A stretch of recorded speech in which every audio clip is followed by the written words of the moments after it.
Good morning, everyone, and welcome to our first day of coverage here at the APP New Jersey Open. We had a bit of a rain delay this morning, so we apologize for the late start, but our singles brackets are off and running now. We're here at Veterans Park in Hamilton Township, New Jersey. Second year in a row that we've been at this venue, and it is another toasty day in New Jersey. We are going to have a men's pro singles matchup coming up here on Championship Court. We have Federico Staxrud taking on William Sobek. And we are here for our head pickleball. That is what's happening right now. Our head pickleball pregame show. As we take a look, we have a massive bracket here in our men's pro singles division. Much smaller for our women's, but some great talent there as always. As we are working our way through the bracket, as I mentioned, a little bit of a rain delay here. As we get going, we have a couple players that have made it into the quarterfinals already. We have Julian Arnold with a fabulous win over Rafa Hewitt. We got to see that here on Championship Court 1 before our streaming started. That was a fabulous matchup. We also have J.W. Johnson advancing into the quarterfinals and Frank Anthony Davis as well. So we're looking to add a couple more names into those quarterfinals as we get going. I am Lauren McLaughlin, as I mentioned, here on Championship Court 1. We're going to have 2 courts streaming all weekend long, as this is a Tier 1 event for the APP Tour. And we have Adam Stone, who's going to be doing our commentary over on Championship Court number 2. So we have 2 courts of coverage on YouTube and Facebook. And then we will get going. Because this is a Tier 1, we have Championship Sunday this weekend. All of our gold medal matches will be played on Sunday in our pro divisions. So we'll play through our bronze medal matches during the day.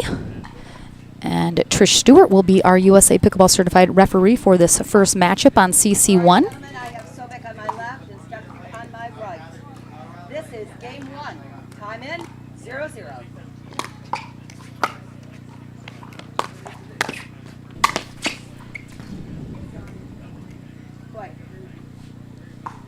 And we're into the action. Federico Staxrud, the number 3 seed here in our men's pro singles. William Sobek. Side up. The, I believe, 14th seed? Yes.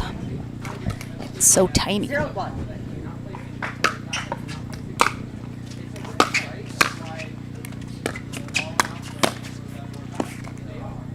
Side up. Federico Staxrud was not at this tournament last year, and he, of course, has made a huge splash, especially in men's pro singles, since coming onto the scene. And I'm sure he's looking to hit the podium here in his first appearance in New Jersey. He's coming off a bronze medal win in Beer City at our last tournament stop. 2-0.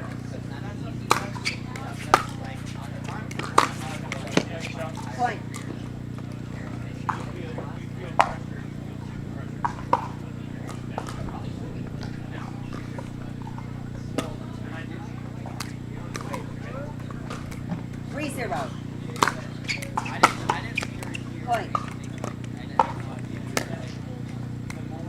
Staxrud starting to pick up some steam here in game 1.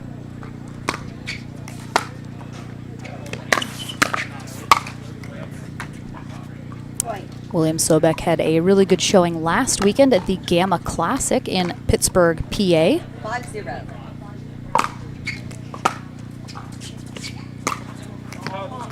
Set out. He is 17 years old in Key West, Florida. He is going to be turning 18 in about a week. So an early happy birthday to him.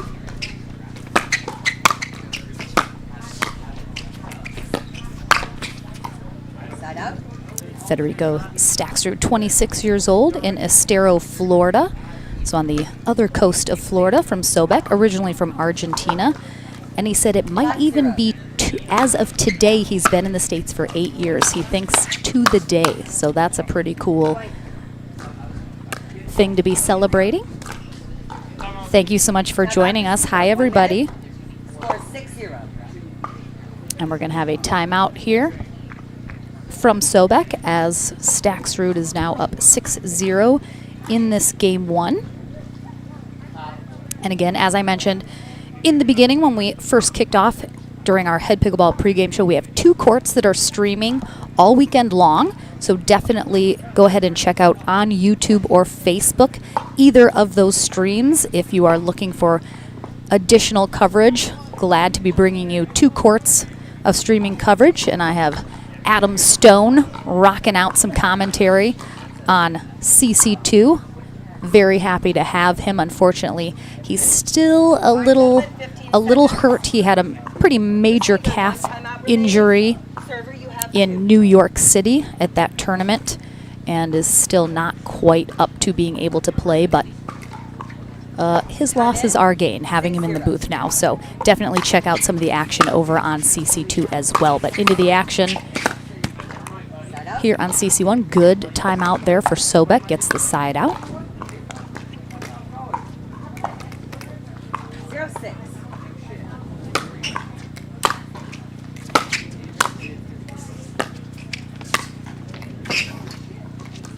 So last year at the New Jersey Open in men's pro singles, Zane Navertil secured himself the gold medal.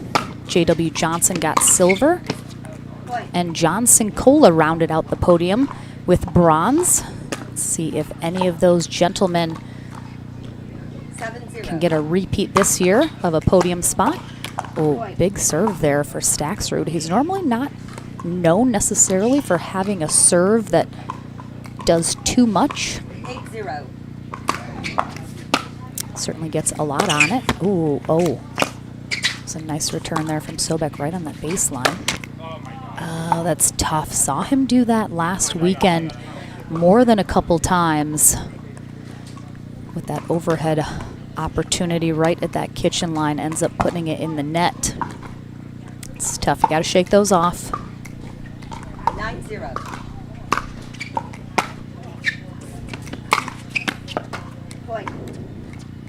Really big drive there, and Staxrud just in complete control here of this match right now.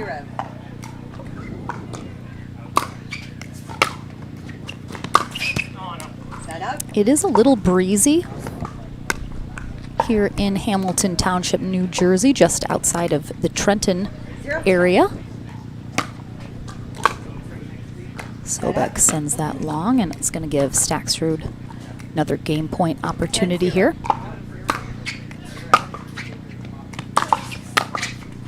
And that will do it. So Staxrud very dominant here in game 1 of this matchup. Ends up taking it 11-0. We will take a very short break, Spencer. No? You want me to keep talking? Let's keep talking. We'll chat. We'll chat.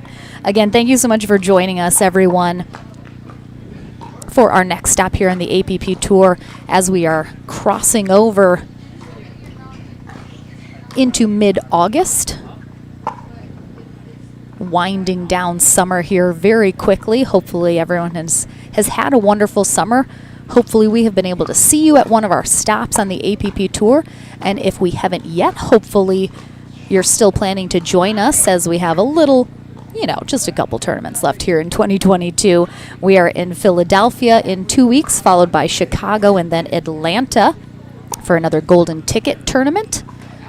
But go ahead and check out either apptour.org for the rest of our schedule this year and see if there's anywhere that you can come join us. Come say hello to me. I love meeting everyone, saying hi. And of course, the chat rooms cannot be beat here on the APP Tour. You guys make it so fun.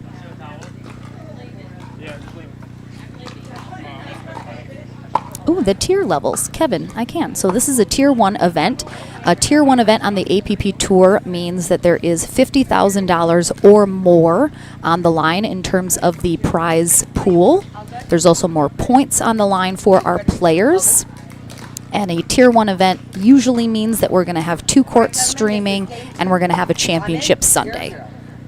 So, not too complicated, but hopefully that explains it. Tier 2s, of course, less than 50,000. Usually just 3 days of coverage.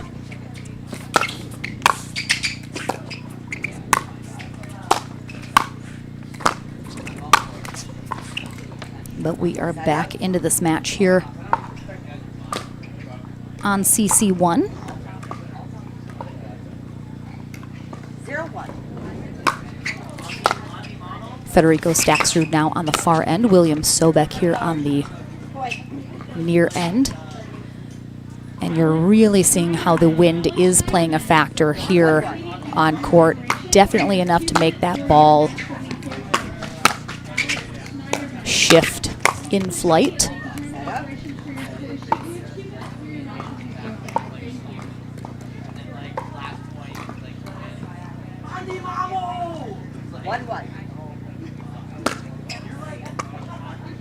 Set up. 1-1.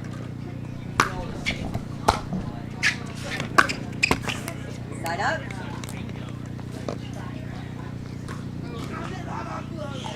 We're updating those titles, Odoth, don't worry. 1-1. We want to make sure you guys know which stream is which, so you can go say hi to Adam.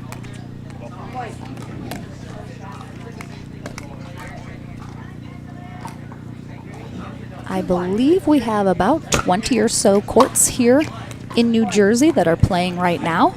We started our tournament yesterday with some amateur brackets.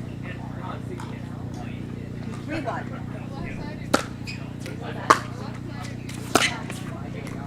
Set up.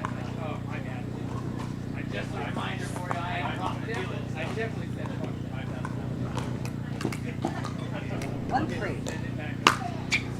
1-3 looks like Sobek has made some adjustments here in game 2. Ugh, that drop from Staksrud, so good right there. I think a little bit of adjustment needed to be made, especially on Staksrud's end now, adjusting to that wind that's a little different on that end. Bit of a different background.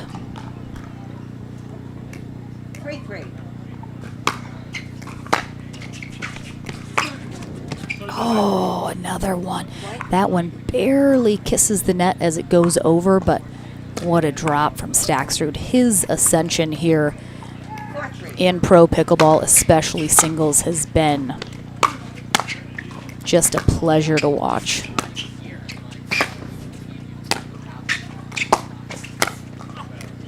Oh, what an effort. Oh my gosh, he got it. Oh. We have the pro player tent right next to this court as well, kind of in between CC1 and 2, and I could hear some of the players mentioning about that shot.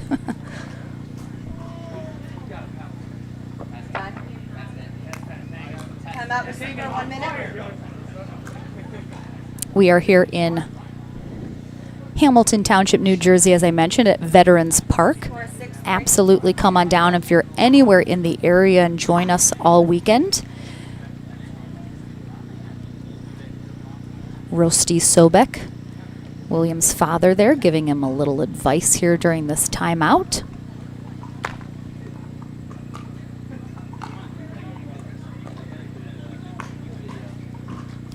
Peter!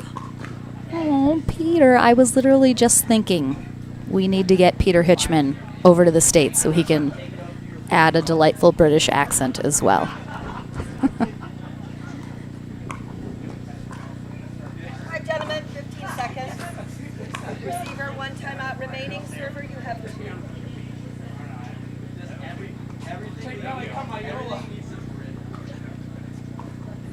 have the ball. Where's the ball? Oh, we lost. Here. We lost Here's the ball. Find it. We found it. We found it, guys.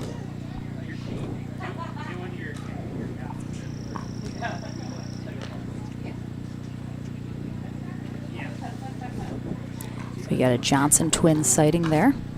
Bit of an awkward venue in terms of how to get in and out of the courts. So you'll probably see players heading through a little bit. Just misses that sideline. Stacksrud asking our referee Trish Stewart if she was able to see that. She did not get a good view of that. Oh, a little miss hit there from Sobek as he gets underneath that ball and is not able to roll over the top of it. Keep that down.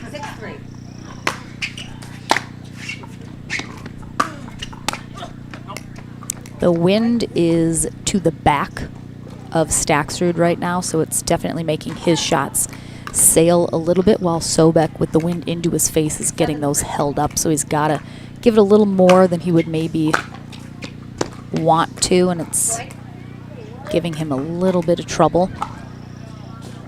8-3.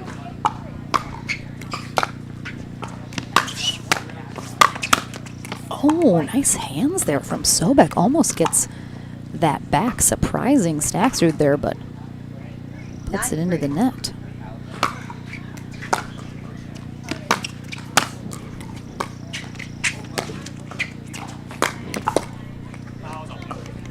Side up.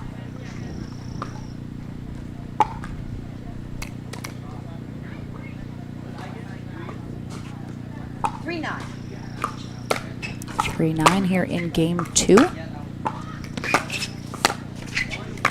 Oh, a little behind the legs tweener. Oh, geez. Oh, wow. Wow. What a rally. Let's go. Oh, so good. Both of these players just giving it everything. A little cat and mouse there at the net. Sobek eventually has the ATP opportunity. Actually slipped a little when he hit it, but still managed to keep that in.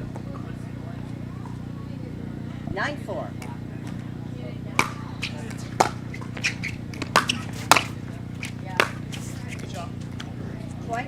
Great spot there from Stacksrud.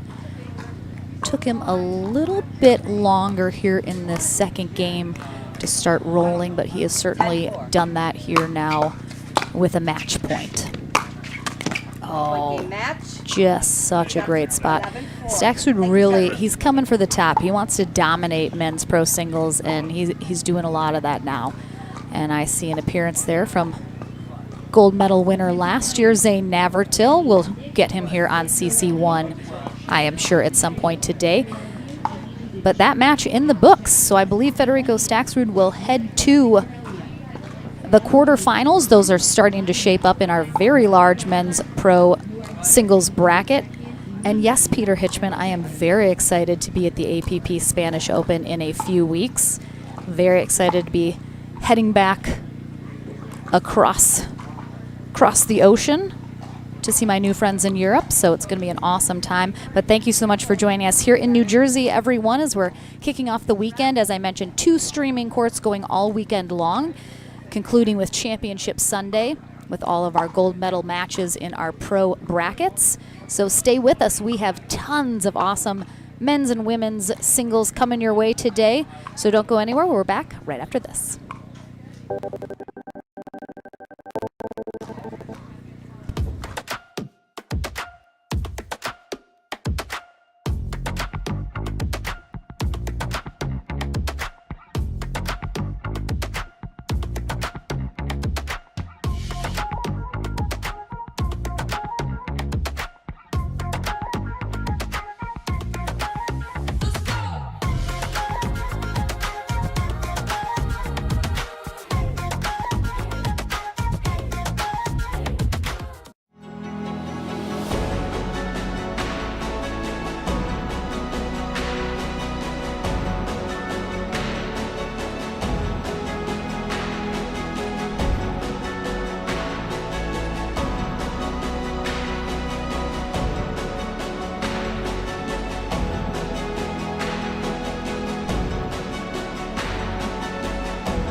PPR is proud to be a partner with the APP Tour, which features 18 tournaments and more than $750,000 in prize money. Several PPR members play in APP tournaments throughout the year. Are you at least a 3.5 pickleball player? Then become certified to teach with PPR. Check out our website at www.pprpickleball.org. And as the saying goes, do what you love and you never have to work a day in your life. So give us a call at 843-842-9777. We look forward to hearing from you.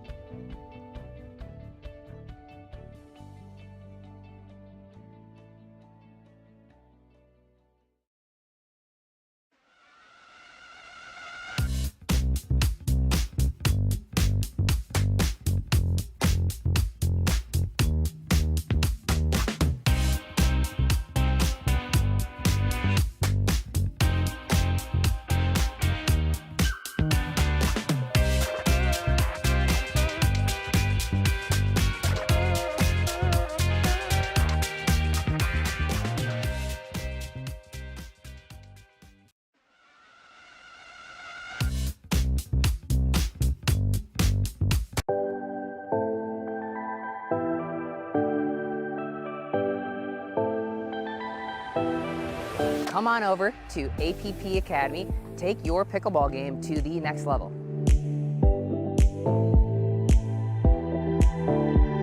The idea for APP Academy is to identify different things that a certain skill level needs to work on in order to get to that next level. So the drills and techniques, strategies that a 3.5 needs to get to that 4.0 level. With APP Academy, you'll get several different drills to take home and do on your own, but more importantly, you'll get individual tips from myself and other top-level pros that are competing at the APP Tour. So come on over to the APP Academy, take your game to the next level.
PPR is proud to be a partner with the APP Tour, which features 18 tournaments and more than $750,000 in prize money. Several PPR members play in APP tournaments throughout the year. Are you at least a 3.5 pickleball player? Then become certified to teach with PPR. Check out our website at www.pprpickleball.org. And as the saying goes, do what you love and you never have to work a day in your life. So give us a call at 843-842-9777. We look forward to hearing from you.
Welcome back, everyone. We have our first quarterfinal matchup here on Championship Court 1. We have another quarterfinal going on CC2 as well, so two great matches to choose from. We have Frank Anthony Davis taking on Johnson Cola on this court. The other one has Julian Arnold taking on JW Johnson. So that is going to be a fabulous matchup either way. Frank Anthony Davis will be on the far end for game one. Johnson Cola on the near end. 0-0. Got a little chapstick going on here after the score is called. Love it.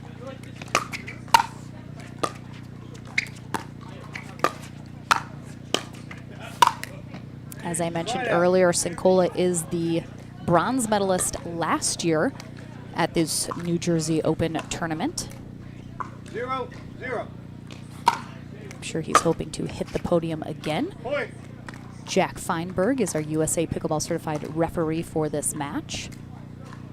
1-0. Slide out. And also, it is Frank Anthony Davis's birthday today, so please wish him a happy birthday. He is 34 years old today, and I definitely was told to give a special birthday shout out from his dad and his aunts Jeannie and Joanne. 1-0. So again, big happy birthday to Fad. He's hoping to celebrate with some good wins here today. Johnson Cola is going to make that as difficult as possible for him, though. 2-0. Oh, wow. That's an ace there for Sincola on that serve. Again, he has a pretty good spin serve that he rocks. It's a little deceptive because it's not a big spin. He doesn't have a lot of motion necessarily. Just kind of a nice, calm spin serve, but wow, does he get a lot of action on it. Oh, nice pickup there from Sincola, but Frank Anthony Davis, years and years of experience playing pickleball, and here at the singles level especially.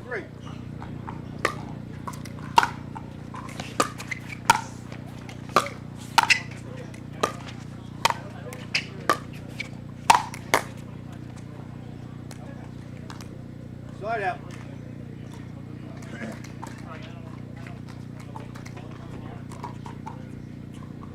As I mentioned, we're going to have some people cutting through this court.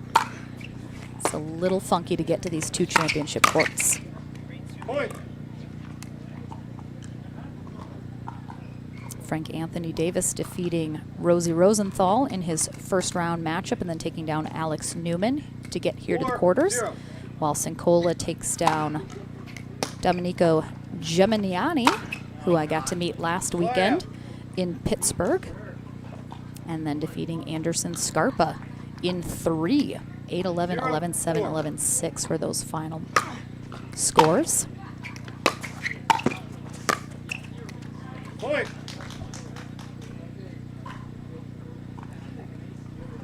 Sorry, John.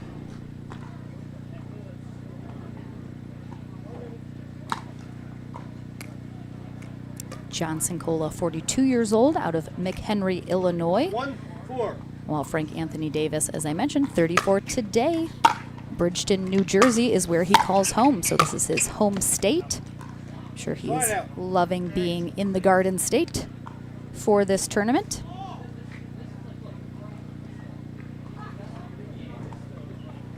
Four, 1.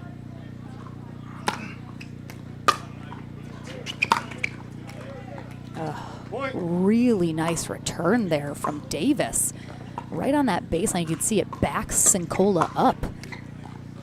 And he is falling backwards as he hits that shot. So much topspin.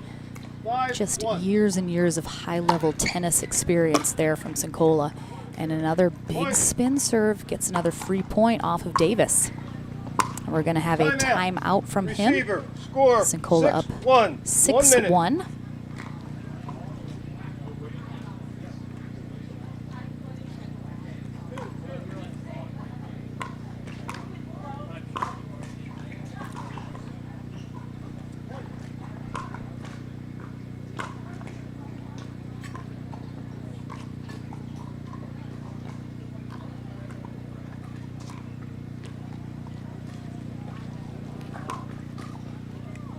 Let's see if Davis can make a couple adjustments here. Definitely struggling a little bit with Sincola's serve. So we'll see. I think priority number one for Davis has to be being able to handle that serve if he can. Giving up free points is never what you want to do, especially in singles. Those points can add up very quickly and get away from you.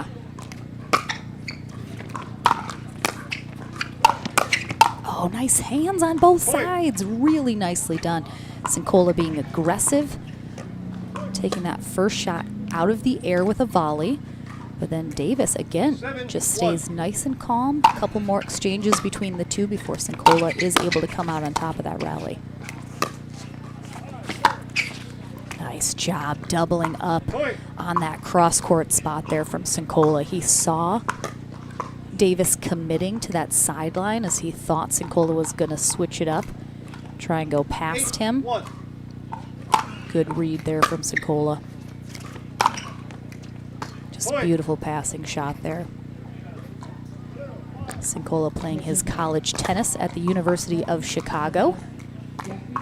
Excuse me, University of Illinois, Chicago. 9-1.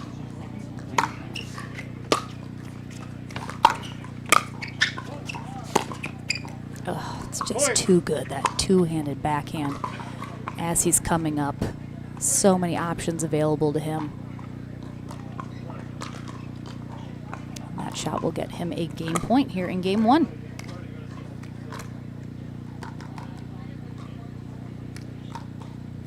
Ten, 1.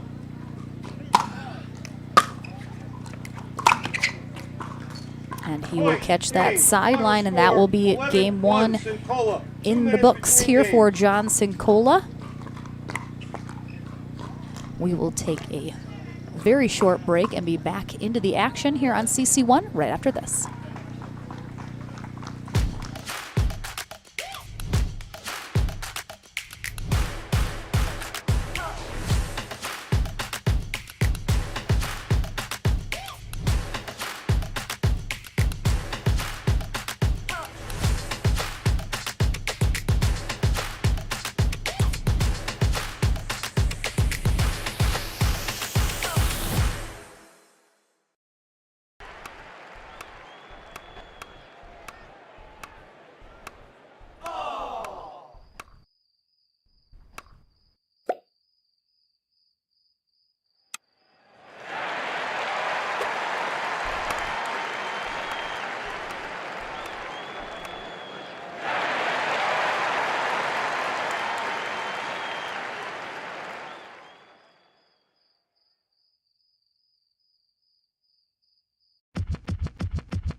Welcome back, everyone, to championship court number 1. Time in. Second game. We are 0-0. getting into game 2. John Sincola on the far end.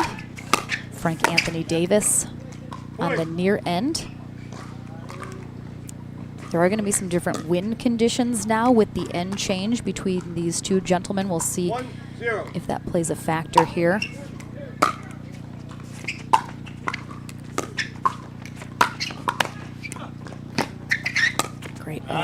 Great hustle there from Sincola, but Davis stays calm here.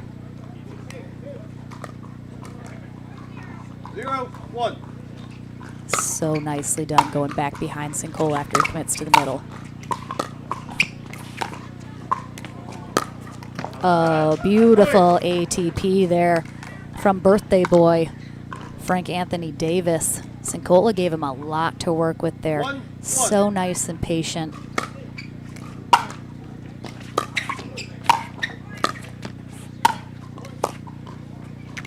Slide out. I think Davis realized coming into this second game, first, he definitely needs to get a handle on the Sincola serve.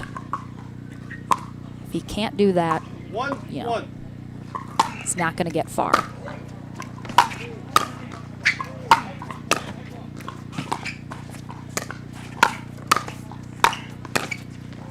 Nice hands. Nice rally. Davis definitely coming out here, playing very confidently to start this second game. Sincola wanted to call that long. Ends up missing that return into the net, as you could see immediately. Wasn't sure about that call.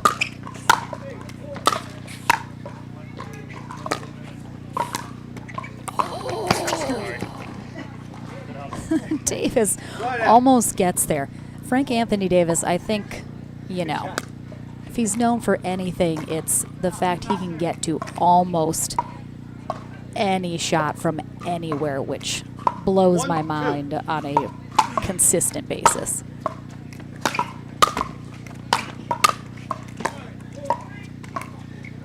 Slide out. Hasn't been too many rallies of cat and mouse between these two, and it definitely seems whoever is able to get up to that net is doing a great job of controlling the way that rally ends up. Oh, that one he definitely gets to, and the next. Slide out.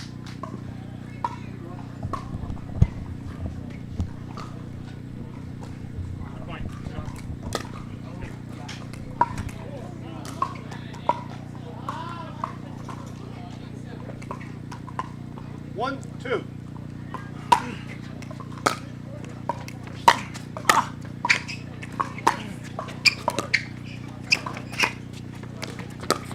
Oh, so good. Oh. A little language there from John Sincola can tell you how good that shot was. If you can make your opponent swear, it's a great shot. 2-1.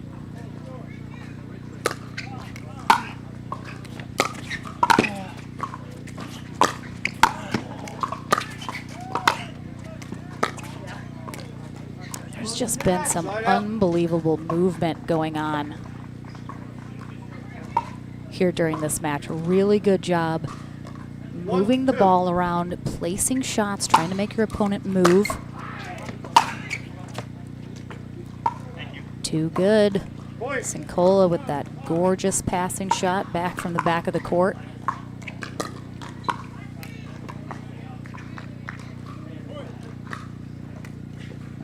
Two.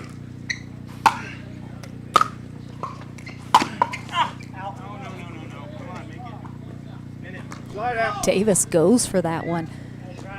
Couldn't quite get there. He said he even he tried for it, couldn't get it, but luckily it missed that sideline.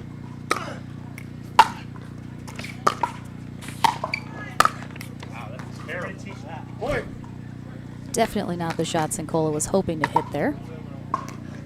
Upset with himself. 3-2.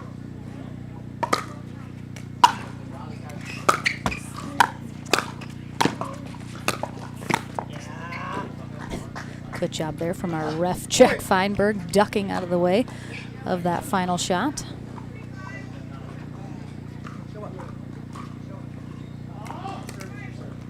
Four, two.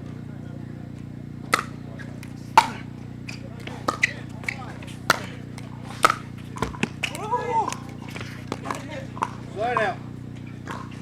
Very, very hot day here in New Jersey. It's going to be in the upper 80s and feel like the mid 90s here.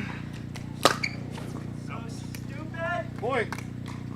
So a lot of players already realizing it's going to be a tough day here in this heat. A lot of hydration going to be necessary and getting in the shade as often as possible. Oh, nice shot. Beautiful block there from Davis. 4-3.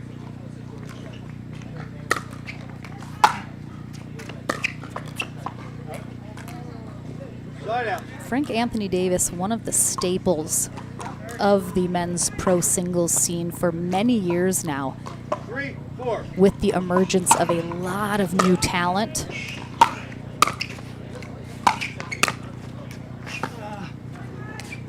What are you doing? He's not necessarily getting the results he used to get, but he certainly shows every time he's out here the wealth of experience that he has had playing at this level in just the strategy that he implements, the shots, and again, just one of the best scramblers out there in singles. And he is making John Sincola work for it here. Davis, the number 8 seed, Sincola, the number 4 seed here today in singles.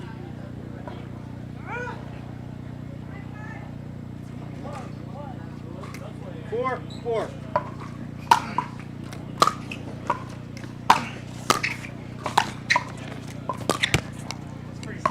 Point. Davis always extremely complimentary as well of his opponent when they hit a good shot. As many of these players are. Really like to see that level of sportsmanship here. No, that was on the line, Beth. Did you see it, ref? I can't. I was blocked. All right, so Sure. Out. What's that? Yeah. Pulling it out? Yeah. Slide out. So that ball is called wide from Davis. I do think watching that replay, and again, 4-5. we have the benefit of a slow-mo replay that we can rewind. I do think Sincola got that, but I don't think it was so obvious that that was a, you know, Slide out. egregious call there from Davis. The ball's moving so quickly as Sincola had to come and take that out of the air.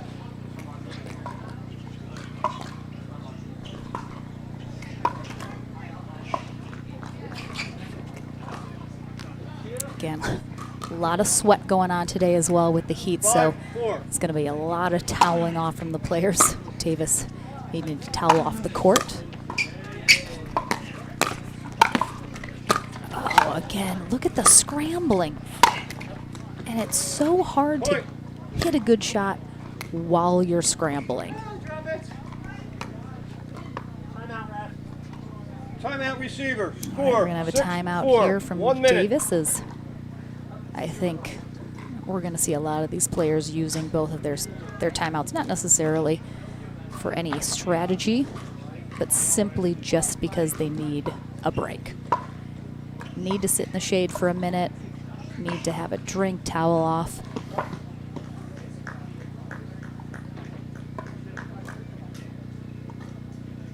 And I absolutely don't blame them. I'm sitting in the shade doing nothing and I'm sweating, so that's how you know it's a toasty one.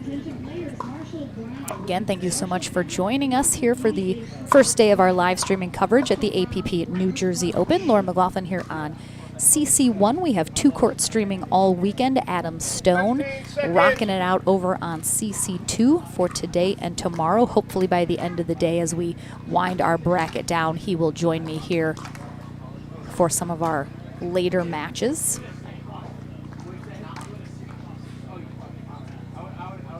Time in. 6-4. I miss you, Peter.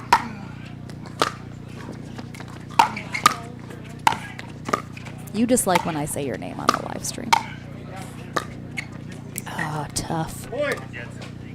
A couple times Davis has just almost let his foot off the gas on that final shot, leaving it a little short, and that's tough. 7-4. 7-4. Sincola starting to roll a little bit, starting to get into a groove. Slide out.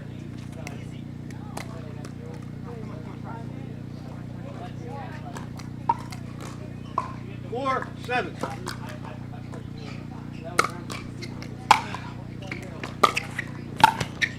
Point.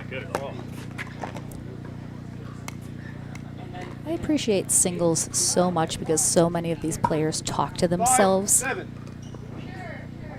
a lot during the matches, which is always fun to hear. Oh my gosh. Great get there from Davis. And again, he is sprinting to that shot and hits a great shot, but fortunately Sincola is right there. Easy put away. Oh, Peter. 7-5. Pita.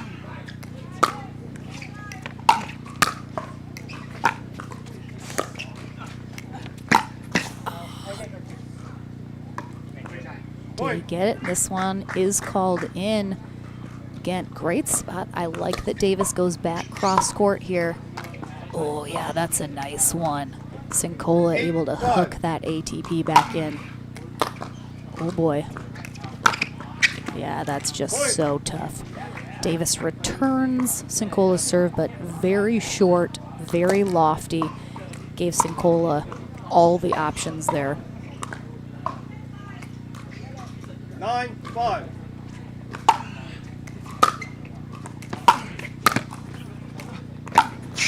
Oh, wow.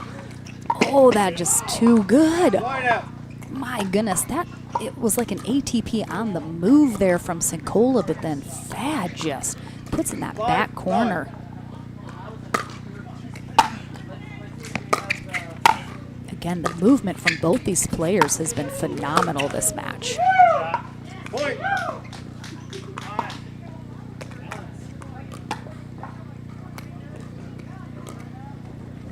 Neil, if he comes out on top, I'll make sure to see if he gives you credit for this win. 6-9. I don't know why he wouldn't.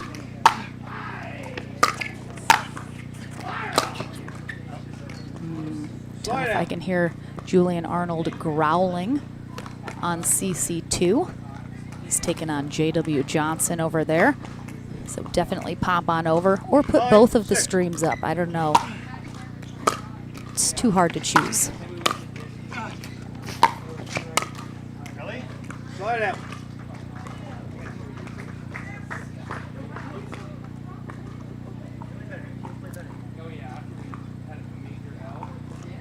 Hi, Sherry. So I think they were possibly having an issue with the scoreboard on the other screen, but they are working on fixing that. So definitely, 6-9. I'm sure Adam Stone is saying the score over there on that court. So definitely pay attention, but we're working on getting that scoreboard fixed on CC2. Don't worry. Slide out.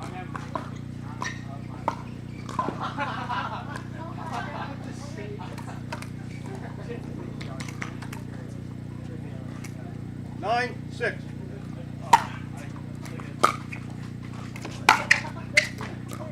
Point. Nice spot there.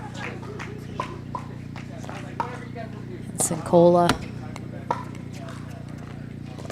has himself a match point here in the quarterfinals to secure the first spot in the semis. 10-6.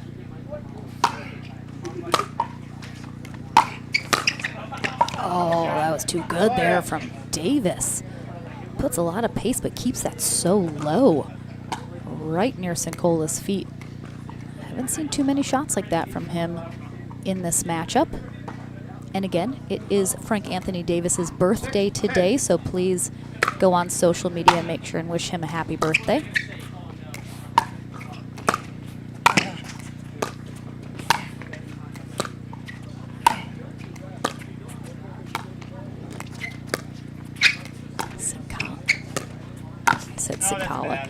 Sincola brings Davis to the net. We talk about that a lot. He had him pinned back at that baseline so nicely, and then that drop volley. When you get someone like Davis that can scramble and get to anything, that is a tough. Oh, he does it again. I mean, this one he comes out on top of, but generally speaking, I'm not a super fan of that move. He did have Davis on his heels in that backcourt, but he lucks out with Davis giving him that second shot. Back on a match point here for Sincola. 10-7.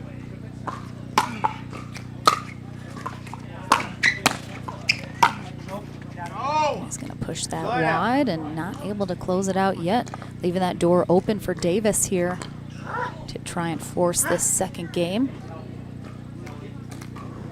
The sweat absolutely pouring off of Davis's hat. I can see it right now. Point.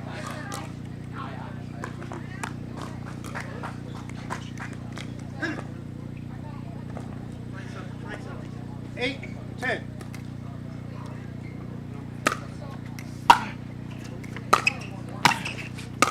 Let's go. Too good. Davis being aggressive there, coming and taking that volley. If you've been in the singles game as long as Davis and Sincola have been, you know how critical it is. If you have an opportunity to take a volley out of the air, not give your opponent time to predict where you're going, try and adjust accordingly, that is so beneficial. Wow. Davis just digging deep here with 3 phenomenal points here to tie it up at 10s. And he is going to take a timeout offensively here. Server. Score 10-10. 1 minute.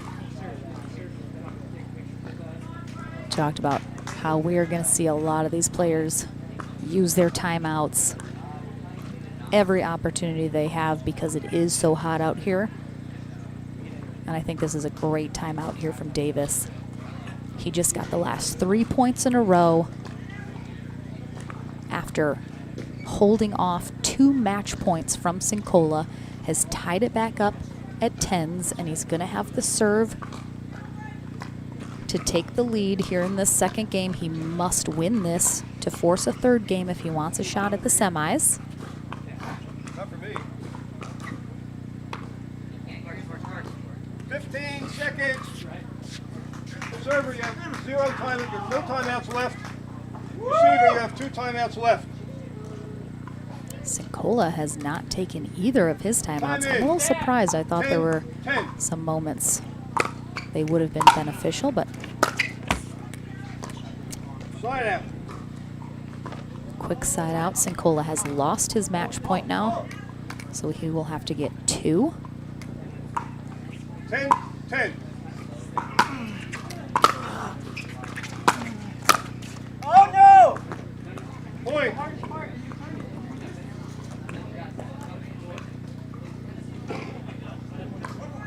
So tough, the error there from Davis as he tries to put that shot cross court, pushing it wide. Quickly now gives Sincola back his match point. Third opportunity for him to close it out, and he will get it done. Point. Game. Final score 12-10. Mr. Sincola. Love that. Great sportsmanship either way. Sincola complimenting the comeback there from Davis here in game 2. So John Sincola heads to the semifinals. Davis will drop into our consolation bracket. I will head to the Franklin studio to talk to Sincola as we're getting into our quarterfinal matches. And then we're back with more pickleball action here on our singles day coverage at the APP New Jersey Open right after this.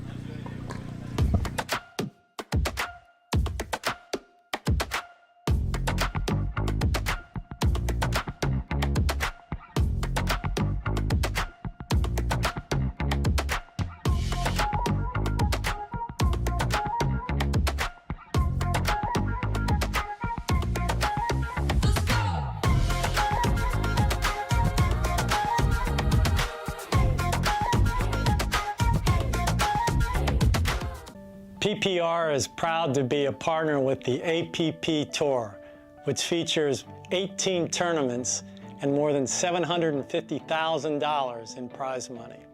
Several PPR members play in APP tournaments throughout the year.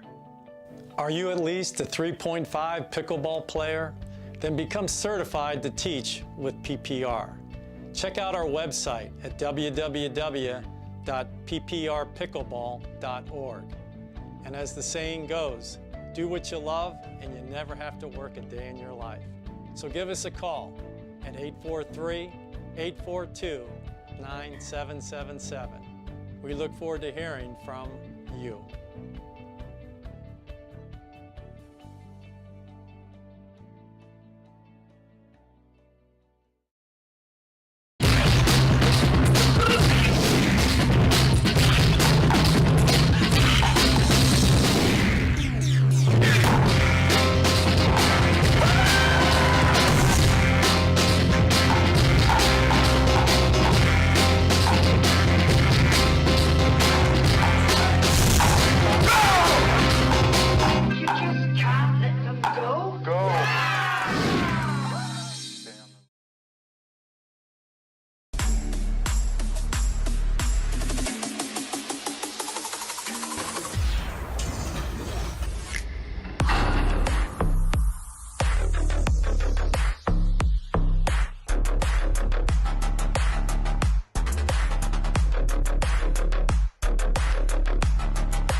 Welcome back to the Franklin Studio, everyone. Lauren McLaughlin here with John Cincola as he heads to the semifinals. You are the defending bronze medalist from last year.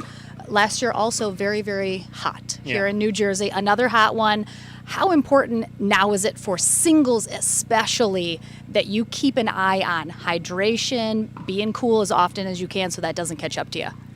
Yeah, I was definitely thinking about that in the second game. You know, I got through the first game pretty quick, and then second game got tight, and I was just thinking, like, you know, I want to finish this to conserve some energy and not, you know, because I went 3 games in the match before, so I was just trying to get through that 1 and 2 and really not have to go another long third game because the points with that are never short. I know.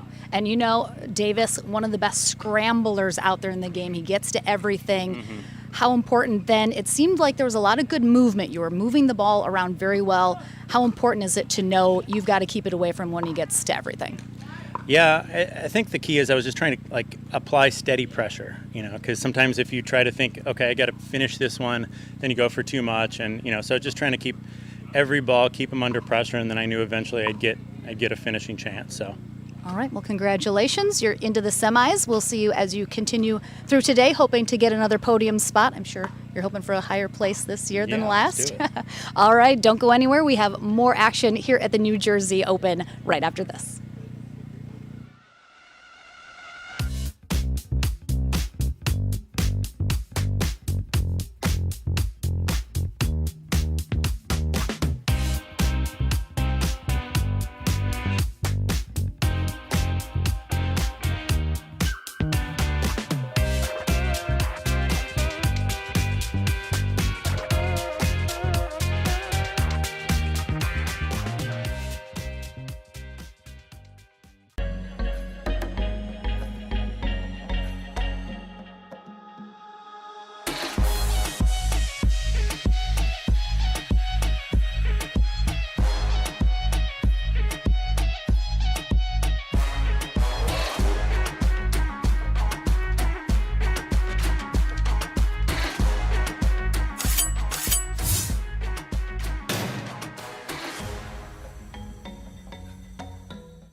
Welcome back, everyone.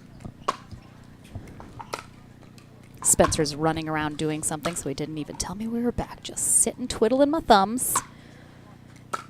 Welcome, everyone, to our first ladies match of the day. As I mentioned, we have a much smaller women's bracket, 11 ladies playing singles today versus the, 35 or more men's singles players. So that is a very deep bracket. So this is going to be a quarterfinal matchup here for our women. This is Georgia Johnson's first match of the day, though, had to bye her first round.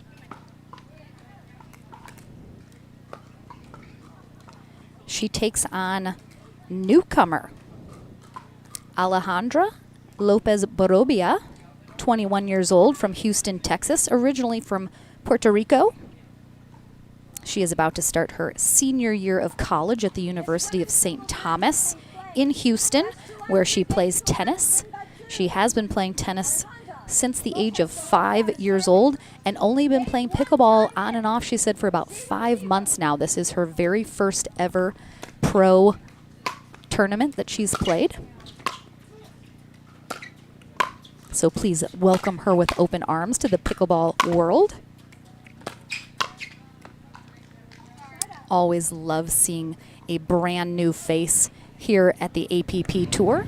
She's going to be the number 10 seed, while Georgia Johnson is the number 1 seed here today. 0-0. Johnson, 15 years old, out of Delray Beach, Florida.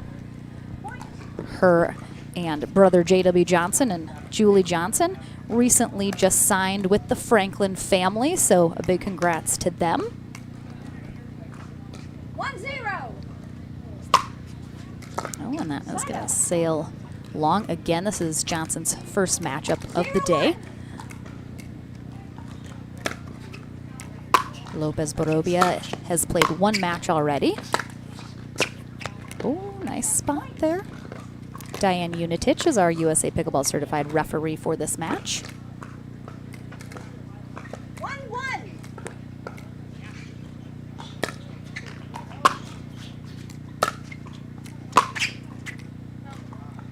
Just wide on that sideline.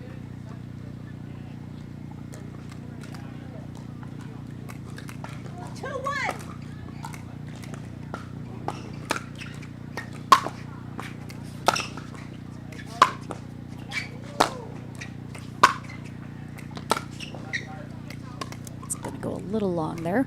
We are, of course, seeing this year especially a huge wave of former and current tennis players coming over to pickleball. Nice job there. Little cat and mouse between the ladies. Don't see too often on the women's side of the game, both players up at the net. You can already see in just these few rallies as we get into this match, Alejandra is very naturally talented, given her many, many years of tennis, even though she is still very young, just at 21. But it's a much easier transition into the singles game in pickleball when you're from tennis, which is why we see a lot of players coming over into singles and then, after getting a little more established, start to work on that doubles game, which can be a little bit harder to transition to.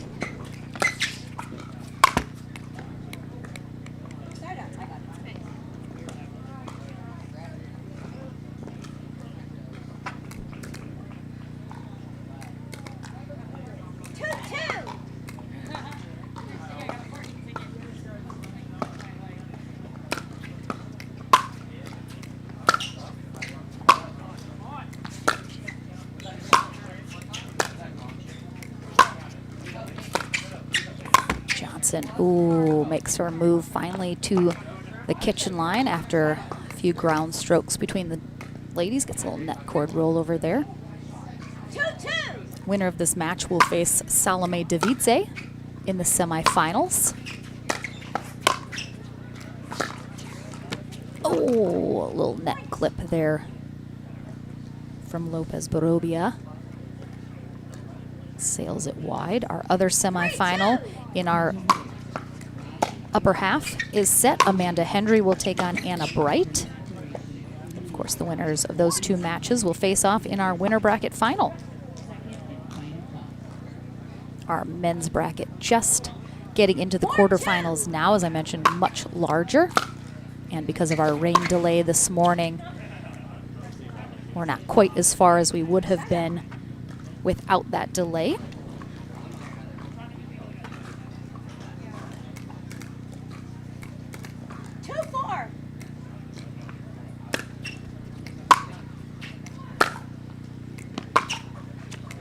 Oh, beautiful drop there, but nice pickup. Oh, good hands. All right. I mean, great spot there from Lopez Barovia. But again, good hands. 4-2.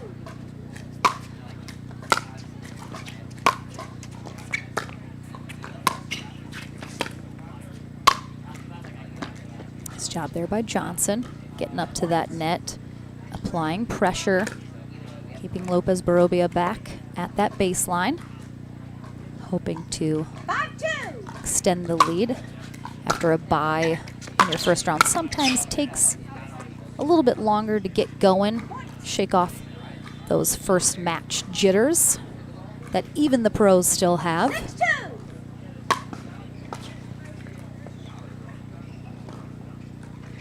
Beautiful serve there from Johnson. She does have one of the biggest serves in the ladies' game. Puts a little pinch spin on that. Oh. Side out.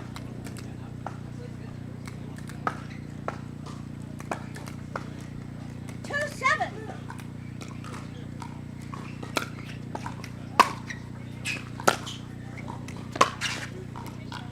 Beautiful two-handed backhand cross court there from Johnson. Again, Johnson, not really any tennis background to speak of. The family did play tennis, but at only 15 years old, she 7-2. never had the opportunity really to play any high school tennis.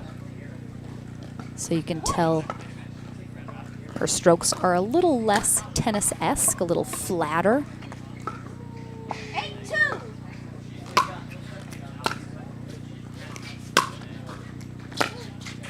Oh, great pickup there from Lopez. Oh, good effort. And again, this is Lopez Barovia's very first ever pro bracket tournament that she's played. She has played some tournaments before, first ever time in pro though. 9-2.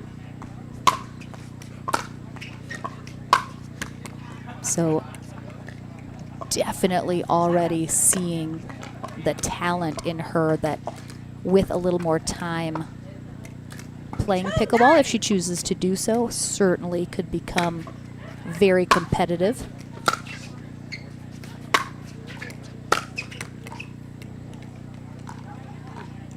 Timeout, receiver. 9-2, 1 minute. All right, so we're going to have a timeout here from Lopez Barovia as Johnson's going to be up 9-2 coming back from this timeout. And since Lopez Barovia hasn't seen these players in person before, she may have watched Georgia Johnson play on a stream perhaps. Certainly, I'm sure, knows her name. But absolutely, as any player can tell you, it's going to be a much different experience actually playing them in person, trying to, you know, suss out how your skills can match up against theirs, what adjustments you need to make. So as she continues to hopefully play more tournaments, I look forward to seeing her. As I mentioned, love to see a brand new player here on the APP Tour, get to introduce them to the viewers at home. 9-2.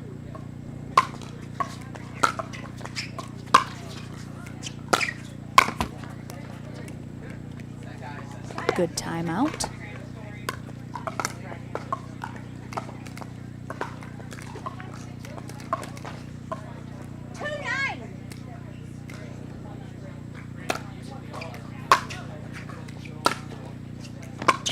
Really great movement there from Lopez Barobia. Oh, tough. Johnson falling into the kitchen there on that little hand exchange. Just couldn't quite keep her balance. Really nicely done. 3-9.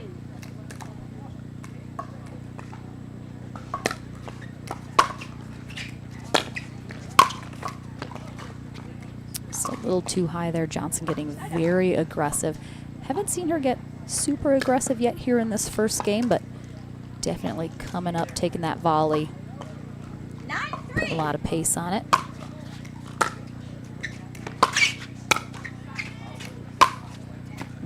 Nice job again. That one she lets bounce. I think she may have had an opportunity to come up and take that out of the air as well, but choosing to let that drop and gets a good two-hander down that sideline to give her a game point.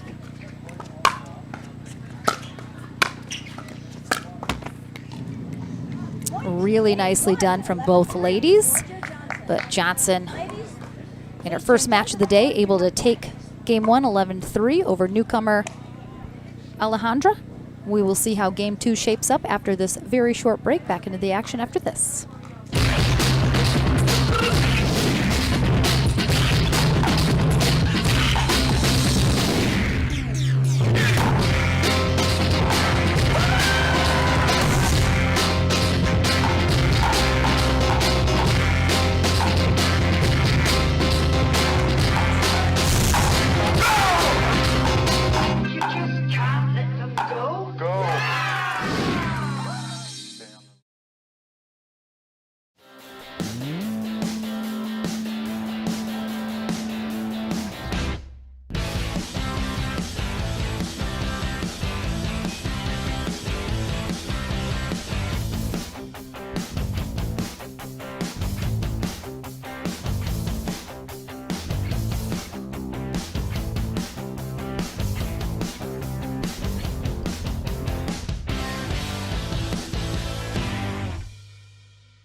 Welcome back, everyone.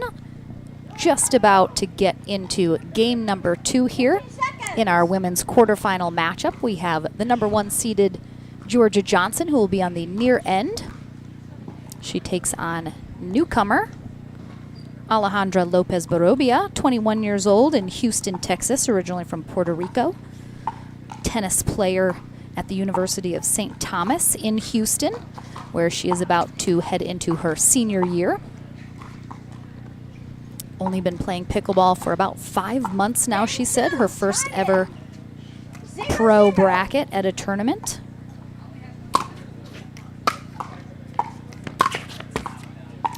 Certainly had some really nice rallies. A lot of fantastic shots in game 1. Johnson just a little too much to handle in the end, but can certainly see the natural talent is there to make her a contender on the women's side if she decides to do so. I know a lot of players that are still in school sometimes not able to fully commit to pickleball like other players are. Oh, that looked a little long, but Johnson plays it.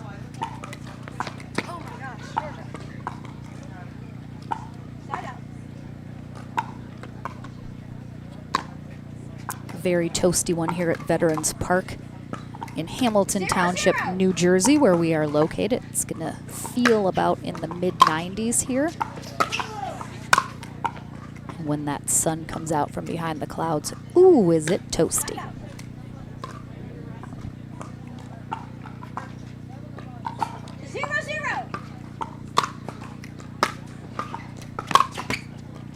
Oh, a little net clip, but that ball stays in.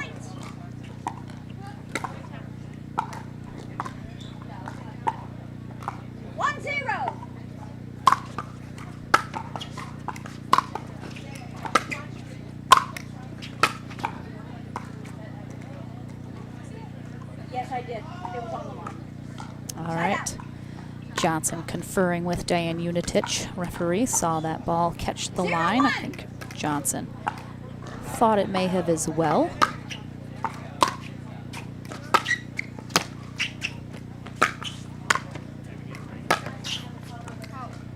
That one sails long, though.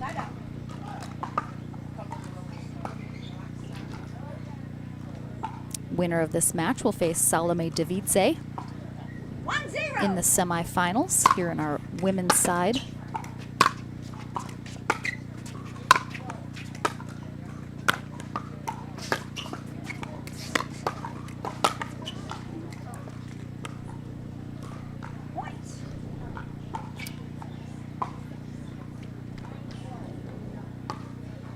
For only playing 5 months, Lopez Barobia is... 2-0. I can't believe it's only been 5 months. I mean, she looks like she's been playing much longer, has a very good drop shot, seems to have a good handle on pickleball strategy already. That one's going to go long.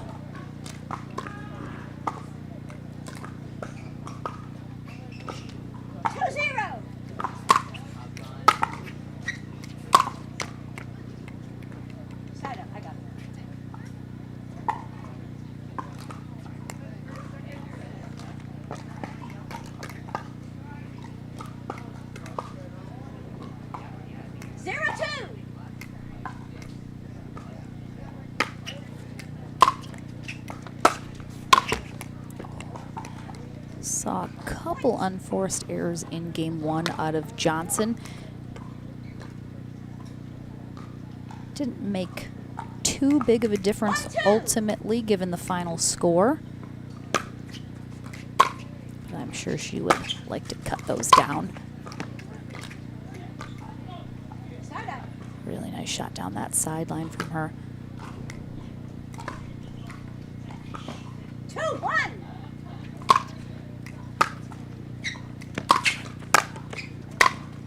Oh, again, just so nice, so nicely done. Taking that volley. Johnson has a really good eye for when to be aggressive and come up and take those volleys versus letting the ball bounce.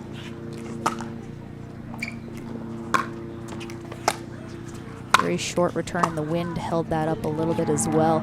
Seems the wind is shifting a little bit, not necessarily going in the same spot consistently. So these players having to make adjustments continually during the match to adjust for those wind conditions.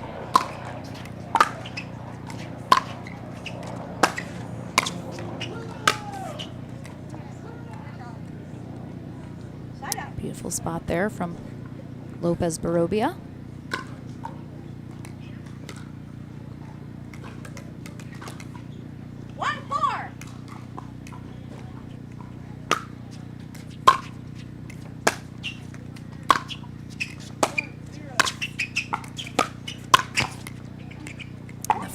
Lopez Barobia already knows the importance of getting to the net. I mean, we're seeing her do that much more frequently than we're even seeing some of the other tennis players that have transitioned over into pickleball doing, who have been playing a little bit longer than she has.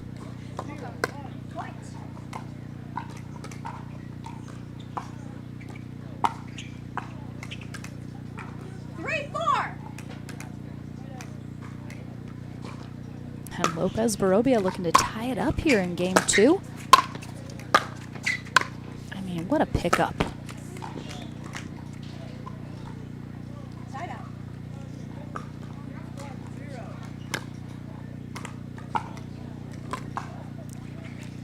So last year at the New Jersey Open, our women's pro singles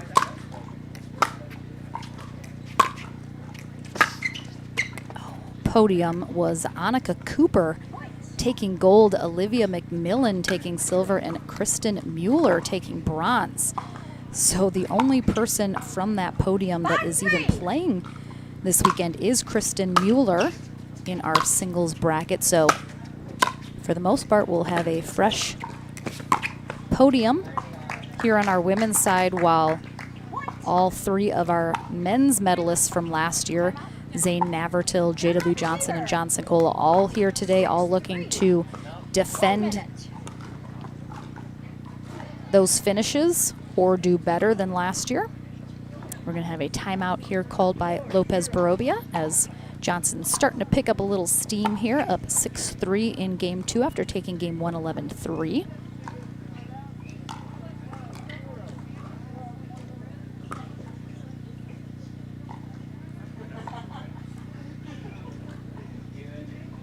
I think for the most part, neither one of these players need to make too many adjustments in terms of their strategies.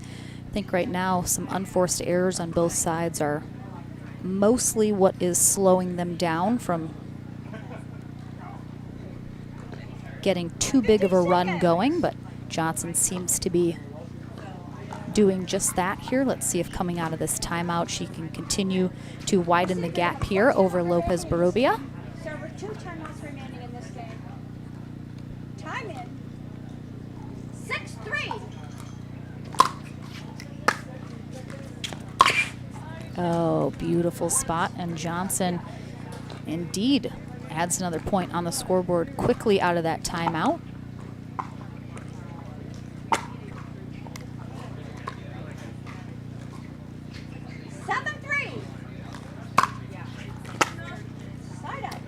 Sails that next serve a little long though.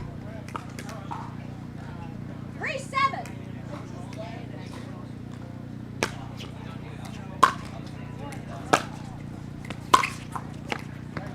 Beautiful spot, pulls Lopez Barovia off of her feet as she tries to get this. Johnson does a great job sliding over to her left, giving her that opportunity for the forehand right down that sideline. Side up.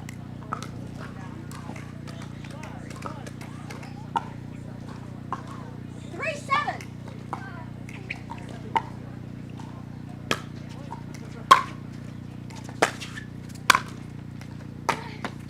Good pick. Oh, good pick up there from Lopez Barovia. We say it all the time. Make your opponent hit one more shot. That looked like a gimme, easy put away for Johnson. And she ends up mishitting that, tipping it off the top of her paddle for the error. So if you can just get the ball back, you know, it might not be the best shot ever, but as long as you get it back over the net and in the court, your opponent now has an opportunity to make a mistake. Side up.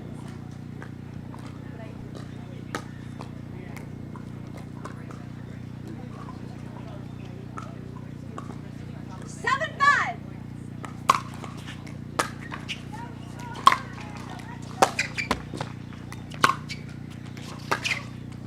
Johnson does such a great job keeping these flat, hard drives just over the net. So they're so low, it's really making Lopez Barovia have to really get under her next shot to try and clear the net. Side up. 5-8. All right, 5-8 here in game 2 of this quarterfinal matchup.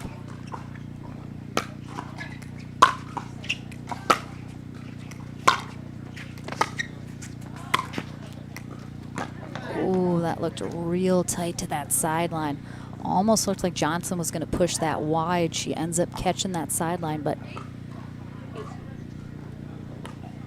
occasionally watching her play, she gives herself some really tight margins on those sidelines, but beautiful spot into that back corner.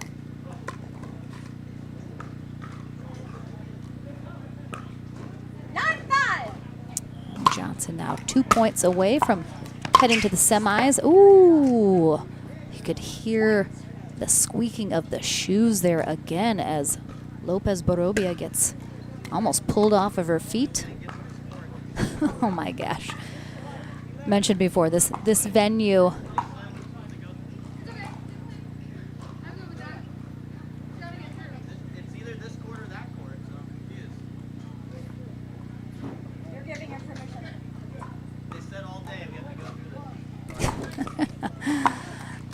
the setup of these courts has very, very limited entrances to the courts, so really tough. We're going to see a lot of pros have to cut through other matches.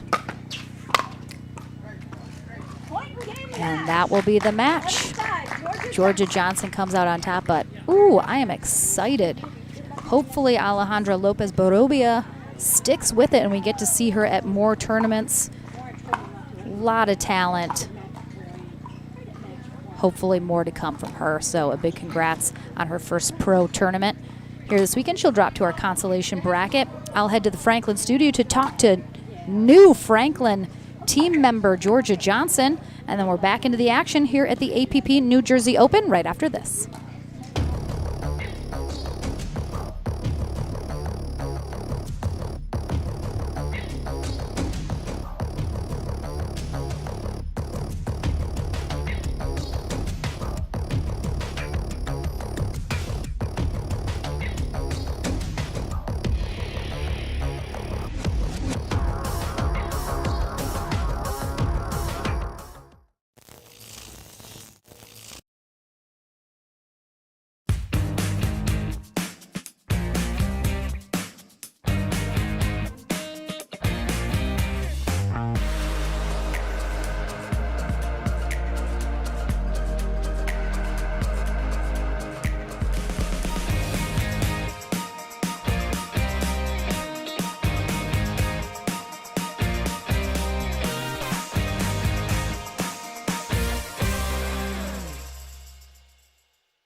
Welcome back to the Franklin studio. Lauren McLaughlin here with Georgia Johnson. First of all, congratulations, new member of the Franklin family. How exciting is it to officially be able to announce that after I'm sure it's been in the works for a while? I'm very excited and very happy to be working with them. I'm glad that, you know, my entire family is signing with me, and yeah, I'm super happy with it. I've been playing with it for a long time and happy to finally be able to bring it to the interviews. Make it official. I like it. So your first match of the day had a bye, being the first seed. This is the first time you've faced Alejandra before.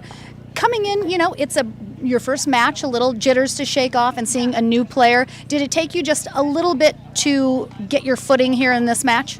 Yeah, for sure. I mean, we started a little bit later than we were supposed to, so, you know, just a little extra warm-up time, and, you know, she played very well, and I'm sure I'll see her again. someday. And yeah. All right, well, you're headed to the semis. You take on Salome Davidze, who you have played before, certainly. What are you going to look for in that matchup with her? You know, just rest a little. It's kind of hot outside, so I'll drink some water and just get prepared for that match. It'll be a tough one. It always is. And we'll see what happens. All right, well, congratulations and good luck as you head to the semis. We'll take a short break. I am seeing Zane Navertil on court, so it looks like he may be up next as our singles coverage continues here at the APP New Jersey Open. Don't go anywhere.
Welcome back, everyone, to our final quarterfinal match here in our men's pro singles at the APP New Jersey Open. We have defending gold medalist from last year, Zane Navertil, who will be taking on Dylan Frazier. These two good friends and have played each other many, many times. As I mentioned, final quarterfinal matchup here as our semis are all but set. Federico Staxrud will take on the winner of this match after defeating Yates Johnson in their quarterfinal matchup, and we have John Sincola and J.W. Johnson facing off in the other semifinal. As I mentioned earlier, we have 2 streaming courts all weekend long. Adam Stone at the helm of CC2 right now. We'll have 2 courts all weekend. We will conclude our weekend here in New Jersey with Championship Sunday, as this is a Tier 1 event on the APP Tour.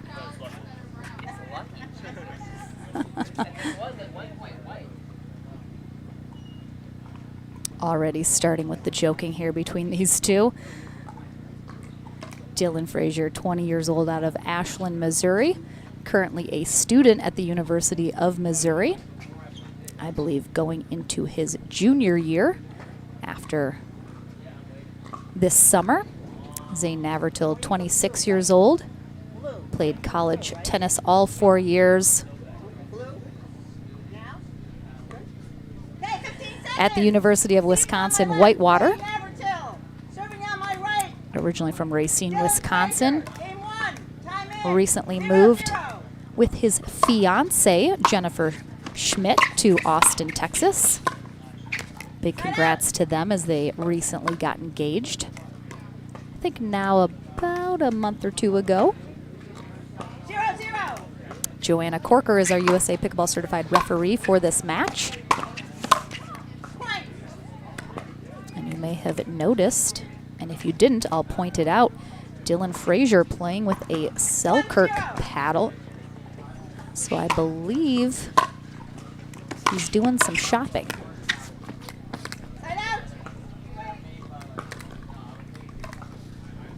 Ooh, breeze picking up fairly significantly right now into the face of Frazier behind Navertil.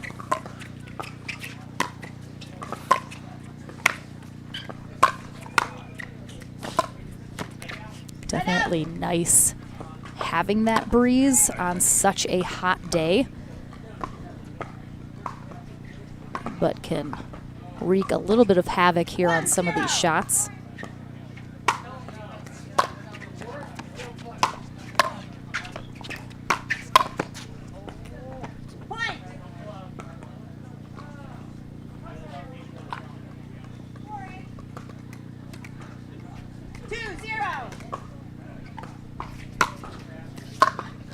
Navertil, the number 1 seed here today, while Frazier is the number 7 seed.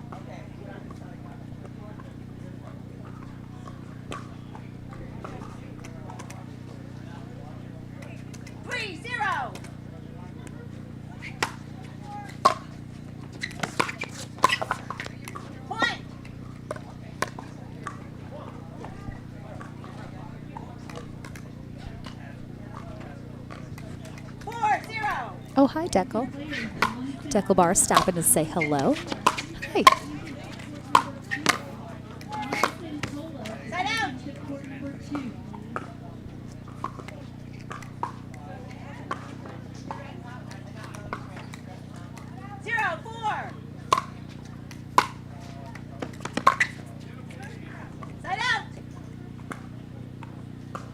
So I actually don't think that's a generator. I think it might be someone mowing the lawn.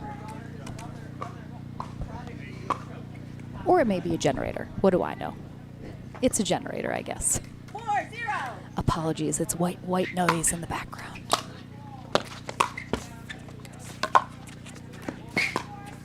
Ooh.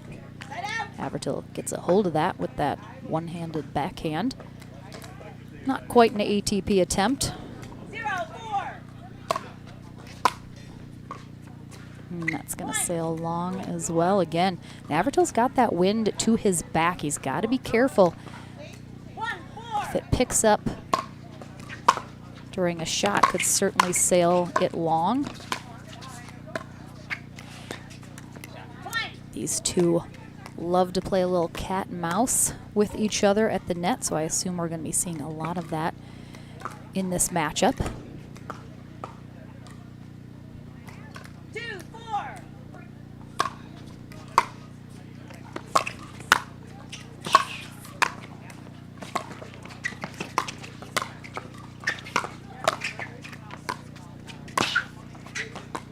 Really nice job by Frazier at the net. Oh, good slide. Oh, good slide there from Navratil.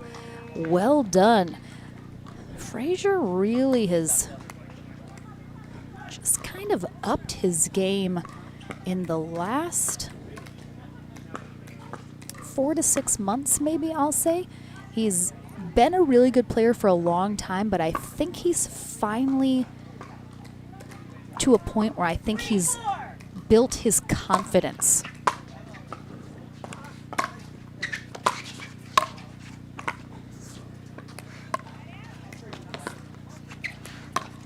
Oh, that was filthy. You can see he just, I mean, drops this in. Navratil's there. Waits off the bounce. Oh, look at that flick. Navratil going for that sideline, but just playing very confidently, very sure of himself. I used to watch him. Navratil very happy that actually sailed a teeny bit long. But I used to watch Frazier and think he was such a great player, talent-wise. Does not come from tennis, so a bit of a, you know, unusual way that he plays, but it works for him. But he used to, I would think, lack a bit of a killer instinct. Had trouble sometimes finishing matches that he had a big lead in. He's lost big leads to Navratil in the past. And I used to think he just didn't quite have the ability to seal the deal, as it were. But I think he's solved that. Oh, foot fault there on Frazier. Well done. Let's see here on the replay. Oh, yeah. I mean, definitely was on that, but he pulls it back as he goes to hit it. Interesting. I'd wonder if that was, if he was reestablished or not. He wasn't on the kitchen when he actually made contact with the ball. That would be an interesting question to ask one of our referees. But good eye there from Corker, as he definitely was over that kitchen line.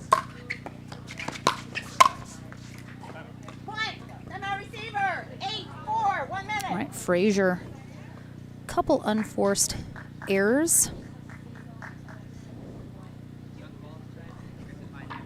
So a timeout called by him.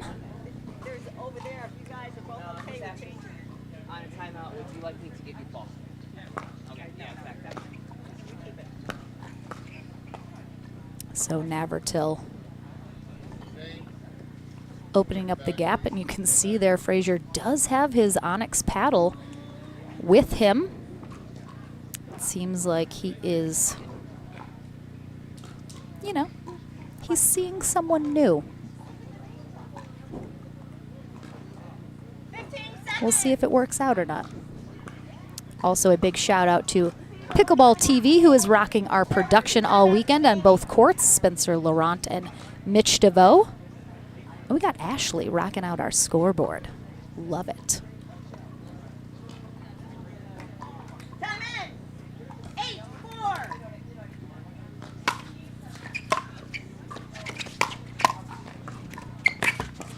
Oh, Navratil going for a bit of a body shot there. Again, good hands battle at the net. These two have some really nice rallies.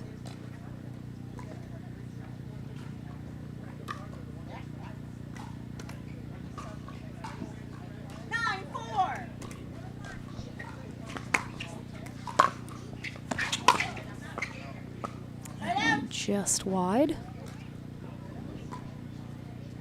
See if Frazier can reclose this gap here. 4-9.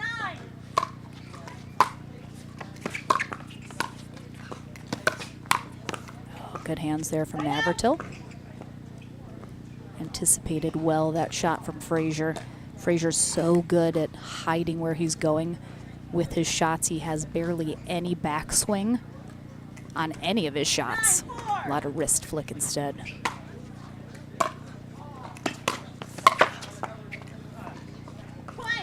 Nice attack there from Navratil. On the move with that two-handed backhand, it'll give him a game point here in game 1. 10-4.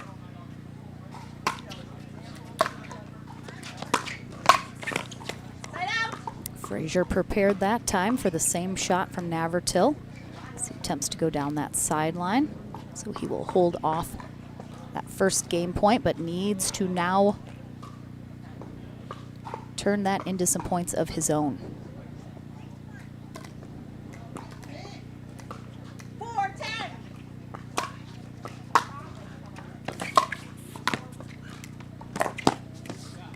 Side out. Good drop volley there from Navratil.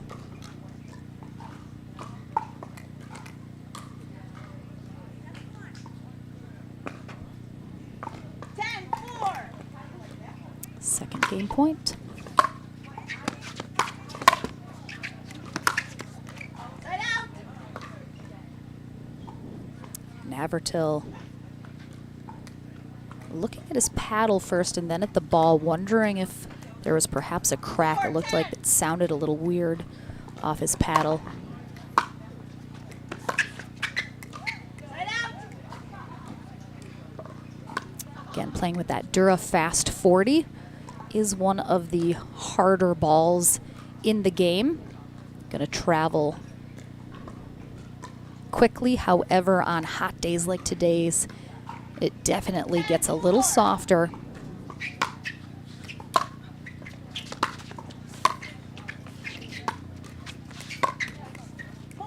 Navratil from the baseline, great drop. Frazier with the air into the net will conclude game 1. We will take a short break. Back into the action here as we will see our final semifinal spot being filled right after this.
Welcome back to Veterans Park here in Hamilton Township, New Jersey for the APP New Jersey Open.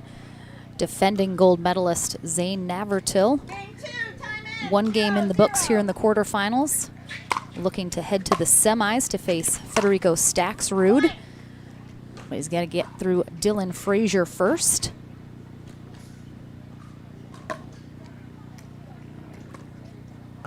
Joanna Corker, our USA Pickleball Certified referee for this matchup.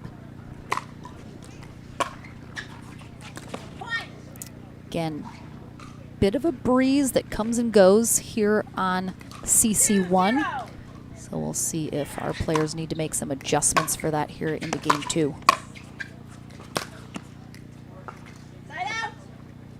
Just wide there from Navratil. Nice deep shot from Frazier previously. Kept him pinned on that baseline.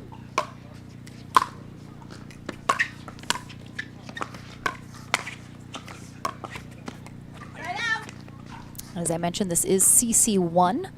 So we have CC2 rocking as well all weekend. Right now, Adam Stone over doing the commentary on that court with more singles action.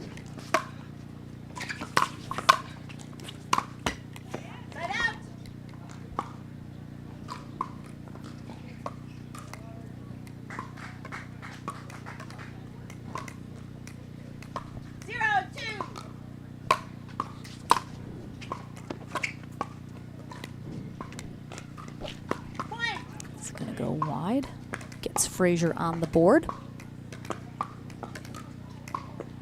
1, 2. Point. 2, 2.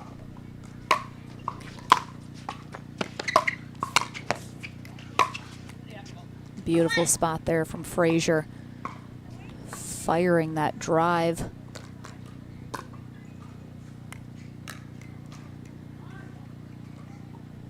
Doubling up on that sideline. 3, 2.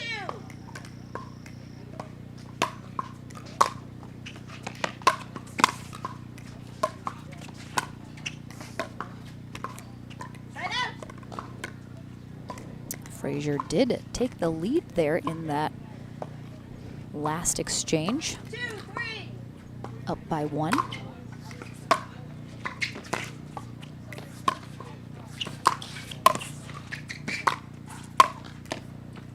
Nice job, Navratil, really scrambling there in the backcourt as Frazier calmly at that kitchen line. Placing that side to side, ultimately doubling up as Navratil committed to the wrong side, trying to anticipate where Frazier was going to go.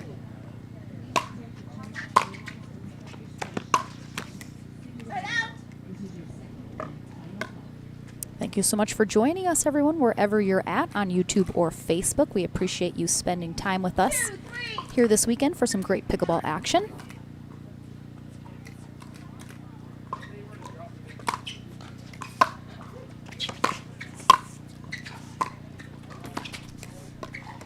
Oh, tough. Both players barely sneaked that ball over, and as I mentioned, these two good friends, play each other a lot. Still find time to joke around while being very competitive, which is always fun to see. Ooh, a little backspin on that ball. Navratil drops that right on the kitchen line. But he put a little backspin on it, pulls it away from Frazier, and he just can't quite get there. If you are going to go with that drop volley when your opponent is at the baseline, if you're able to put a little slice on that, create some backspin, makes it so tough to get to. Oh, good. Oh, good hands there from Navratil on the previous shot, but can't quite close out that rally. 3, 2.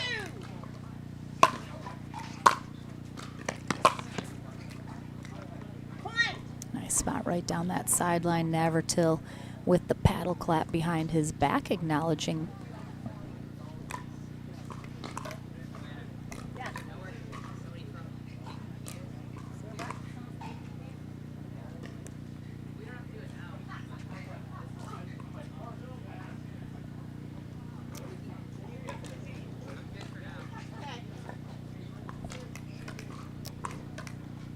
Navratil actually discussing with Joanna that the windscreen behind him is when the wind changes directions, it's puffing out that windscreen behind him because it's not secured on the bottom.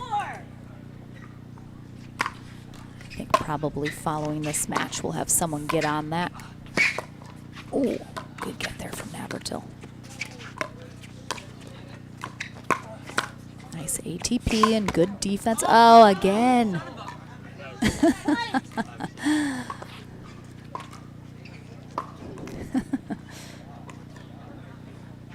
Tough. Frazier's got Navratil a couple times on that. Goodness gracious.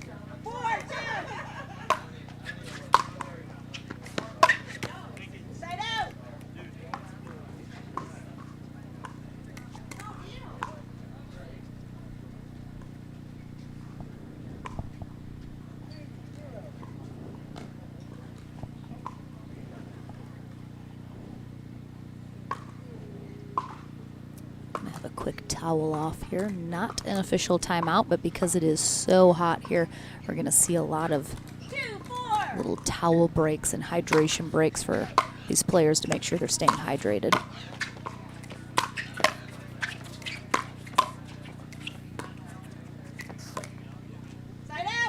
Navratil firing those drives at Frazier, who again, he's played Navratil so often. It seems like he just handles them very well. Ultimately, Navratil with a mistake.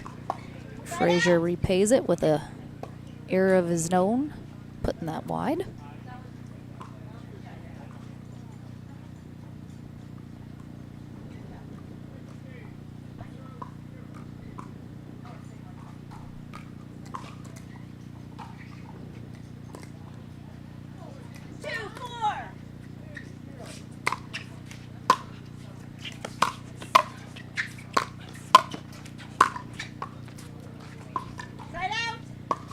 Both of these players having a little bit of trouble trying to string a couple points together. Relatively low scoring second game so far.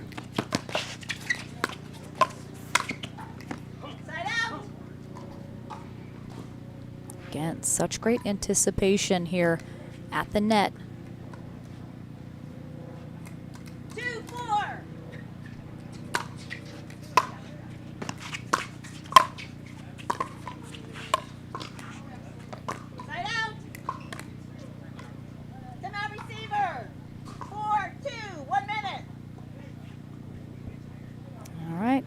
We have an official timeout here from Navratil.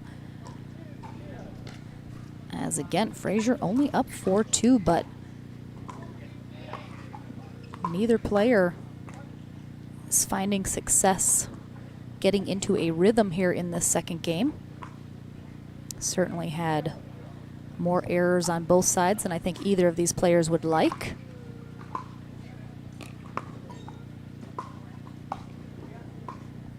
Navratil and Frazier, I think, just trying to, if possible, conserve some energy. We heard Johnson Cola talk earlier in the day about how he did not want to go to a third game in his matchup with Frank Anthony Davis, simply because when it is so hot out here, you're really putting your body through a lot. So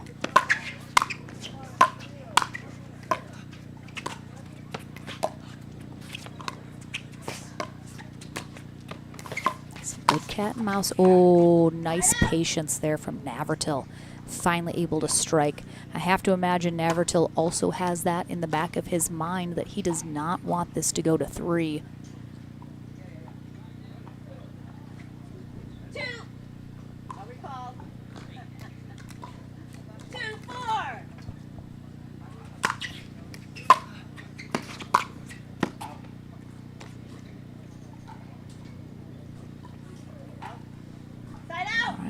Is out. Joanna and myself both waiting for one of the players to make a call, as I was blocked from that sideline, couldn't quite see where that ball landed. Side out.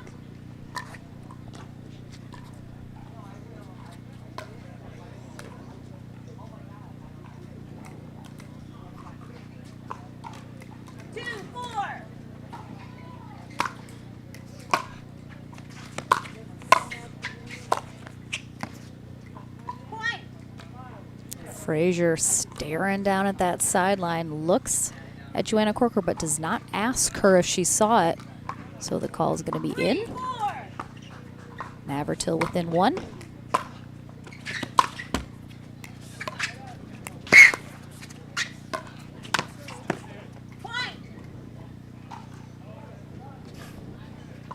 And we are tied up at 4s. Could this be the start of a run for Navratil?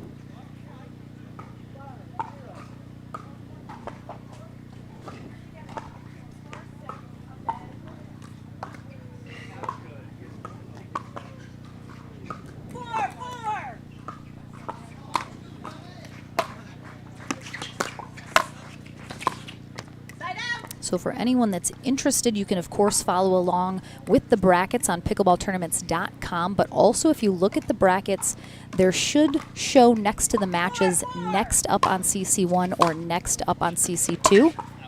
If you're looking to see which match is going to be coming up next on either of those courts, which is a really cool new feature that Pickleball Tournaments implemented to be able to sort of look ahead. So if you're looking for a particular match, definitely go to pickleballtournaments.com and see if you can see who is coming up next.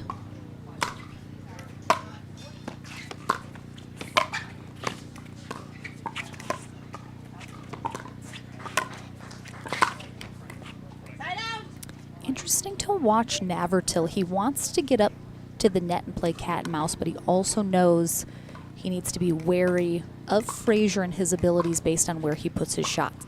So he's kind of making these moves towards the net, backing up, towards the net, backing up.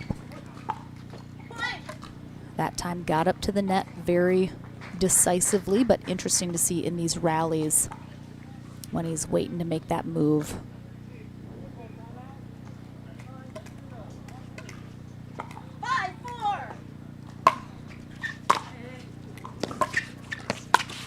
Oh, nice job from Navratil. Recognizing Frazier's making a move up to the net, and he really has to kind of commit towards the middle in case Navratil goes cross court, and Navratil puts that behind him.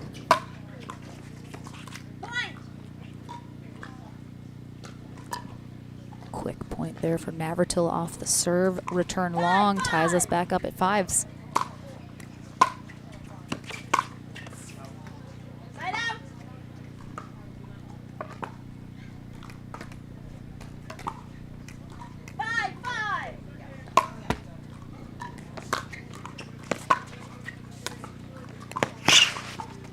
Wow. Navratil almost falls in the kitchen here on this shot as he takes that out of the air, teeters a little bit, and then Frazier, just no mercy. So I was talking earlier, that confidence, that killer instinct has certainly started to take shape in his game a little bit more than perhaps last year. Oh, hey, Raf. It's going good. How are you?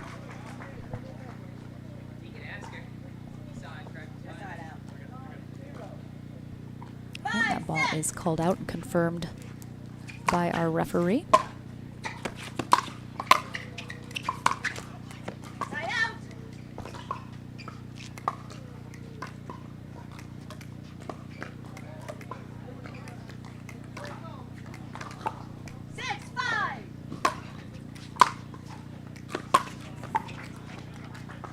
Great spot there. Gets a little clap from Navratil down that sideline.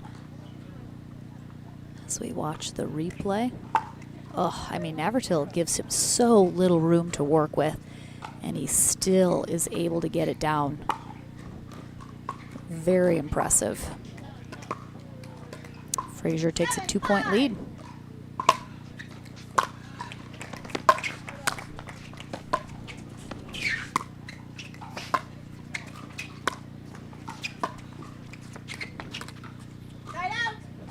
Do have a little bit of cross-court wind.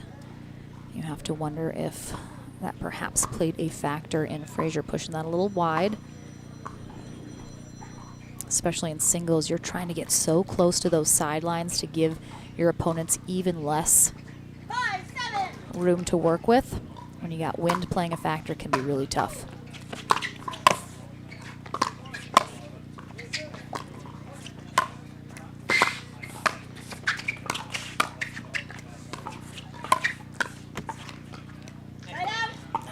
anticipation from Navratil.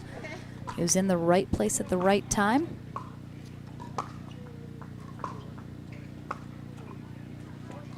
And we're going to change out a paddle here. I have to think maybe that other grip was just getting a little too sweaty for Navratil, which is an issue, of course, when it's so hot out. Players constantly toweling off their hand, but that grip, whether or not you have an Ober grip or not. Ooh, good recovery off the net. If that grip of your paddle starts to get a little loose and slippery because your hand is so sweaty, good to have a backup paddle that you can change out. It has a dry grip. A little long on that Navratil serve. 7-5.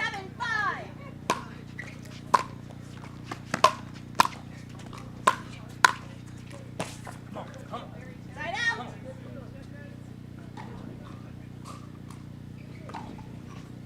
You guys got the ball.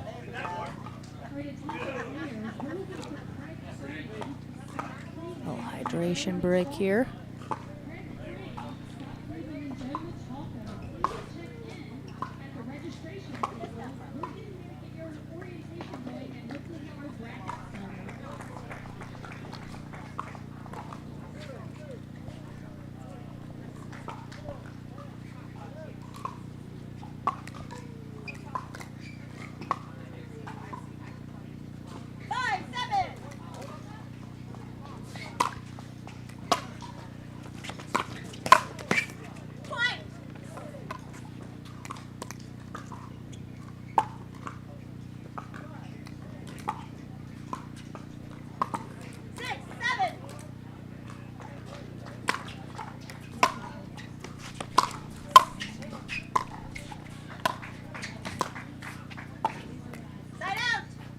Navratil with the wind into his face on that rally.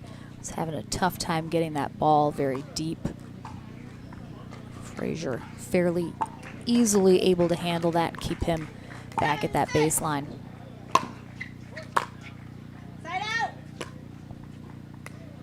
That serve is called long, looked very close.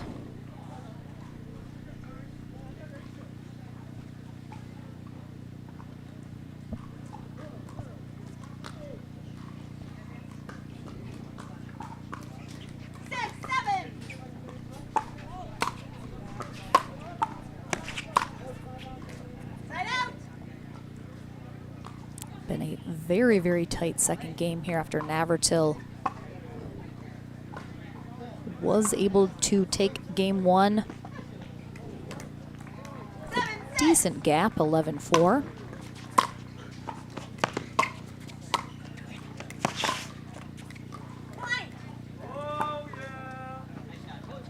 Again, Frazier, so easy to hide where he's going with these shots.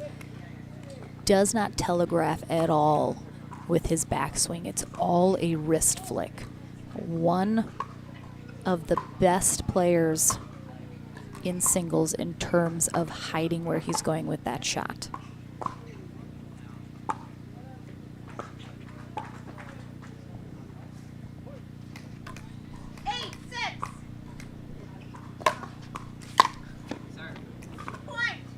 Serve there from Frazier as Navratil sends that long. 2 points away from forcing a third game here in our final quarterfinal match. Navratil trying to pump himself up here. Certainly wants to avoid that third game if at all possible.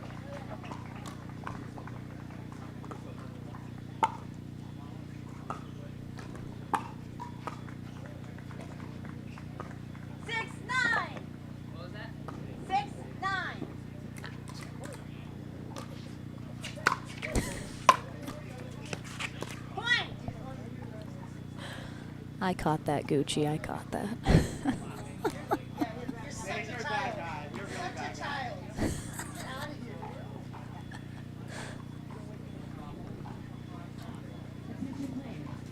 Poor Joanna Corker has to play these immature games from Zane Navratil.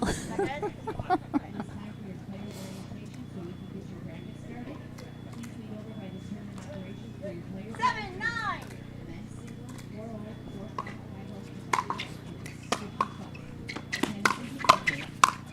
Oh, really nicely done there. Quick hands from Gucci. And is there anyone still out in pickleball land that does not know how Zane Navratil got the nickname Gucci? It's not actually a very cool, interesting story. But I think some people perhaps still don't know how he got the nickname Gucci Zane Navratil. As legend has it, back in the day when social media was just starting,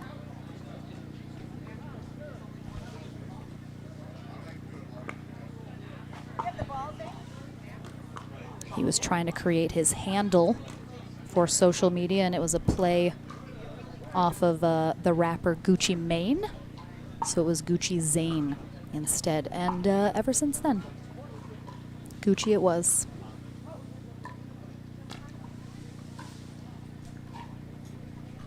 Timeout here. 15 seconds. As again, getting very close to the end of this second game. Receiver, 1 timeout remaining. Server, 1 timeout remaining.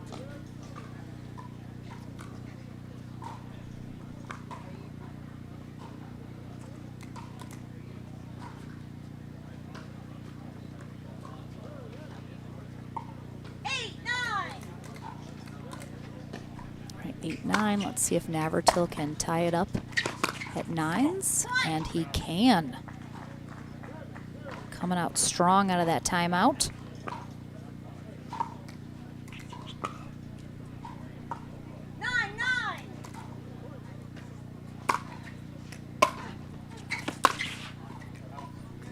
That one's going to go just wide.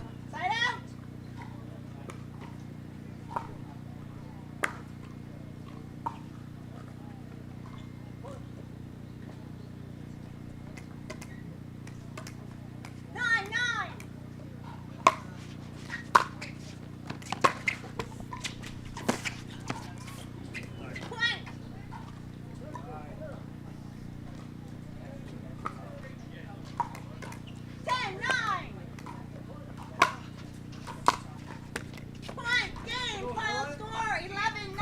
Frazier completes.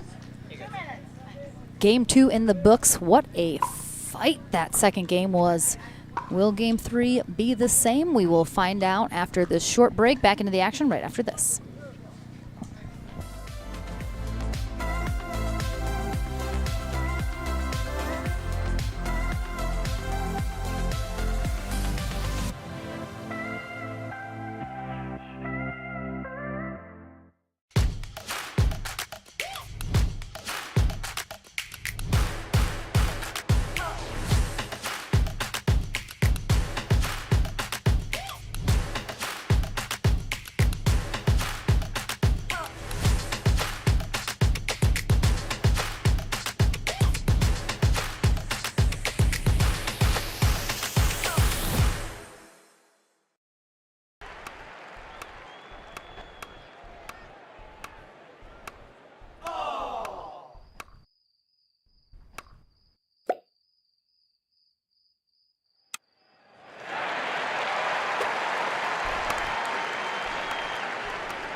back into the match here on championship court number 1.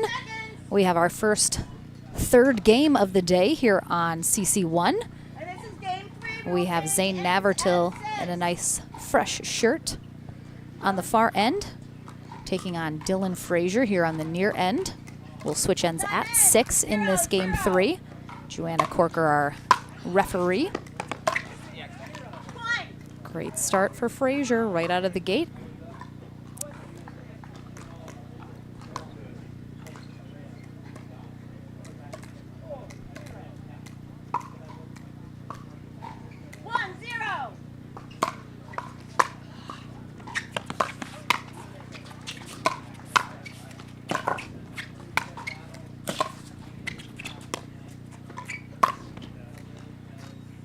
Just wide. Navertil did have a lot of success on that far end in game 1. It'll be interesting to see if he gets back to that here in this third game, if he can go into that end change on his terms.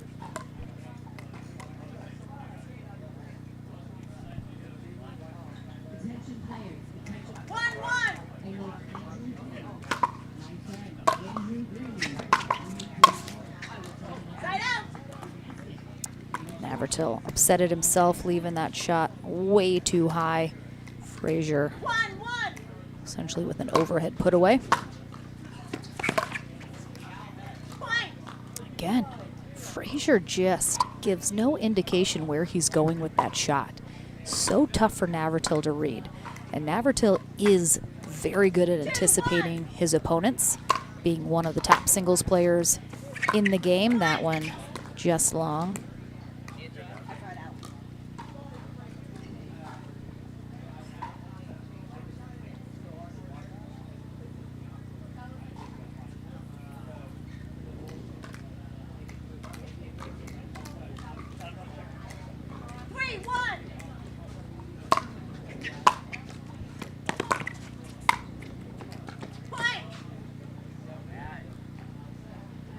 Navertil with some errors here right out of the gate in this third game. Frazier pulling away quickly.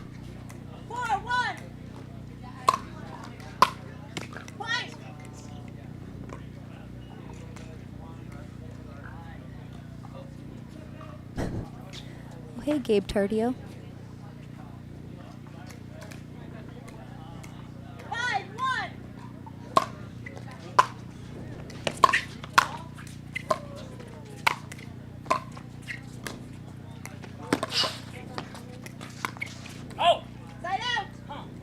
Good effort there from Frazier. He was everywhere on this. Sliding to get that shot there from Navertil. Navertil holds off the end change, which would have happened very quickly here to start this third game, putting him in a bit of a pickle.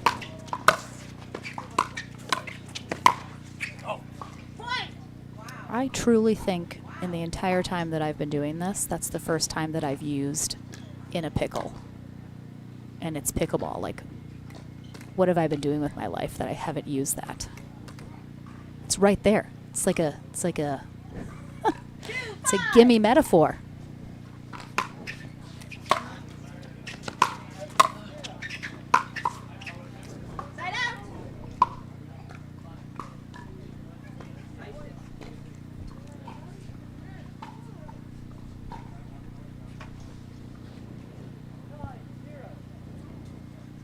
Frazier looking to trigger that end change here.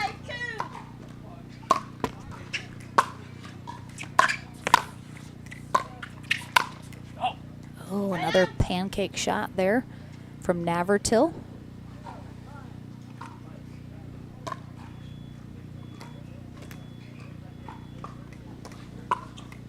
Hitting a forehand, but opening it up to the opposite sideline.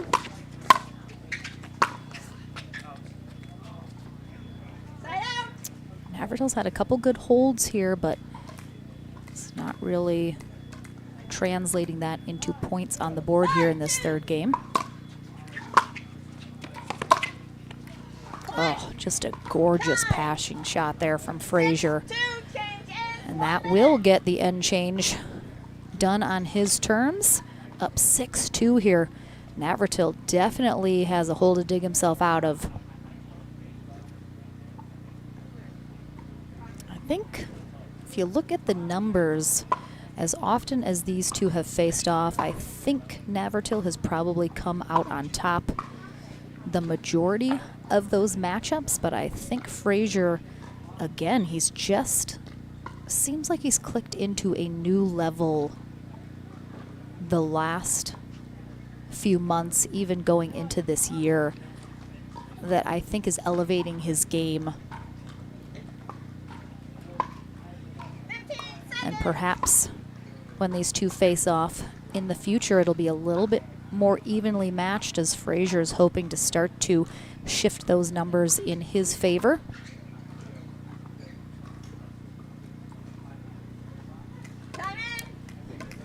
Winner of this will face Federico Staxrud in the semifinals.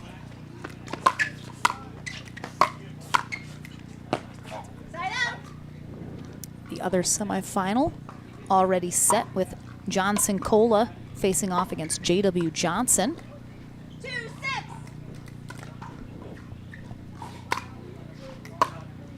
Side out. I know over on CC2 it looks like we have one of our ladies pro singles matches going on. Oh. Side out. Definition of breaking your opponent's ankles right there on that shot from Navratil. Frazier almost going down. 2-6. Navratil telling himself to send it before he hits that serve, which, if you don't know what that means he's about to unload on his serve, trying to really crank it up. And he got exactly what he wanted with that return long. Side out.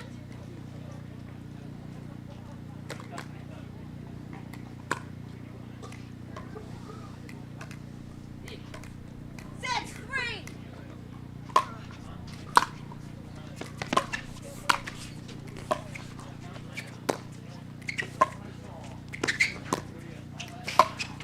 Oh, tough net cord there after Navratil did such a great job really working Frazier there, got what he wanted. Frazier clips the net on that final one. It's tough.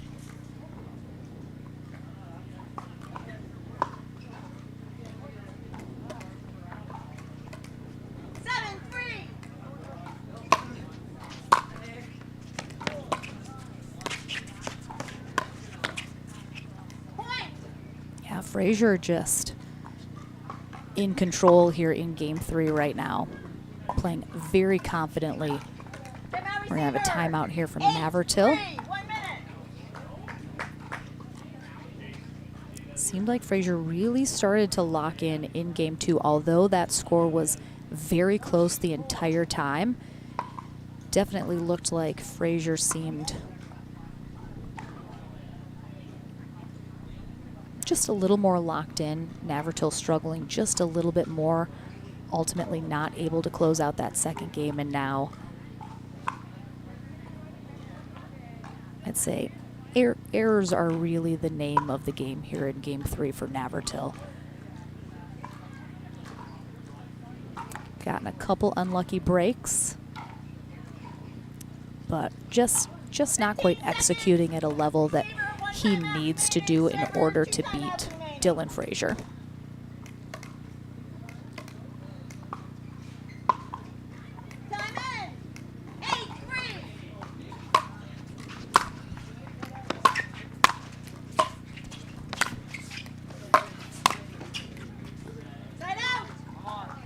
Great spot there from Navratil. Frazier had his weight going all the way to the middle. Really tough to shift back and try and get that shot. Very short return there.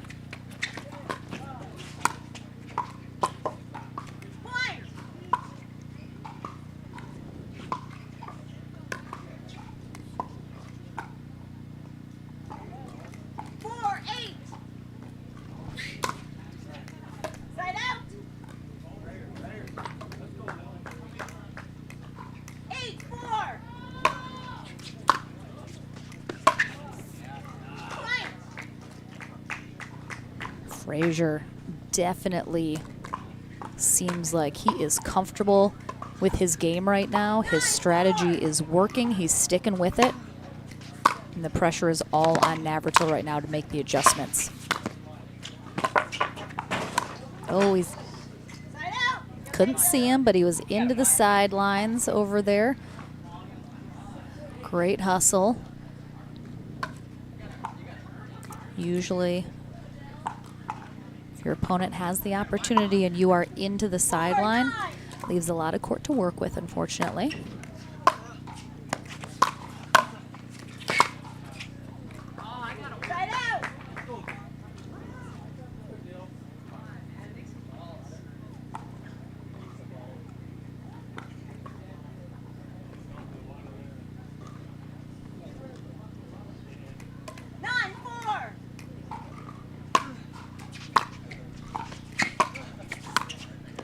Ooh, Navratil teetering on that kitchen line, almost, I think, made it so he wasn't ready for that next shot from Frazier because he had to take a little bit to try and not fall into the kitchen. So Frazier is already hitting that next shot before he's fully established again.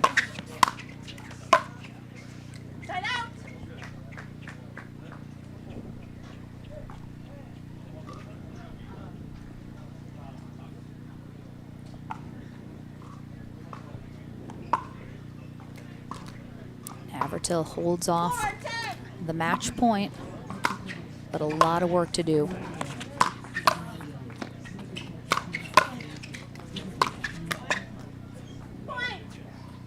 Navratil does that so well, just firing those drives at you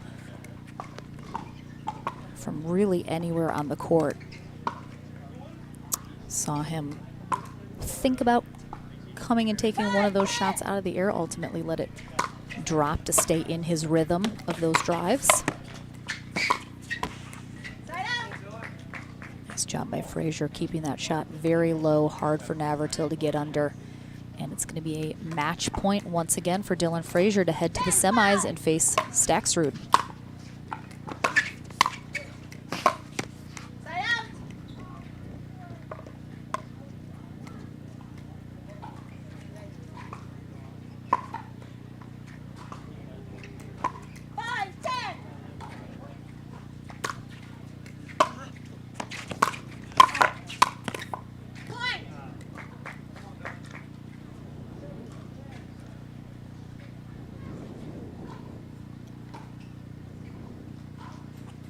Frazier getting a little bit rattled as Navratil having a couple really good rallies that he's come out on top of, inching closer on the scoreboard.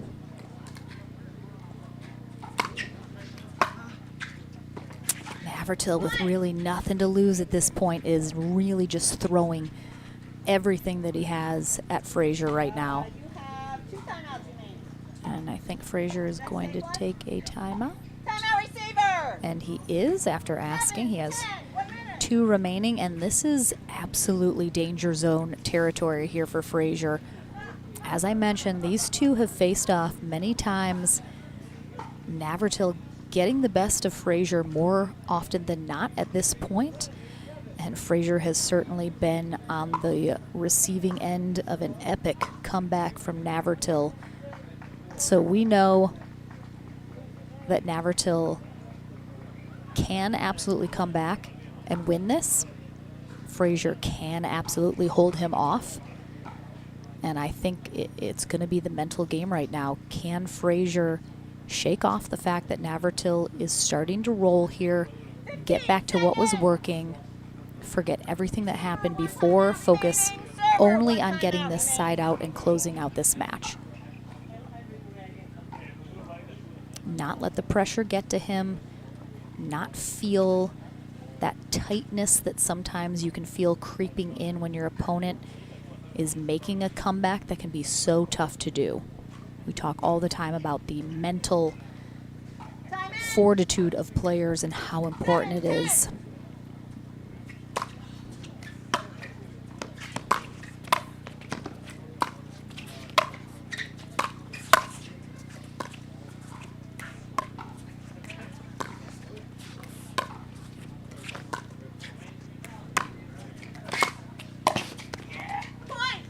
Wow. Navratil just kind of nonchalantly hitting these balls in. Finally gets that shot he wants to speed it up down that sideline. Gets the error from Frazier, and he's within 2.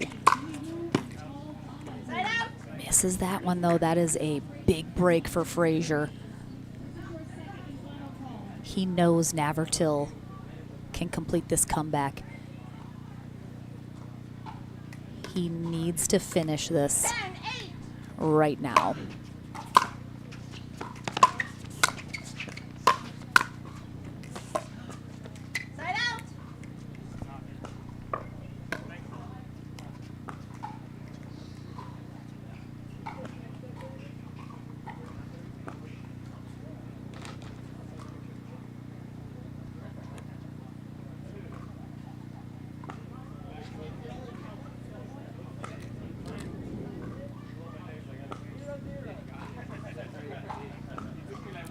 Toweling off, a little drink here.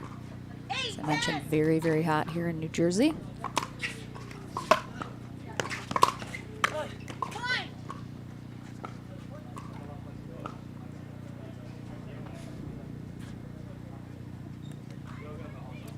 Frazier was up 6-2 on the end change. I think then made it 7-2. Navratil put a couple on the board, but was trailing.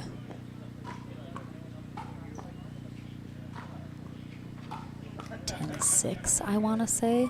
So Frazier having a couple opportunities to close this out, hasn't been able to do it, and he's not been really able to stop Navratil here.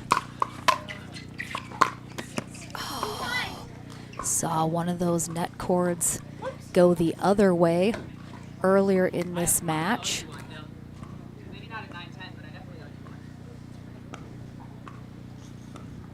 We are tied back up at 10s.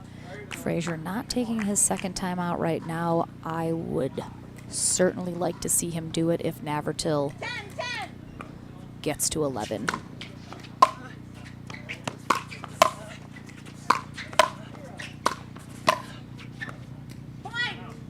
And there it is.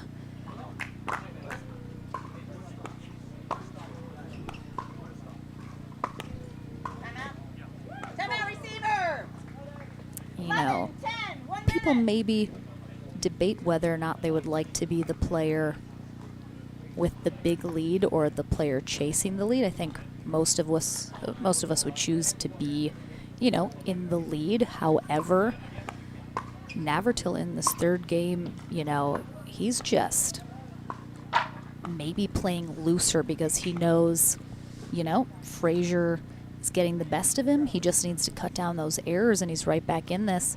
He knows he's done it before. He knows he can do it again.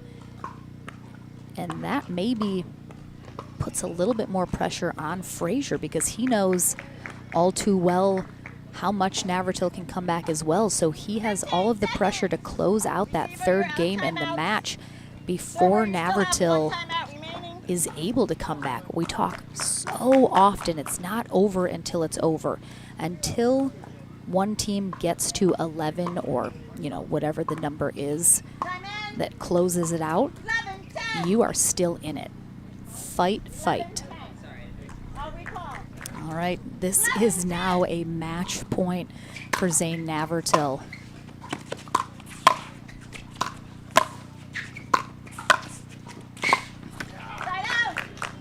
Big hold there for Frazier.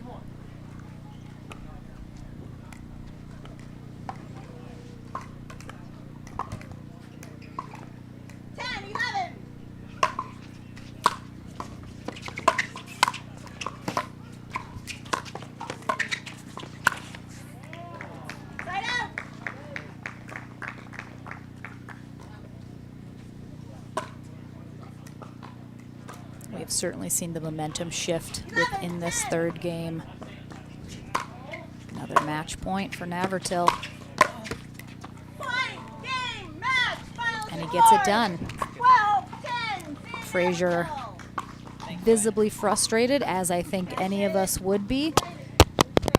Oh no, our microphone fell off the net. Did somebody hit it? Oh, Frazier. Didn't want us to hear anymore.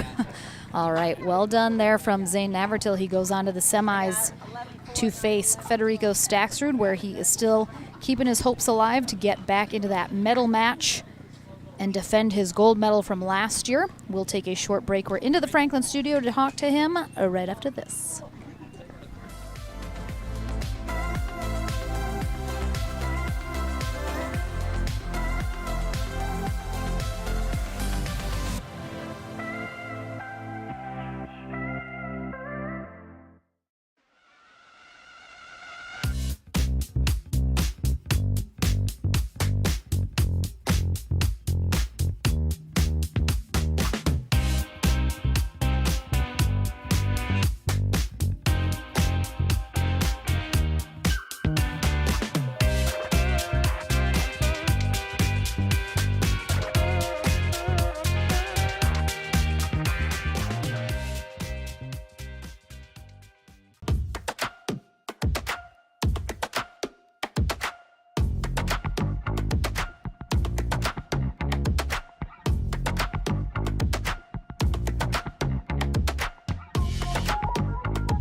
Welcome back to the Franklin studio, everyone. Lauren McLaughlin here with Zane Navratil, securing that final spot in the semis against Federico Staksrud.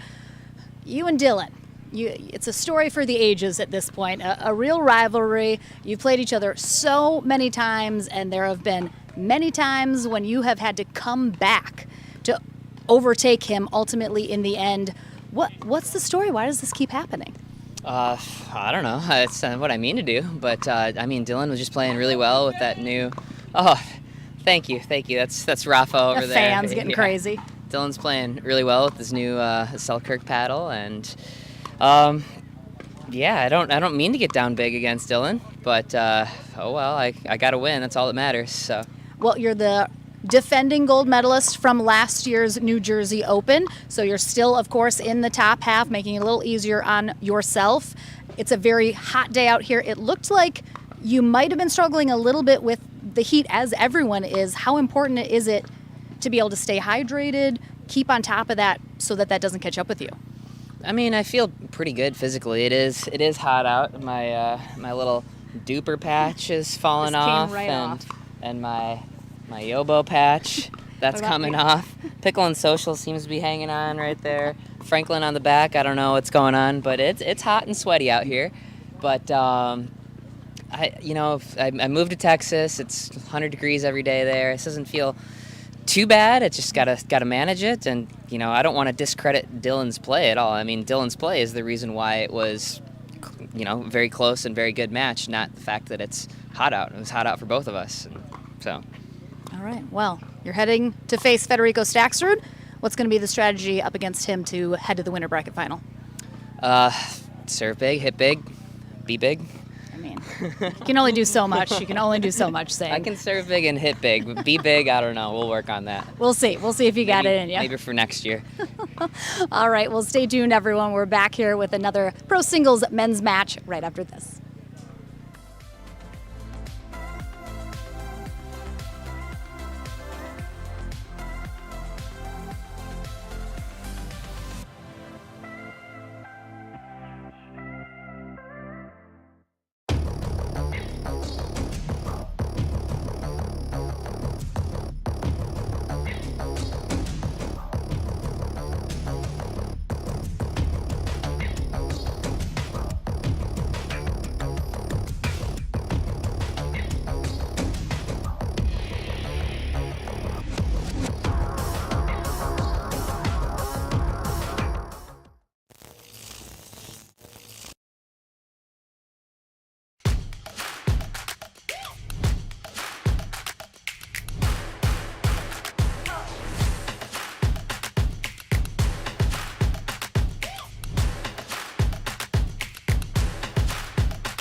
PPR is proud to be a partner with the APP Tour, which features 18 tournaments and more than $750,000 in prize money.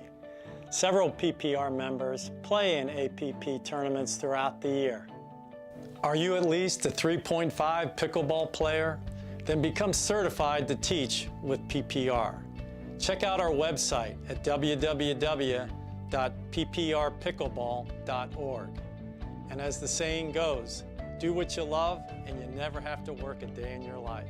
So give us a call at 843-842-9777.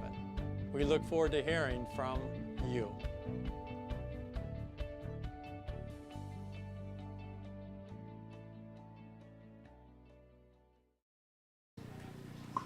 Welcome back, everyone. We have a consolation bracket match coming your way here in our men's pro singles. We have Rafa Hewitt on the near end taking on Yates Johnson in the blue.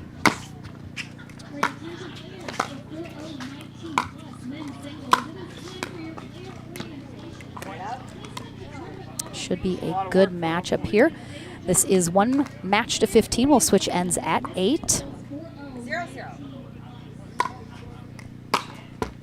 Oh, sneaks it over. Rafa Hewitt defeated in the upper half of the bracket by Julian Arnold, while Yates Johnson was sent down by Federico Staxrud.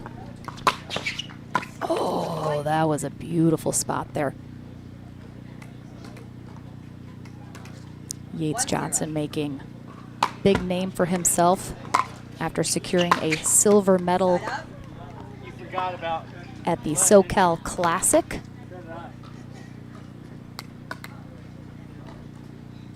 Just a couple months ago during the APP SoCal Swing. He does indeed have a twin brother, Hunter, who, if he wins this, he may have to face off against in our loser bracket, but let's not get ahead of ourselves. Trish Stewart, our USA Pickleball Certified referee for this matchup. 1-1.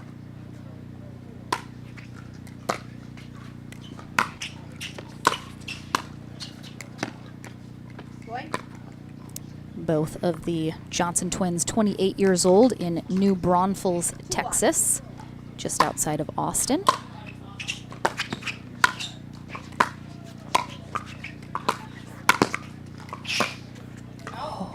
Misses that down that sideline.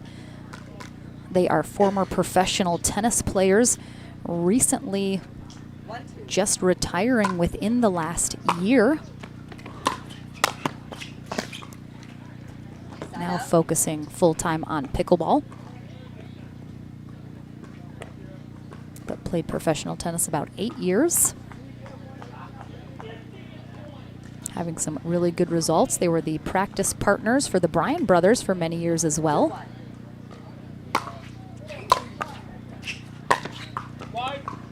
Side up. Rafa Hewitt, 28 years old as well, in Auburn, Alabama now. Originally from Idaho, where his family had a cattle ranch.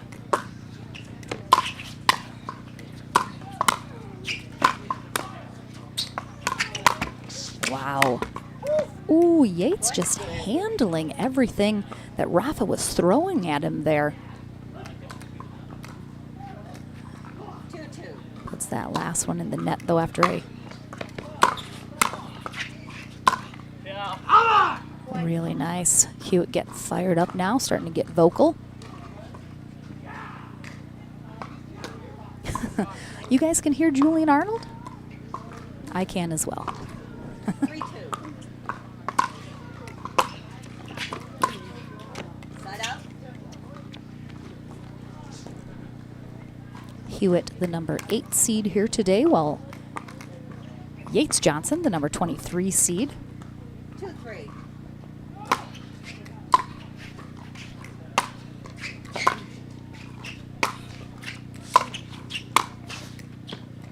Really nice court movement there from Johnson. 3-3. That's out. Side up. Certainly can see the professional tennis 3-3. background influence in Johnson's game. Point.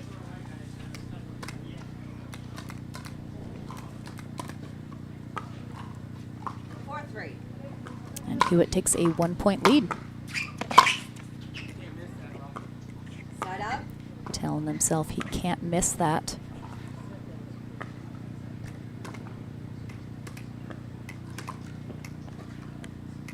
3-4.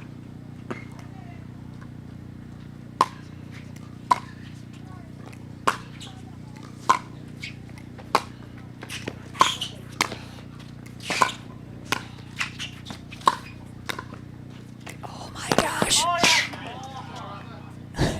Trish wisely got out of the way. She saw that Hewitt train barreling down on her.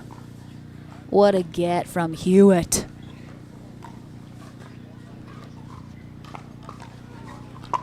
Four, 3.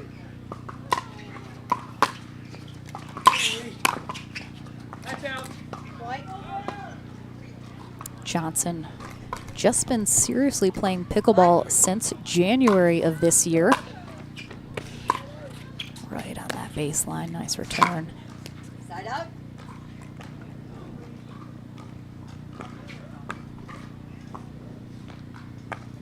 Again, this is a consolation bracket match to 15.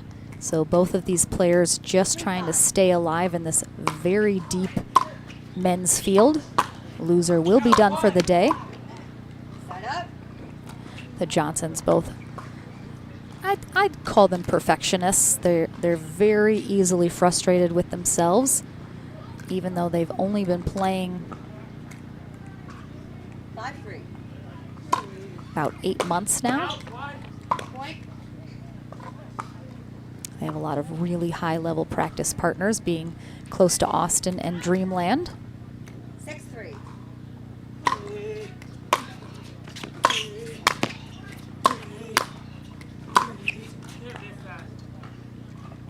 Side Again, Hewitt telling himself he can't miss that. up.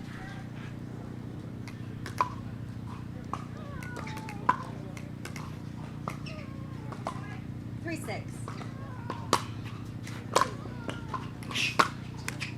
Side up. I'll take it. I'll get it.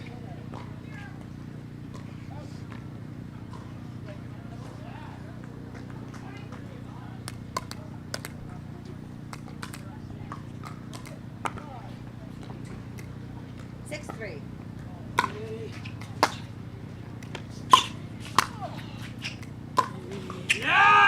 Oh, that was a beautiful two-handed backhand cross-court drop there from Hewitt. We got a,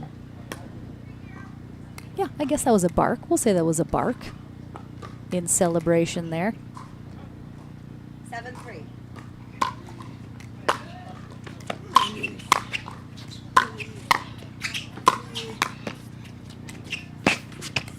Side up. Again, it's the backspin on that shot from Johnson. He drops it so well. Hewitt, very quick, almost gets there, but enough backspin on that shot that it just pulls it ever so slightly away from Hewitt's reach and his ability to get a good paddle on it. Point.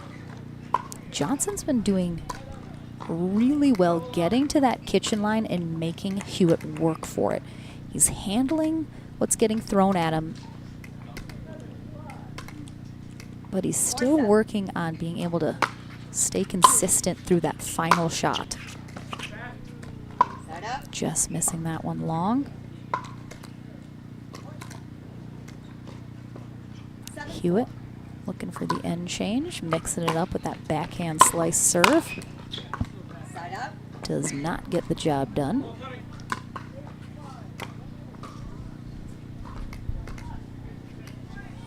Four, 7.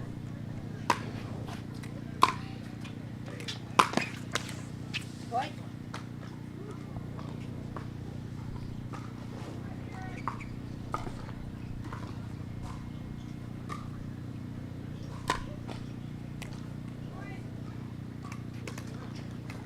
Five, 7.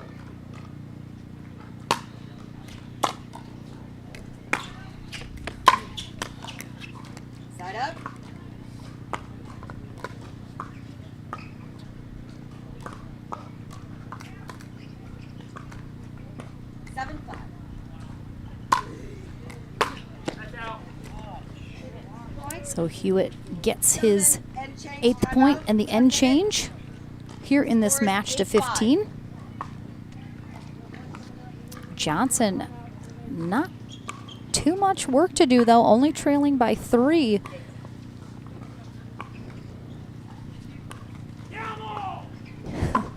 But Hewitt, as anyone who's been around for a while knows, can be a bit of a streaky player. Certainly when he is on and feeling fired up, he is a dangerous, dangerous player.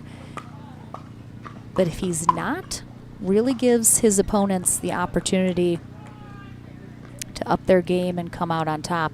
Facing off against him, we'll see if Yates Johnson able to make some adjustments here, switching to the near end.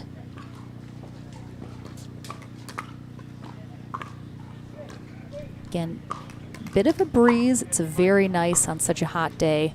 Time in. 8-5. Can be a little tricky for our players though if that wind gusts up a little bit during a rally. Quick side out for Johnson after the end change. Let's see if he can get something going here.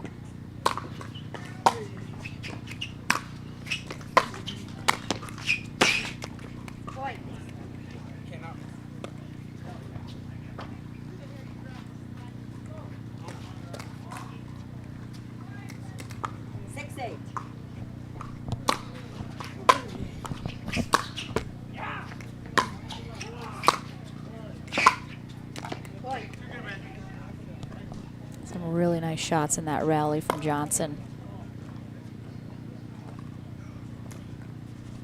7-8.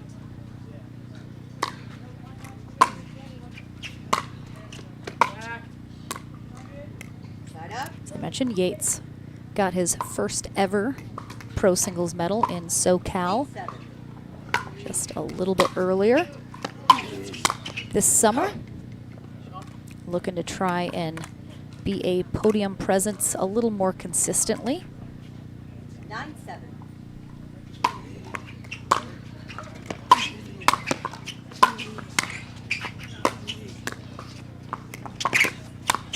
Oh, really great hands there from Johnson. Thought that was really risky here on this drop to bring Hewitt up to the net. But again, just anticipated really well. Hewitt essentially put that shot right back to him. Calmly put that into the open court. 7-9.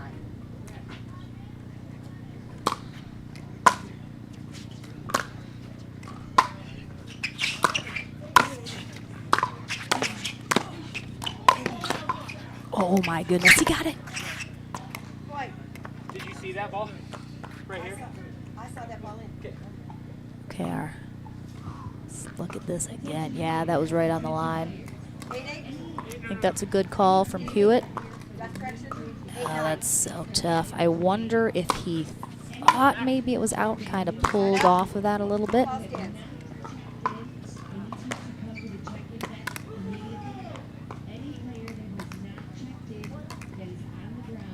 9-8.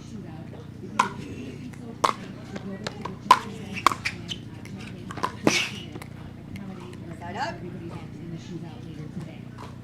Drop shots.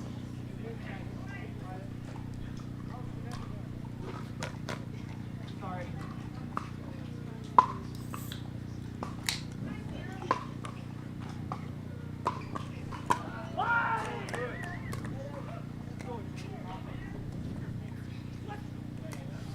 Eight, 9.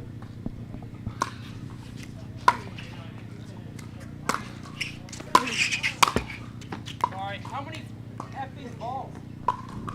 White. Tough net cords, excuse me. Nothing you can really do about that, and players understandably are very frustrated about it, but again, I don't think anyone's trying to hit the net. If they are, it's a tough shot to execute. But certainly understand the frustration. My goodness, it's like I got marbles in my mouth, Spencer. What's going on? White. Timeout receiver, 1 minute. All right, we're gonna have a timeout from Hewitt as Johnson, after the end change, has really started to get into a groove here. Now out in front by 2. Again, I think while Hewitt perhaps is a little more inconsistent than maybe Johnson is as a whole, I think Hewitt, because he is so dangerous when he is on, that got him out in front early in this match, but then when he's not able to execute at that highest level of his game, that's left the door open for Johnson, who has been more consistent overall throughout this match, to really sneak back in here, and he's done just that. We'll see if Hewitt, coming out of this timeout, is able to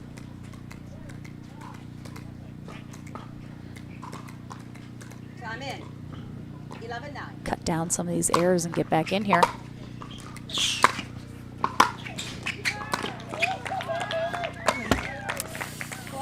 Ooh, that is tough. There was some celebratory cheer on a court right behind Hewitt as he went to hit that shot that I think he's upset about. I'm sure he thought that distracted him, but I mean, there's nothing you can do about that. It's just part of the game that you got to deal with, unfortunately. And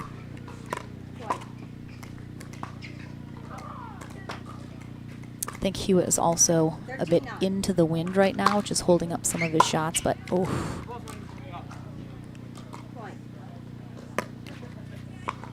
Yeah, it just seems like Hewitt, I think, mentally has gotten 14-9. knocked off track here.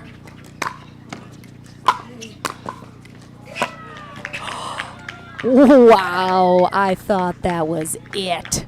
I thought that was it. Rafa Hewitt does not quit. Oh, that was so good. Keeps him alive here in this match to 15.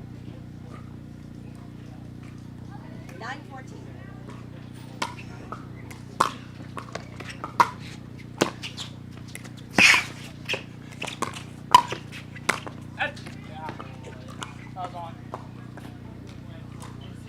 I did not see it. Do we have challenges? We don't have challenges. I'm sorry, Rafa. All right, let's pull this back. Never mind. All right, we don't have challenges. We're pulling it out. Side out. That ball is ultimately called in. Johnson very sure of that shot. We'll have another match point. Let's see if Hewitt can hold him off one more time. That is why. That one goes wide, so Hewitt lives to fight another rally. 9-14.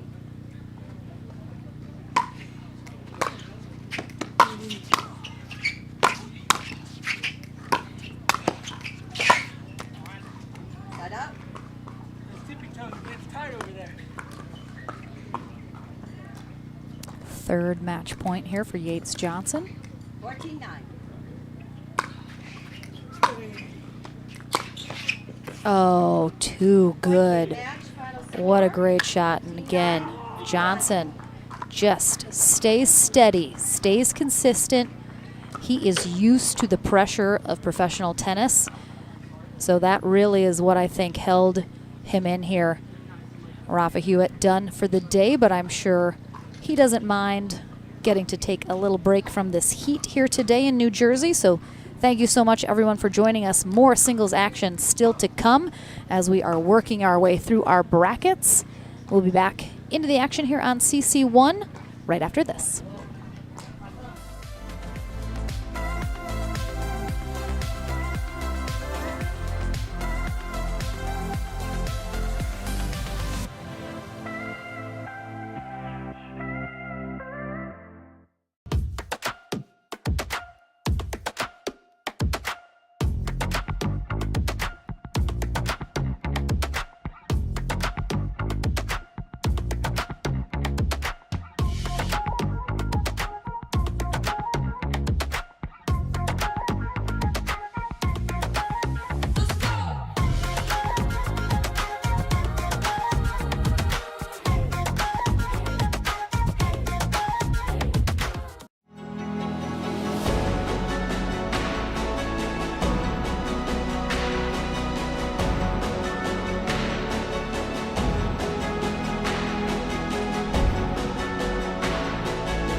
PPR is proud to be a partner with the APP Tour, which features 18 tournaments and more than $750,000 in prize money. Several PPR members play in APP tournaments throughout the year. Are you at least a 3.5 pickleball player? Then become certified to teach with PPR. Check out our website at www.pprpickleball.org. And as the saying goes, do what you love and you never have to work a day in your life. So give us a call at 843-842-9777. We look forward to hearing from you.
Welcome back, everyone, here to Championship Court number 1 at the APP New Jersey Open. Lauren McLaughlin here on the mic. Adam Stone on the mic for CC2 in our 2-court coverage all weekend long. We have a semifinal matchup here coming your way.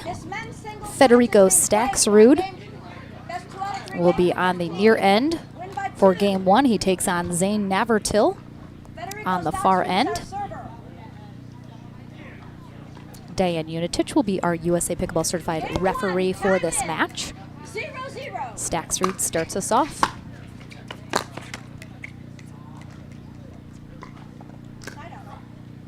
Navratil, the defending gold medalist from this tournament last year. Staxrud was not here last year, so I'm sure he's hoping to steal one of those podium spots. Oh. Sills well long as Navratil really got a hold of that one. 0-0.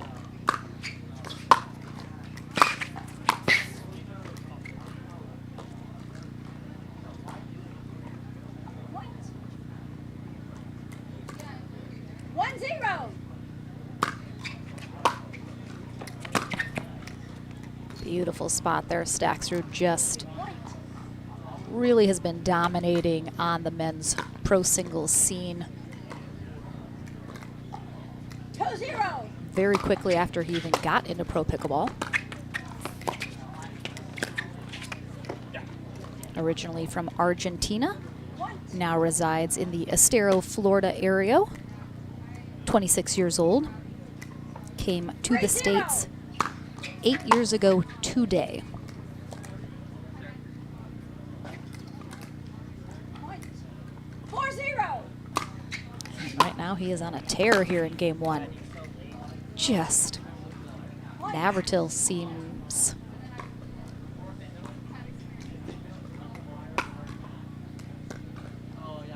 just unlike himself here as Staxrud 5-0. just, I mean, it's like Navratil's never played him before.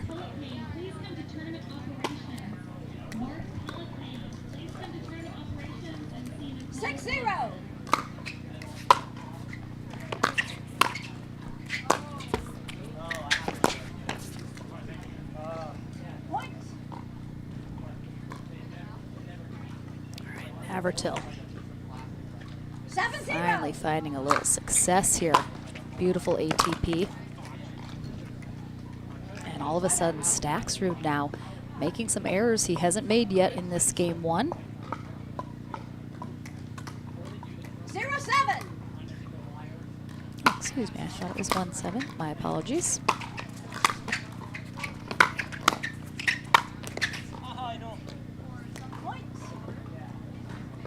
Now it is 1-7.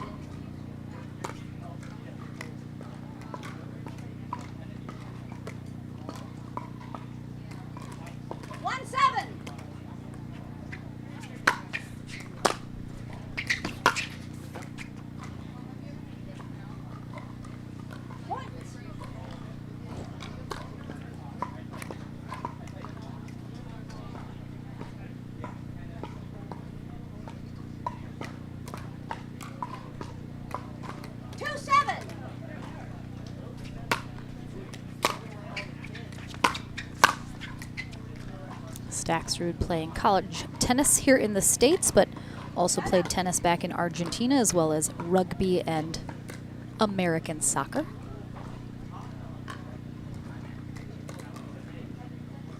Which I assume is called football there, but just wanted to clarify. I guess technically it should always be called football, and then it's American football when we're talking about. I'm getting on a tangent. I'll just let that go.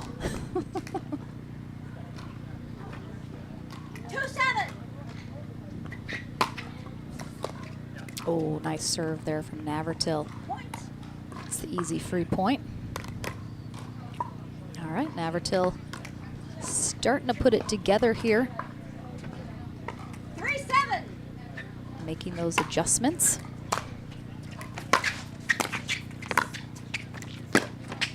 Oh, too good. Supposed to be an Ernie. Navratil. Big smile on his face as he goes for that Ernie, and Staxrud must have heard him coming. Goes back cross court with that. Too good. 7-3.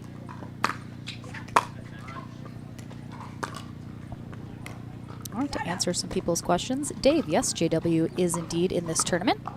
He is playing in the other semifinal against John Sincola. I believe they might have already played that. Let me take a quick peek.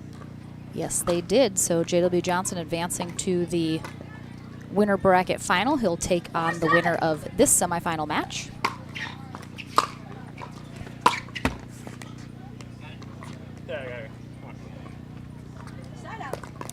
Kim, I know the idea of having the refs sit up in a high chair like tennis has been talked about and discussed. I'm not sure the arguments on either side.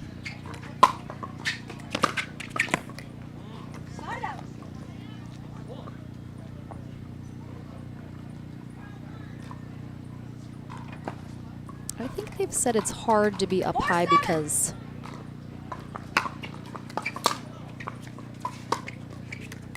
of some reasons I'm not particularly remembering, but when you're up high, because a pickleball doesn't compress like a tennis ball does when it hits the lines, you have to be able to see a little bit sort of underneath the ball.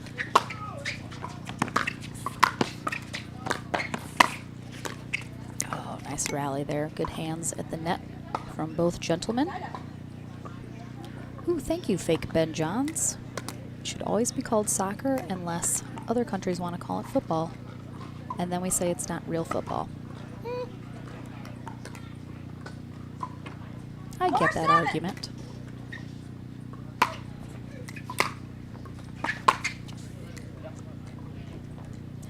Pretty sure James Ignatowicz is off spending his MLP money somewhere, which is why he couldn't be here this weekend.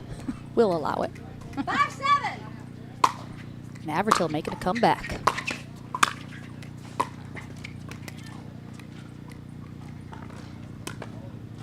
Side up. 7-5.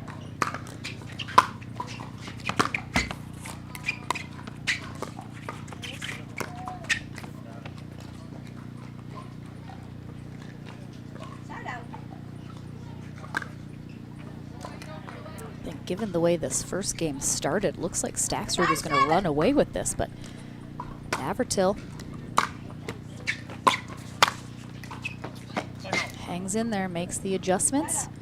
Timeout, And we're going to have a offensive timeout here from Staxrud as he gets the side out back from Navertil.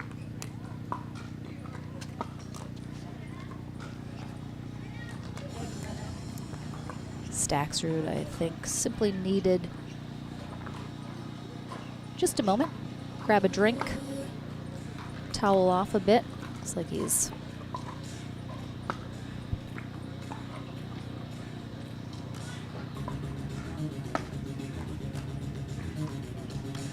taking care to make sure and be drinking electrolytes, as all of these players are.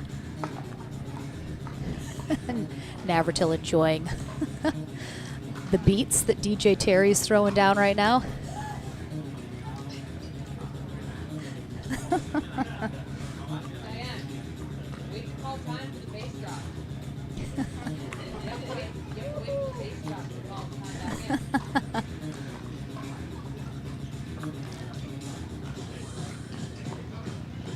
Oh, Aiden, you're correct.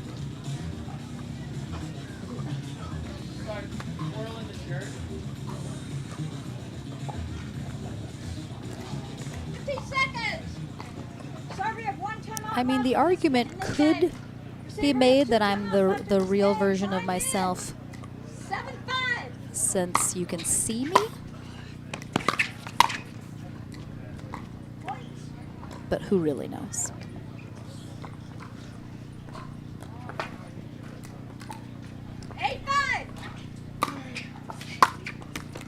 All right, Staxrud, good result coming out of the timeout here, getting a little bit more focused back to the results he is looking for.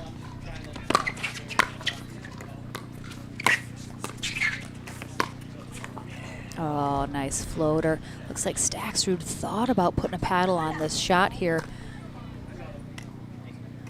as Navertil doubles up down that sideline. Yep, made a move for it, and then you can see that head drop as he realized staying well in.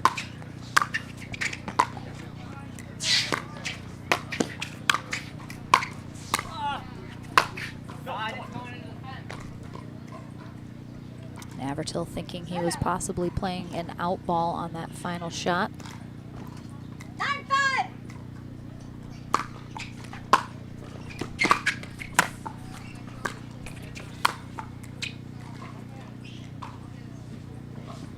Side up.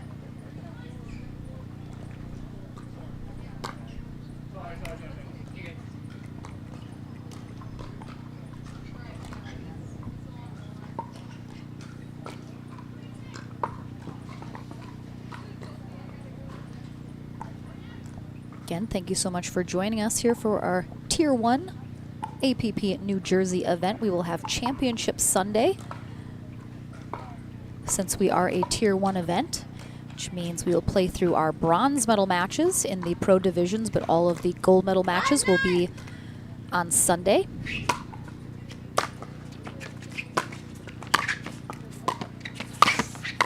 Oh, good recovery off the net there from Navertil. Good hands.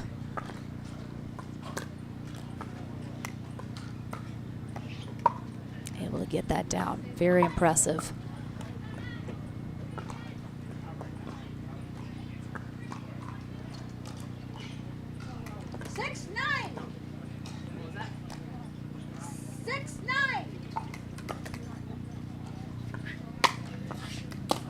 He strikes again.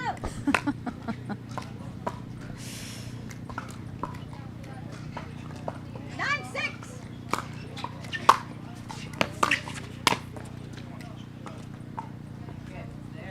All right, Staxrud now with a game point. 10-6. Right on that baseline with that return from Navertil. Side out.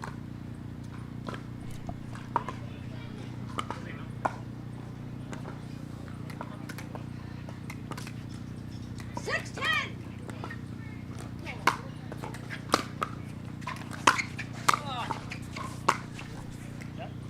Beautiful spot there from Navertil.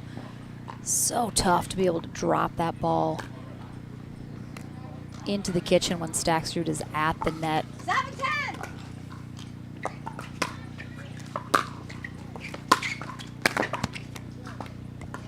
And he follows it up with a really nice two-handed backhand down that line. Timeout receiver. 8-10. 1 minute. All right, we're gonna have a timeout here from Staxrud as Navertil once again. Navertil wants the beats.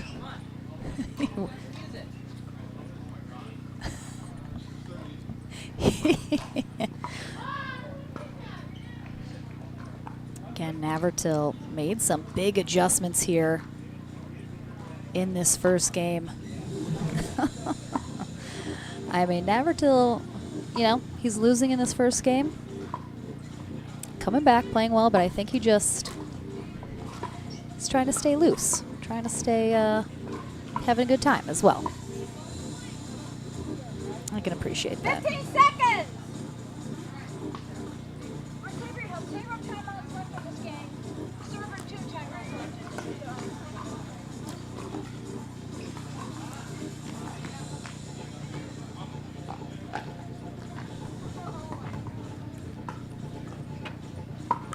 Time in.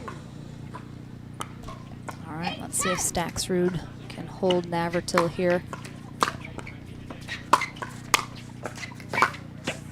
And he can. He'll get a third match point opportunity, excuse me, game point opportunity. Getting ahead of myself. 10-8. Breeze picked up a little bit during that match. 11-8. Federico Staxrud.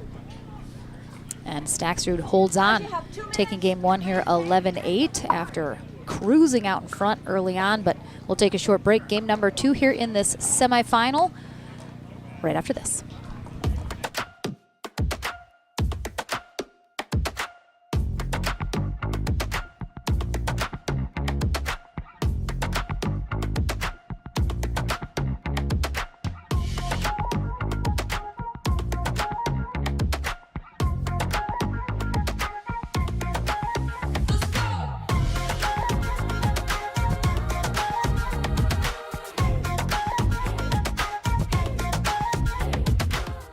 PPR is proud to be a partner with the APP Tour, which features 18 tournaments and more than $750,000 in prize money.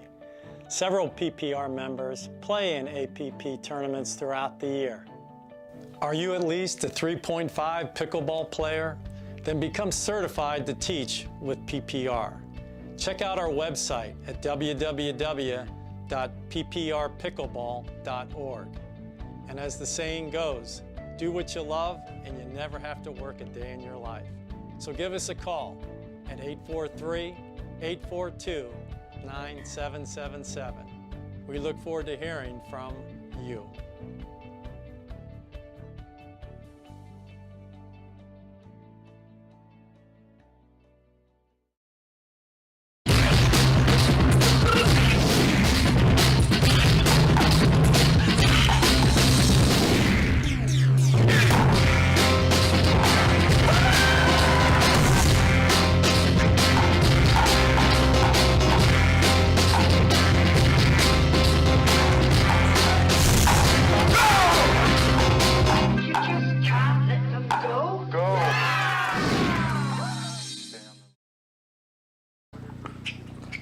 Welcome back, everyone, to our second semifinal matchup.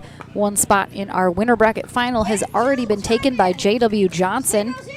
He will face off against the winner of this match, Zane Navratil, now in the near end, taking on Federico Staxrud. On the far end, Staxrud winning game 1, 11-8. And a very similar start for him in game 2. Just played perfectly out of the gate in game 1. Navratil finally able to get it together a little bit, make that first game competitive.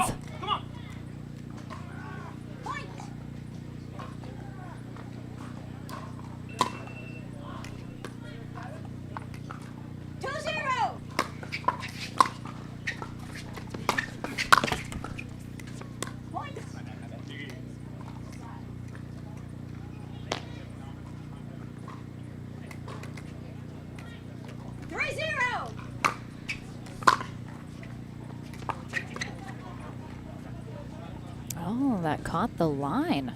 I thought for sure that was out. Staxrud was there, ready to hit that shot, and then just, I guess,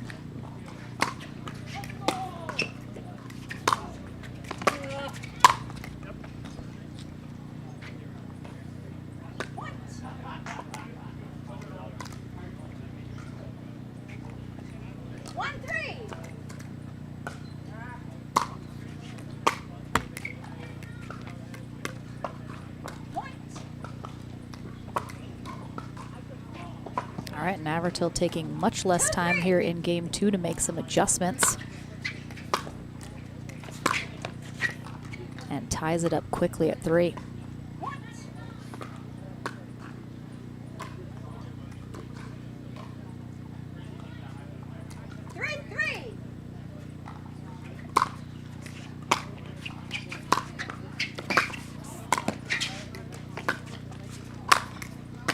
Oh, good reach from Staxrud there.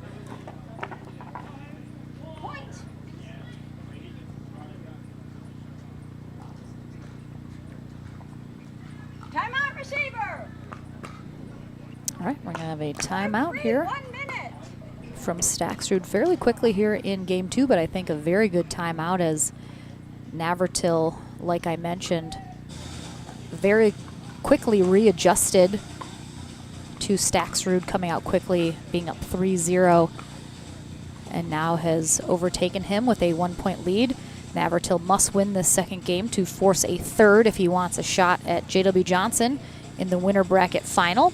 Navratil is the defending gold medalist from last year's New Jersey Open, while J.W. Johnson got the silver, and Johnson Cola rounded out the podium with bronze.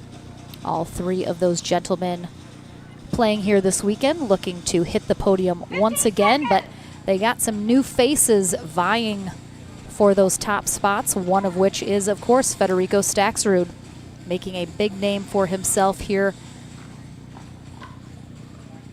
at the singles level. Coming into the pro scene within just the last year. Now a podium contender every tournament that he is in.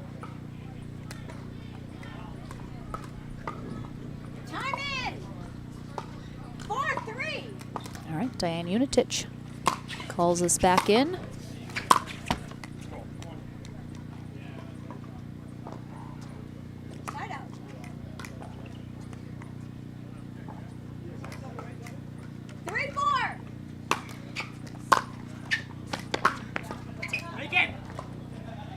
It's going to go wide.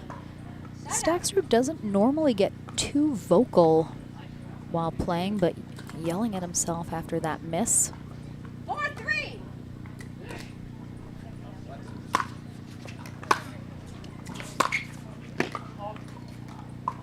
Staxrud actually goes for that shot down the sideline, thinking it was good, but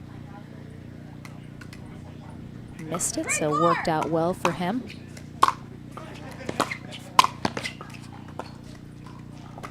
Navratil taking flight on that volley.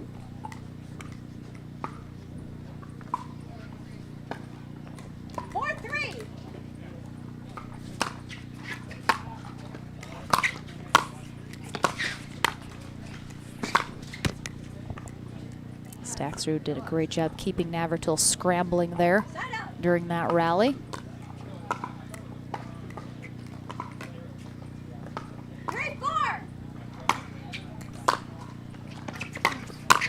Oh, the Ernie from Navratil that he was hoping for. In game one, he gets in the second one. Nicely done. 4-3.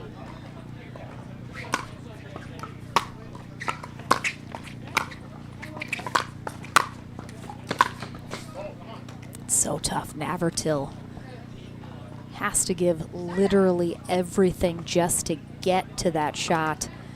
So not a lot left to execute it well.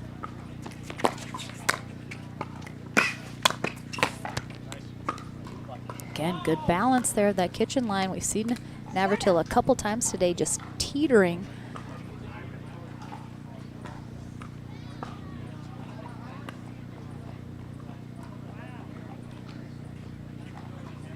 A lot of toweling off and hydration breaks today as we are 4-3. in the upper 80s, feeling like mid-90s here in New Jersey. Have some cloud cover, but now starting to be mostly sunny. So that makes it even tougher on our players. 3.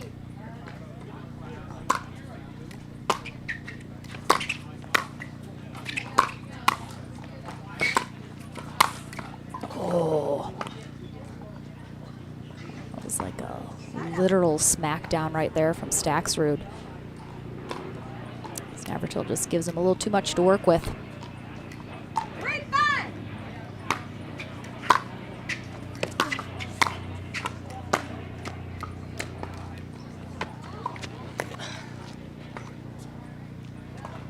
Side out.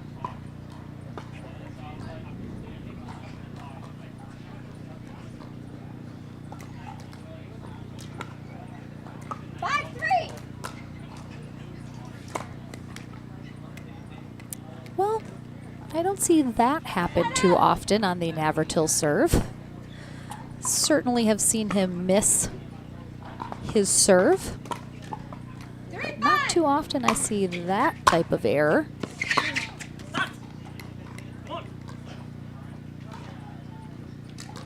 Side out.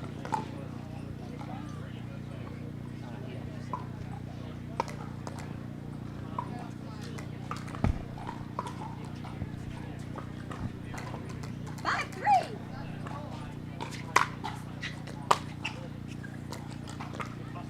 All right, free point off the serve for Navratil. Perhaps making up for his missed attempt on the previous 6-3.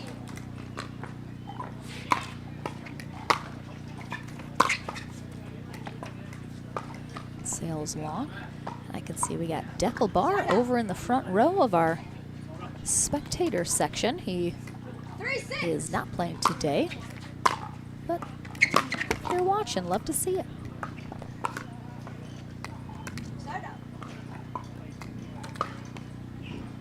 Let's get some pointers maybe, picking up some singles pointers for next time he decides to.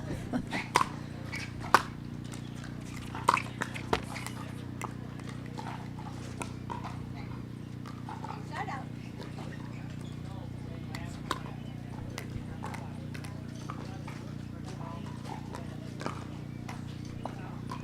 3-6.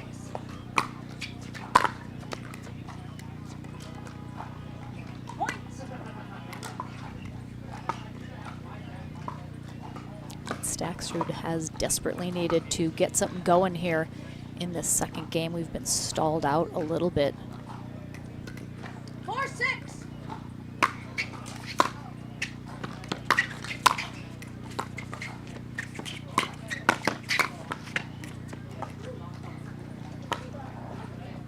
Side out.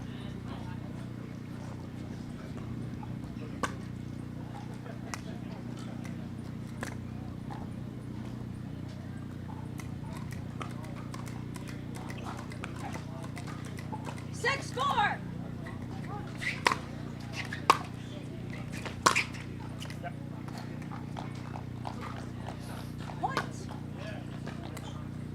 Again, Navratil looking to force a game 3 here in our second semifinal match.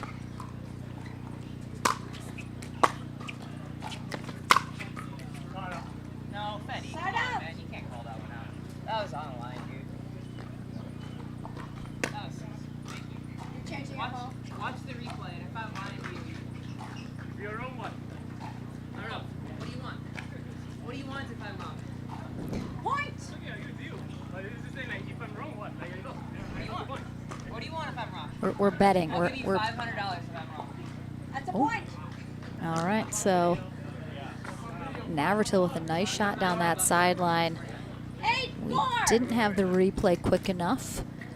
Staxrud originally calls that out. Navratil very vehemently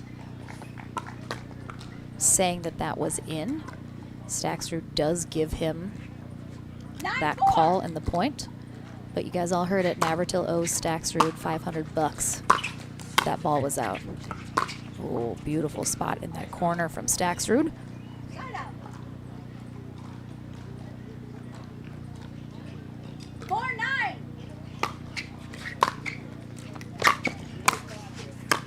Oh, nice reach there from Staxrud. Squeaks that over the net. Do we have that replay? We do. Spencer's got it. Roll us back, Spence. Never mind. We'll get it. We'll get it.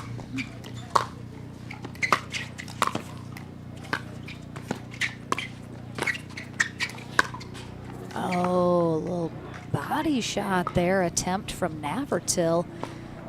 Staxrud does a great job getting out of the way. So here is that previous rally. 6-9. Oh yeah, that looks in to me. I think that was the right call. I think it's not, Side out. you know, crazy in. I think Staxrud, you know, very, very close call, but I do think that looks like it caught the line.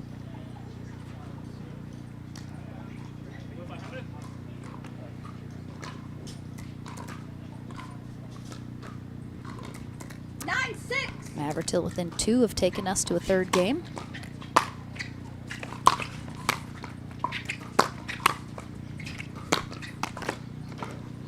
Point.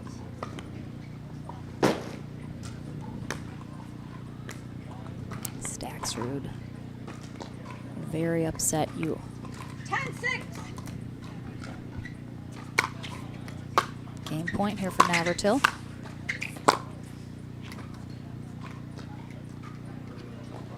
Side out.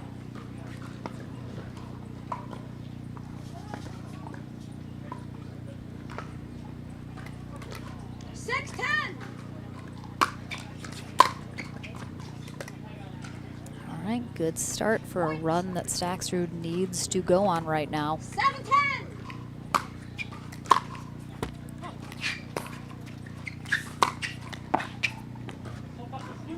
Side out.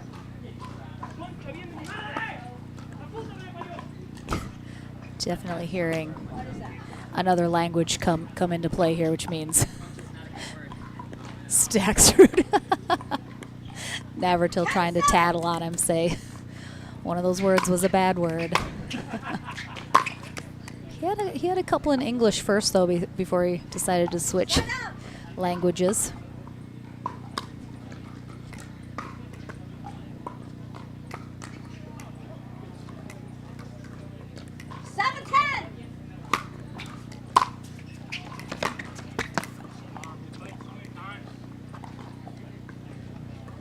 All right, so Staxrud put 1 on the board, and he has held Navratil a couple times here.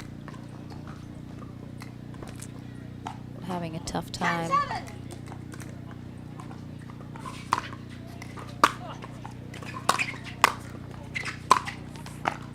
Navratil gets the job done here in game 2, so a game 3 coming our way here in this final semifinal match. Again, spot in the winner bracket final against J.W. Johnson on the line. We'll find out who's headed there right after this.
Welcome back, everyone, to our Championship Court 1 coverage here at the APP New Jersey Open.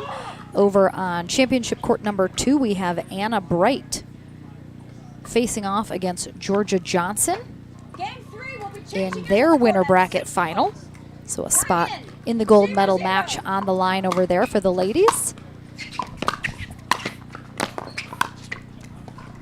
And right now, game number 3 underway here in our semifinal match in the men's pro singles bracket. 0-0.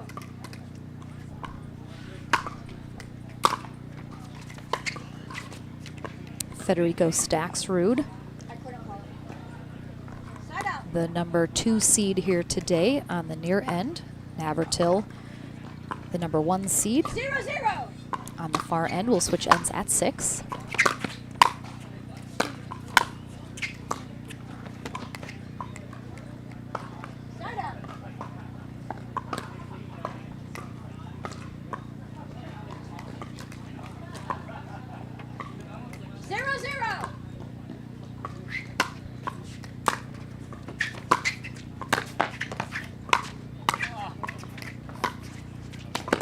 Staxrud just getting pulled off his feet here from Navratil.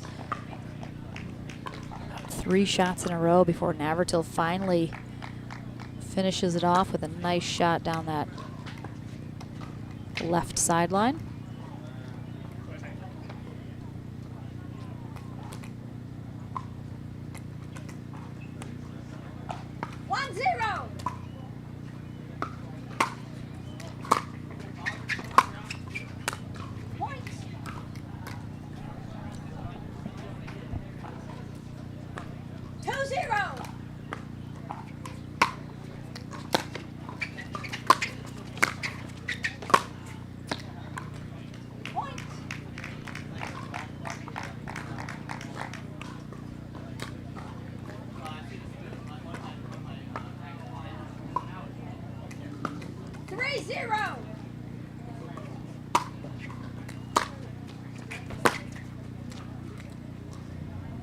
So finally a different start here in game 3. It's Navratil taking the lead first.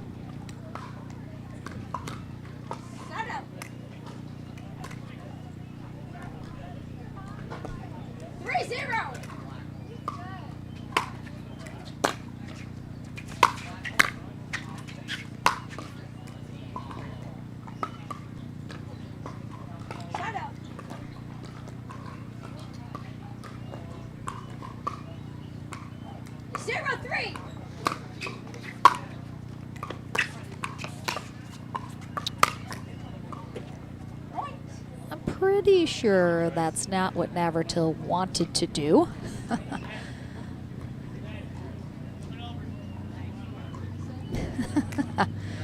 Hearing another pro in the pro tent giving him some tips on that if you're going to lob, it's got to go up and over your opponent instead of, you know, just right to them.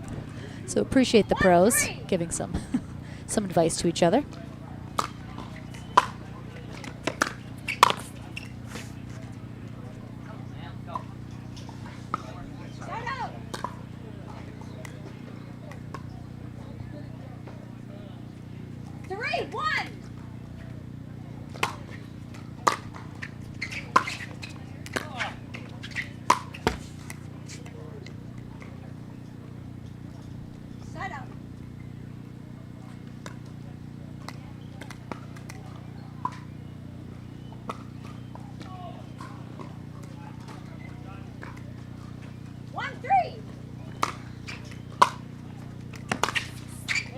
Oh, beautiful spot there. Navratil even telling himself as that goes by to hit it.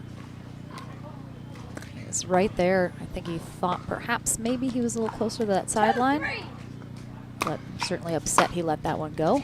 Oh, that's going to stay in with a wind assist. And Staxrud with a heavy top spin ball. Sits that right in that back corner and has tied it up at 3s here in game 3.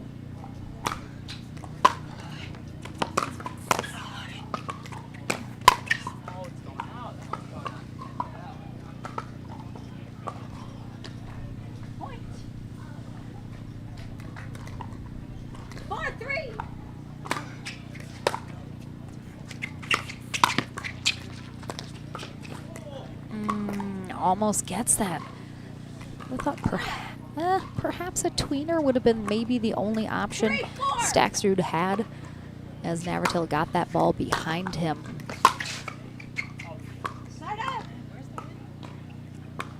Navratil, interesting. Looks up at the sky and I hear him say, "Where is the wind going?" Looks like he's having trouble getting any sort of sense of which direction the wind is going in. I did mention earlier it does seem to be changing directions. So that can be super tough when players are expecting it to stay steady and it moves on them. Wow. Staksrud with a 2-point lead now, but side out. Seems like both men struggling a little bit here with some unforced errors, pushing several of these balls long or wide.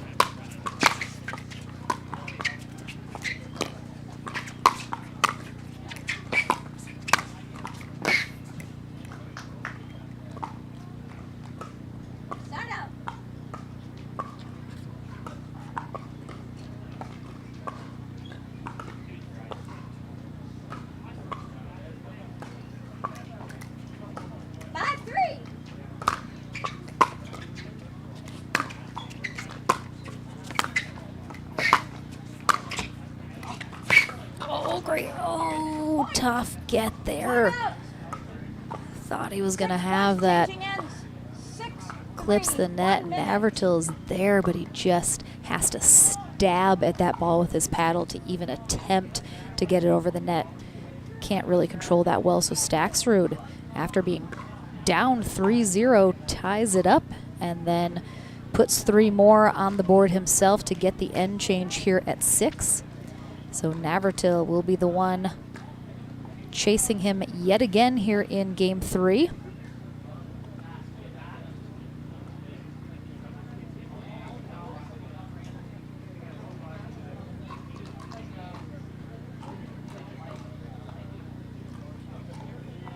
Again, first day of live streaming coverage here at the APP New Jersey Open. Lauren McLaughlin here on CC1. We have Adam Stone over on CC2 for today and tomorrow. We will have our mixed doubles tomorrow, followed by men's and women's doubles on Saturday, and then we will have championship Sunday this weekend. All of our gold medal matches in our pro brackets will be played all on Sunday. So definitely plan to put that in your calendar to join us all weekend. Here's some really top level talent here at New Jersey.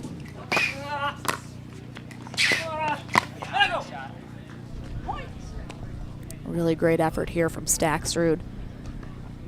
You just hear the effort he made during that rally, sliding every which way. 7-3.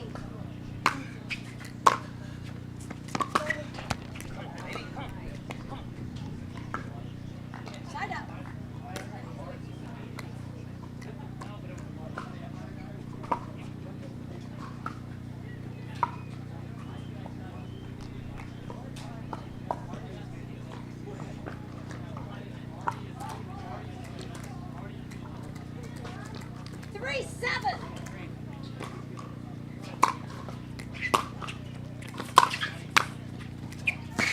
Oh, beautiful little slice volley there from Staksrud on that backhand side.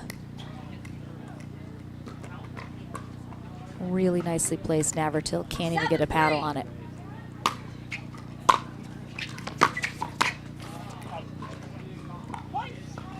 Navratil with a slice volley of himself,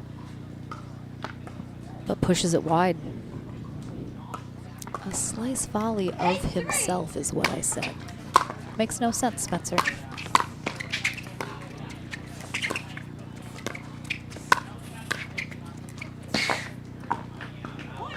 Again, some really great angles during that rally. Staxrud within 2 of taking this match. Timeout receiver. This was a very similar game 3 to game 1, in that Staxrud had a pretty dominant lead that Navratil had to try and overcome. Came close, couldn't quite close it out. Let's see if Navratil has a little bit more in the tank left here in this 3rd game, or will Staxrud be able to close it out here in these next couple rallies and head to that winter bracket final against J.W. Johnson.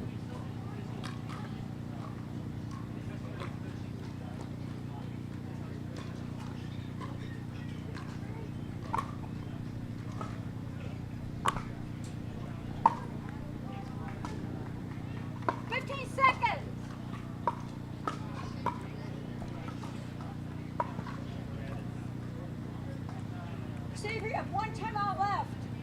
Server, 2 timeouts left. He has 9, yes. Time in. 9-3.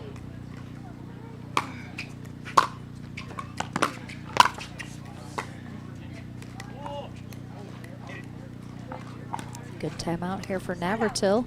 Quick side out. Now he's got to do something with it.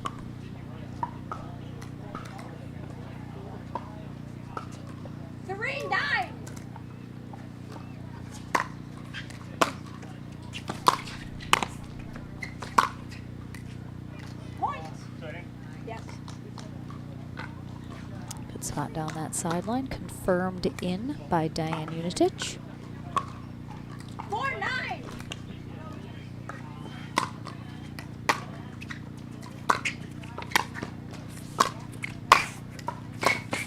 Oh, too good there from Navratil. It was a really nicely hit shot there from Staxrud previous, but Navratil was handling it so well.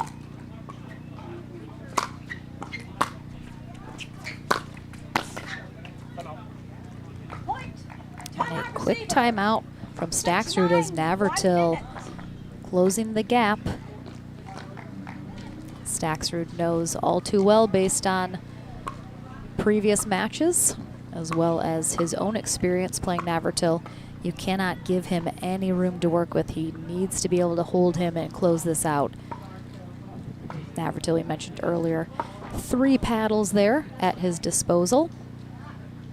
I think at this stage, simply because some of those overgrips are getting really wet from the sweat of how hot it is, so it's really nice to be able to have a different paddle that you can change out with a bit of a drier grip, as when it gets really hot and humid, you definitely don't want to be losing that grip on your paddle, have it slip on you Receiver, while 1 timeout left. you're in the middle of a rally or 1 timeout left. trying to hit a shot where you need a little stronger of a grip.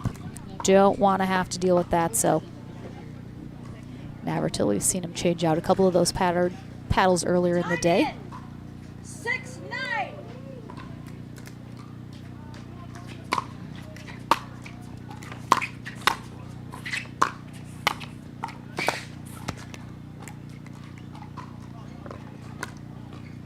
Side out.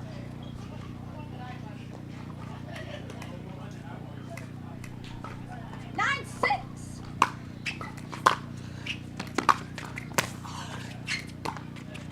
Wow.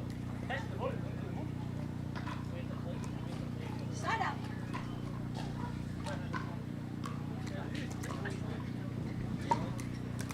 6-9.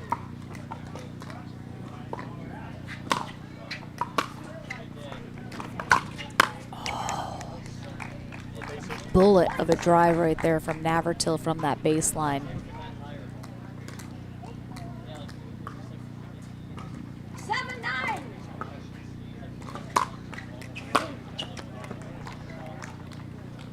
Point. Staxrud's body language, very frustrated with himself. 8-9.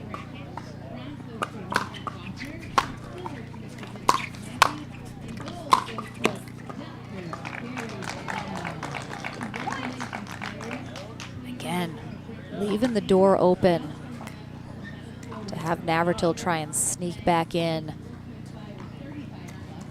9-9. So dangerous. Tied back up at 9s. Oh! Navratil and I had a similar reaction there. As I thought that was going to be just an insane winner, but ends up clipping the tape and sailing wide.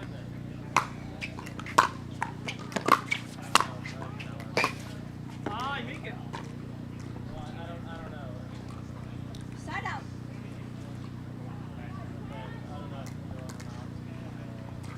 9-9.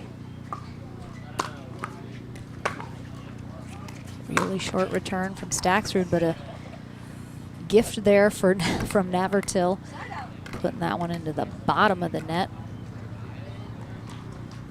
9-9.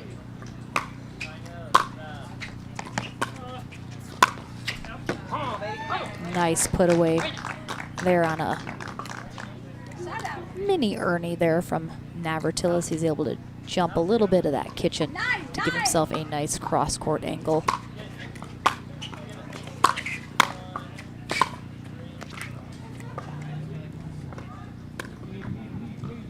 Side out. 9-9.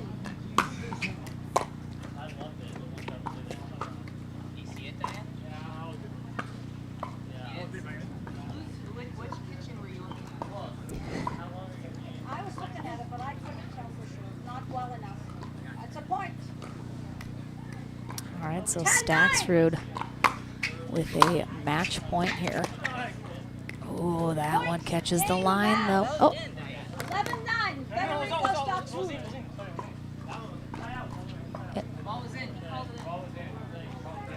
We're still playing, Diane.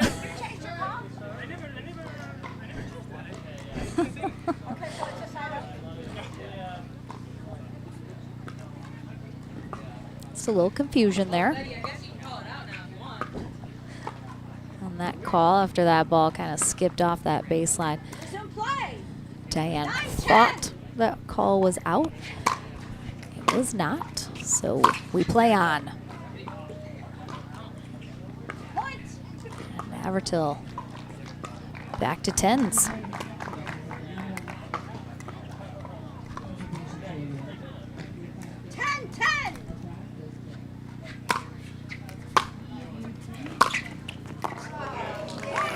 Navratil with that two-handed backhand down the line. His two-handed backhand can be so lethal. Just can place it 11-10. really anywhere. And now it's Navratil with a match point.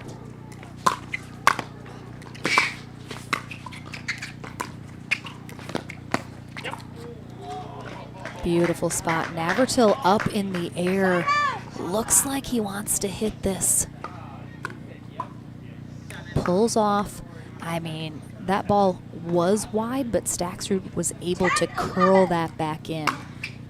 So a really tough spot there for Navratil to make a call. Ooh. Easy call on that one, though. Side out.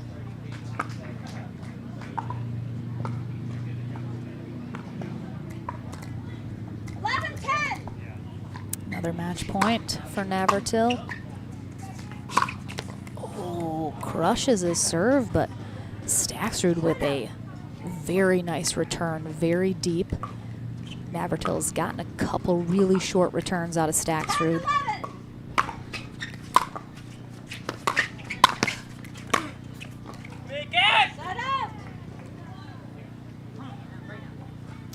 Third match point opportunity will be on Navratil's paddle after this timeout from Staxrud.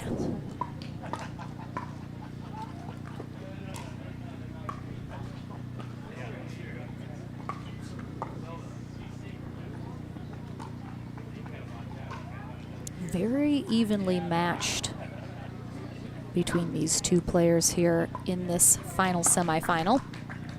Staxrud going out to a big lead in game one, able to maintain it even though Navratil was able to get back in and make that first game more competitive than it started.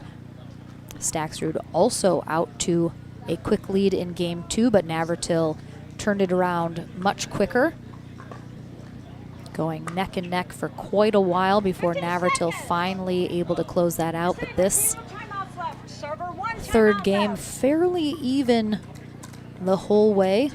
Now obviously trading blows here to finally finish this.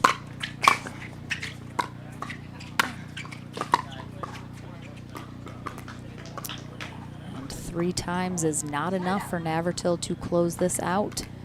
10-11.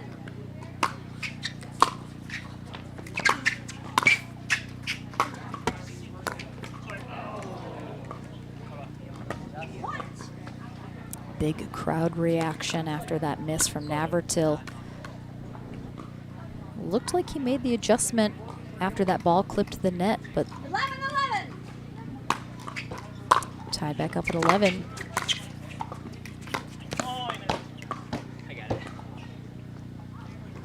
Side up.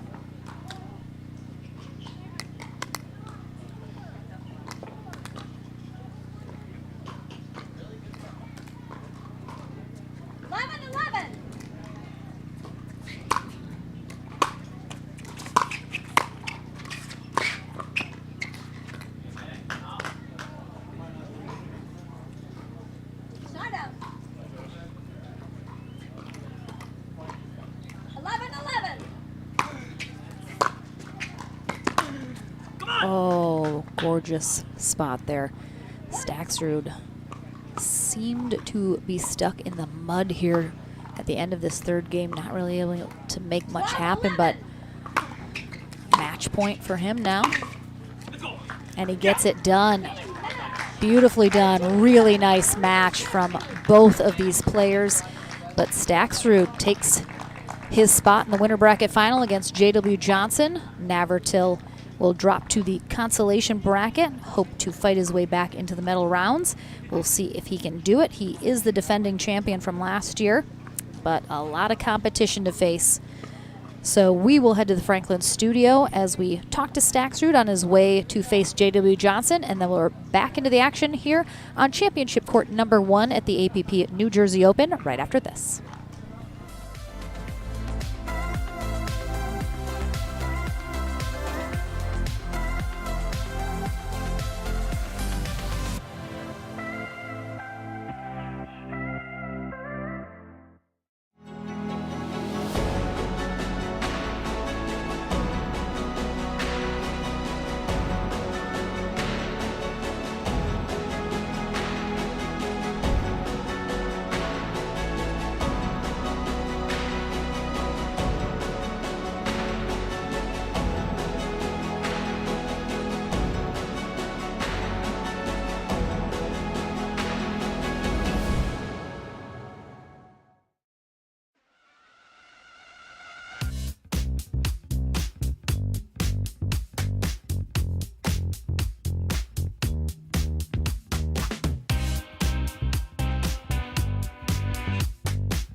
Welcome back, everyone, to the Franklin studio. Lauren McLaughlin here with Federico Staxrud as he heads to the winter bracket final.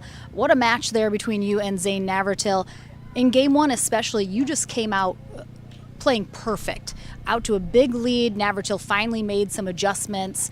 Wasn't able to catch up completely, though. Game 2, another big lead for you that he caught up to. What are you thinking as he's coming back after you come out strong? Yeah, I think the match was it was a match of moments, right? I started, then he came back, then he has his moment in the third, and then at the end kind of was like a tight because I knew that it was like the last moment. But yeah, I just came across the match. I don't know what You're like, I don't know what I'm saying right now. I'm delirious. Yeah. So you're going to face J.W. Johnson in that winter bracket final. What's going to be your thought process to come out on top? I have to play good the whole time. Being regular, I can't have these drops if I want to come up on top, but it's going to be a fun match for sure. We saw both of you guys struggle in different moments with the wind. Yep. It kind of picks up, swirling. How much of it was that a factor for you guys? Yeah, this side has a little bit of wind behind you. It helps. I help him for sure with the serve that he has, but yeah, as I say, like he has his moment, I had my moments, and then well, it came up to the end. And finally, recently, Yola Paddle was announced as the official paddle of the APP Tour. You are Team Yola. How exciting was that for that partnership? Yeah, it was great. I love being here in the APP. Had great tournaments everywhere. We have like almost every weekend tournaments. That's great. And then the Yola, it's my paddle, so I love it. All right, well, we'll see you in that winter bracket final. Congrats. And don't go anywhere. More singles action still to come here at the APP New Jersey Open right after this.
We have 1 minute. Welcome back, everyone. We have a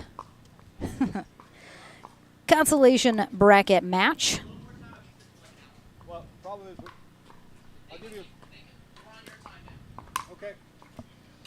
We have Julian Arnold facing off against CJ Klinger.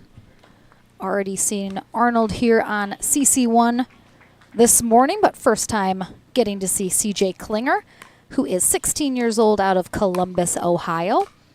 And even though only 16, has been playing pickleball for several years now and have seen him on the pro scene for the last year and a half, 2 years maybe now.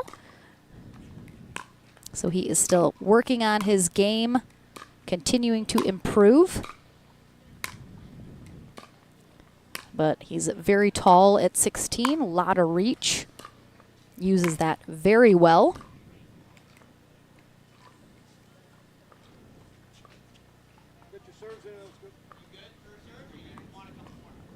Lauren McLaughlin here on Championship Court number 1. Adam Stone over on Championship Court number 2 for our 2-court streaming here this weekend at the APP New Jersey Open. We're at Veterans Park. If you're anywhere in the area, come on down and see us. Watch some great pickleball. It's a toasty one today, but I think our weather is supposed to get a little bit better for the rest of the weekend. Had a slight rain delay this morning, but I think we have smooth sailing for the rest of the weekend in terms of that. Had an extremely large men's pro singles bracket. Taking a look here. Julian Arnold ultimately knocked down into the consolation bracket by J.W. Johnson, 11-7, 11-4 in the quarterfinals.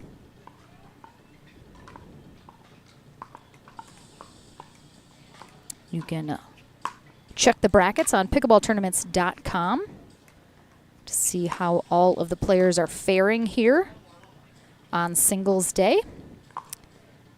And CJ Klinger, if I can find him amongst all of these names, was dropped down by Zane Navertil, 11-4, 11-6. So a lot of really high-level talent here in our singles bracket. Our ladies, I believe, are still in their winter bracket final over on CC2. Georgia Johnson taking on Anna Bright. to determine who is heading to gold and who's heading to bronze.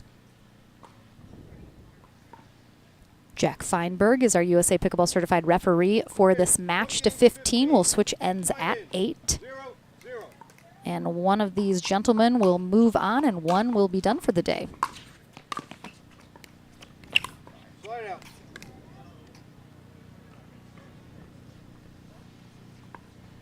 Zero, zero. Arnold, excuse me, Arnold, the number 9 seed here today, while Klinger, the number 18 seed. 1, 0.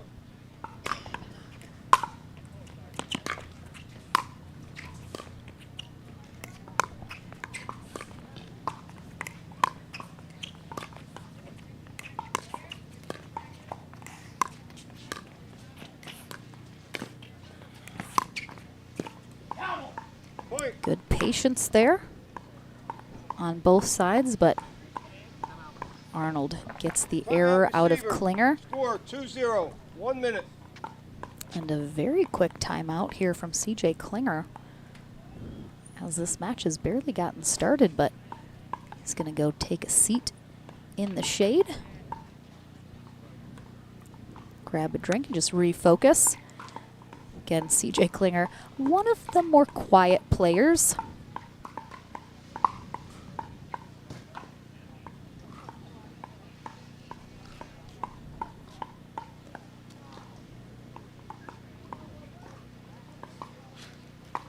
And he, of course, is facing off against the ever-vocal Julian Arnold, who is certainly not one of the more quiet players on tour. Always makes for a fun match. Got to see here on CC1 before our streaming started early this morning, Julian Arnold take on Rafa Hewitt. That was a super fun match to watch.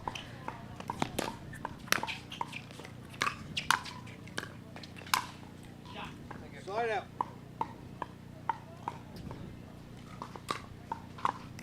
Great spot there from Klinger. Good timeout. Immediately gets the side out.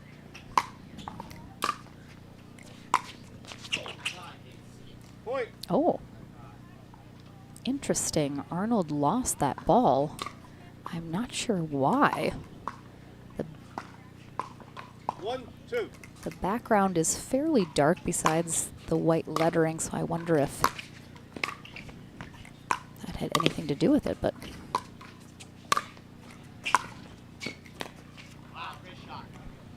beautiful spot there from Klinger in that backcourt, drops it just over the net. I think Arnold just really didn't expect several of those shots to come back, and as well as they did.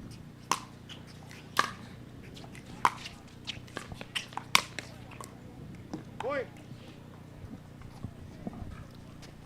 Do we want to try to move this? It is going to bake. 3, 2.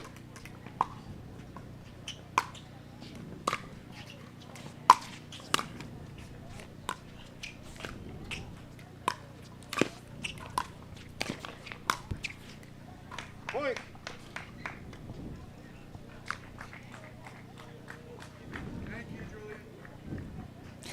That ball knocking over CJ's drink over there. Julian ran over to pick it up. 4, 2.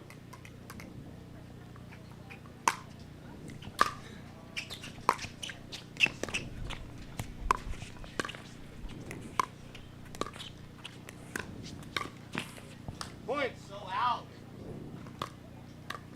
What is this?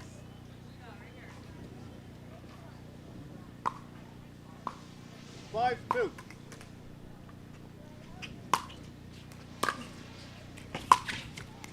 Slide out.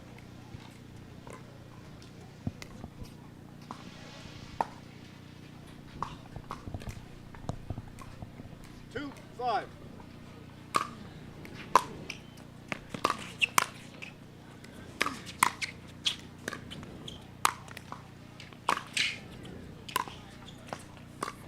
Good hustle here from Arnold. Wow.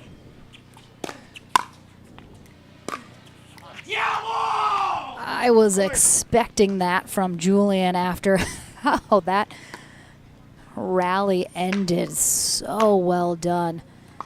Klinger did a great job keeping him on defense. Let's go. Point. Fire up. Earlier today, before we were streaming and we were setting up and Julian was playing, he scared all of us multiple times with his yelling. Oh. Slide out. Great spot there from Klinger on that cross court.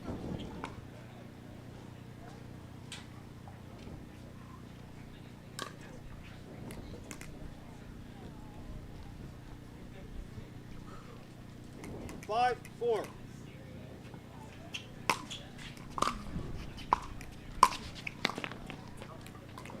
Point. Oh, interesting. So Arnold is saying he can't see the ball because of Klinger's paddle.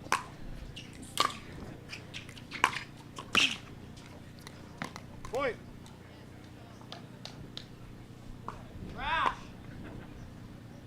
Klinger's paddle is a sort of white background with the red lettering, so interesting. I've never heard a player mention not being able to see the ball off a player's paddle. Good little drop there from Arnold.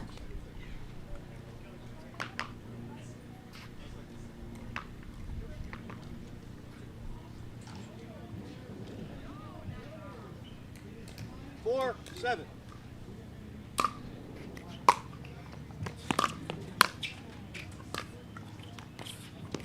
Slide out.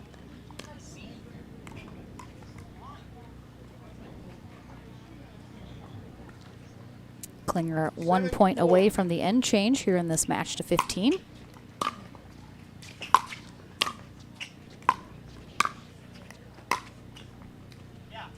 Yeah, those cross court. Point. Oh no. Time out. 1 minute to change ends. Score is 8-4.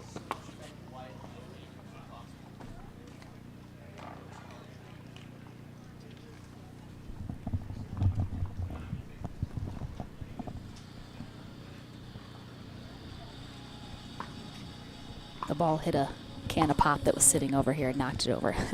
That's what the oh no was about, guys. Don't worry. Again, Julian just very upset about feeling like he can't see the ball for any number of reasons, but ultimately outside of his control, so he's got to focus on what he can control. 15 Certainly seconds. understand the frustration. But with the end change, he will have a much more consistent background, and he won't be able to use that. Time in. 8-4. See if it makes a difference. Slide out. And he did indeed say, I can finally see, so. 4-8.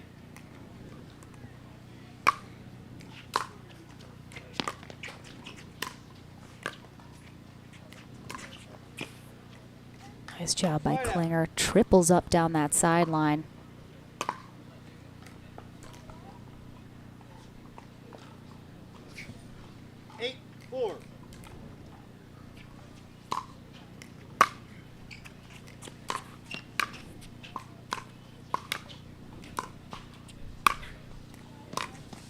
Nice get there from Klinger. Big overhead, though, from Arnold.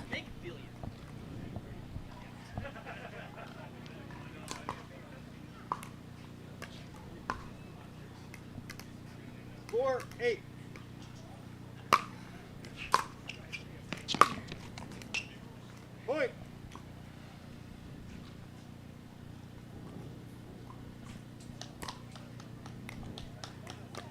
Arnold, 31 years old, 5-8. originally from Southern California, now lives in Austin, Texas. Point. And I have certainly enjoyed his fiery personality coming over to the tour. 6-8.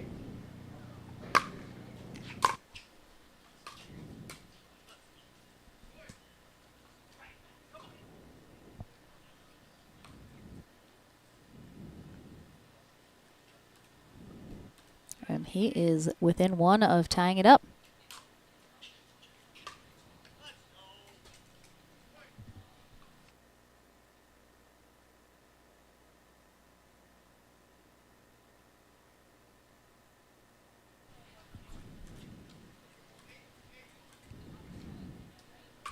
All right, 8-8. We have indeed tied it up.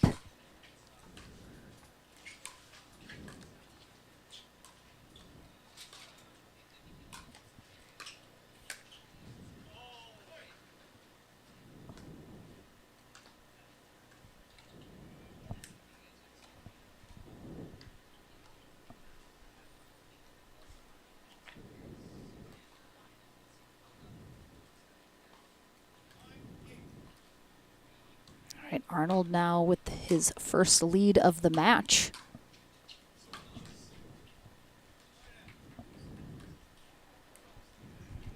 And we do realize we lost our court mics. I think we might need to change them out, so don't worry. We'll get those fabulous squeaking shoes back before you know it.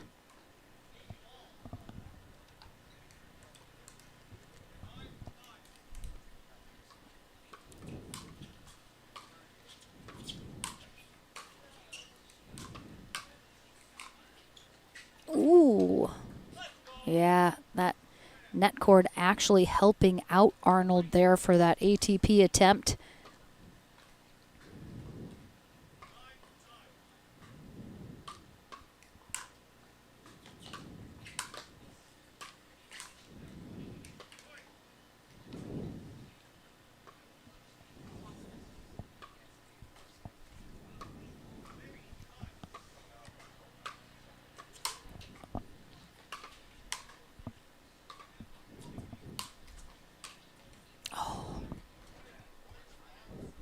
Good setup there for Arnold, just poor execution.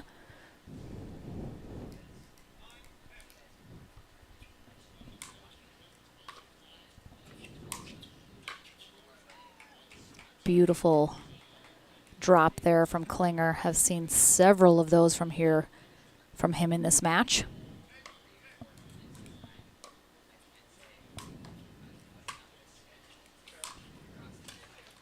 And another, this time on the opposite side. It's just too good. Arnold cannot handle them.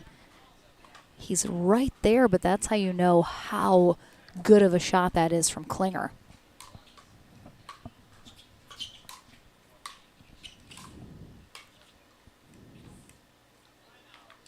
All right, we're going to have a timeout here from Arnold as Klinger retakes the lead up 12-10 in this match to 15. One of these players, as I mentioned, staying alive, and one done for the day.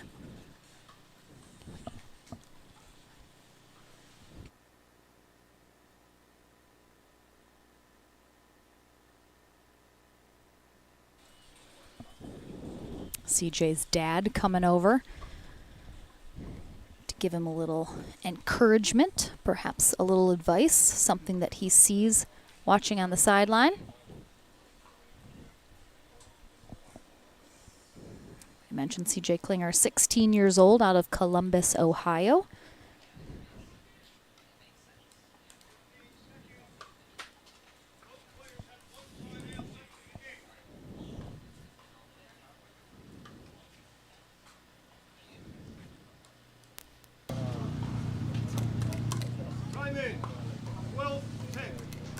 All right, back into the action, 12-10.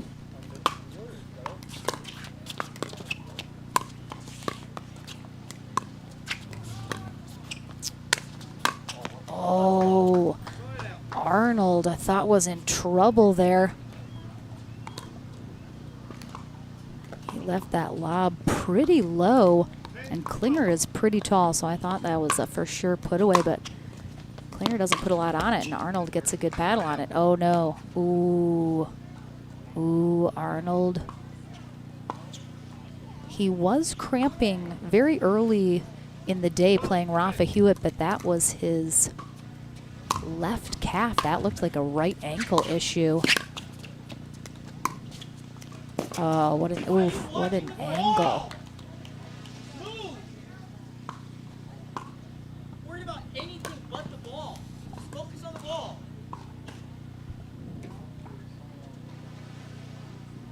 Arnold perhaps getting a little distracted by whatever happened there with his ankle that he tweaked. Upset it himself. Yamal, fight!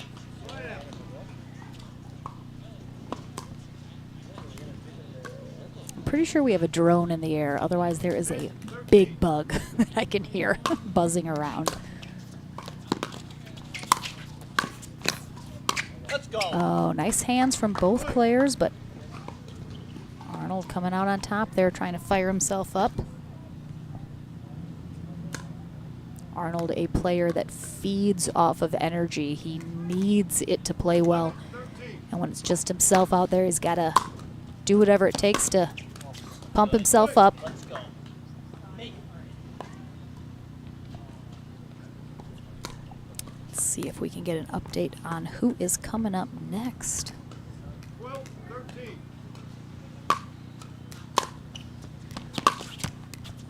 Slide out. Gotta play the point.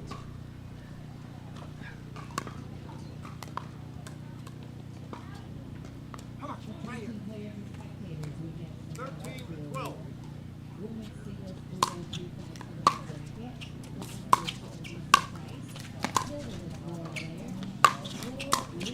Oh, good pickup there from Klinger, but Want it! even though he's trying to make Arnold hit one more shot,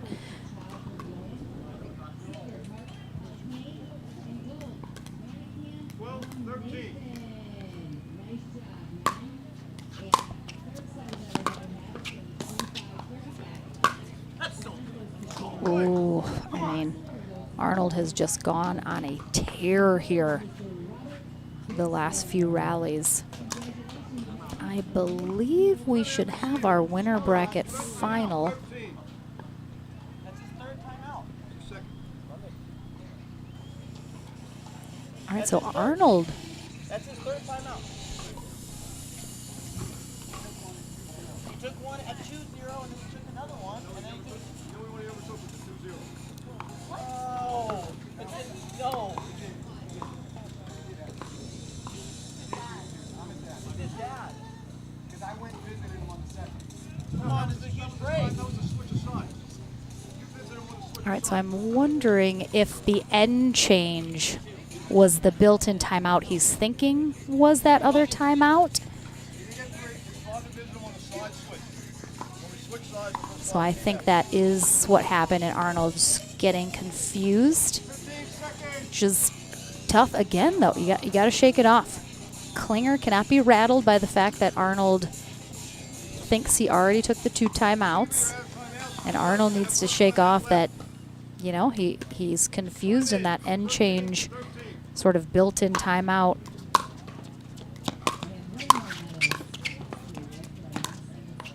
Get out. Out. Let's go. Right here. I think that confusion may have fired Arnold up even more than before. Yamal! And that's all it took. Gets the job done.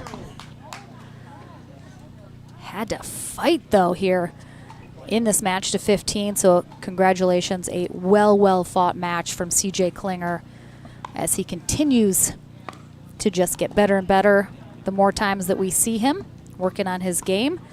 But Julian Arnold survives to fight another match. We will take a short break. I will. I believe we'll have our winner bracket final coming up next, but our brackets haven't quite updated on pickleballtournaments.com. So we will take a short break here on CC1 at the APP New Jersey Open, and we're back into the action right after this.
PPR is proud to be a partner with the APP Tour, which features 18 tournaments and more than $750,000 in prize money. Several PPR members play in APP tournaments throughout the year. Are you at least a 3.5 pickleball player? Then become certified to teach with PPR. Check out our website at www.pprpickleball.org. And as the saying goes, do what you love and you never have to work a day in your life. So give us a call at 843-842-9777. We look forward to hearing from you.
come on over to APP Academy, take your pickleball game to the next level.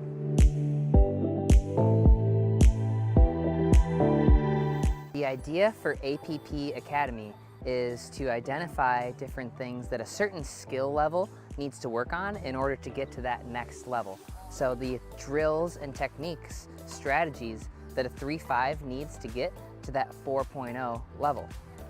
With APP Academy, you'll get several different drills to take home and do on your own, but more importantly, you'll get individual tips from myself and other top-level pros that are competing at the APP Tour. So come on over to the APP Academy, take your game to the next level.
PPR is proud to be a partner with the APP Tour, which features 18 tournaments and more than $750,000 in prize money.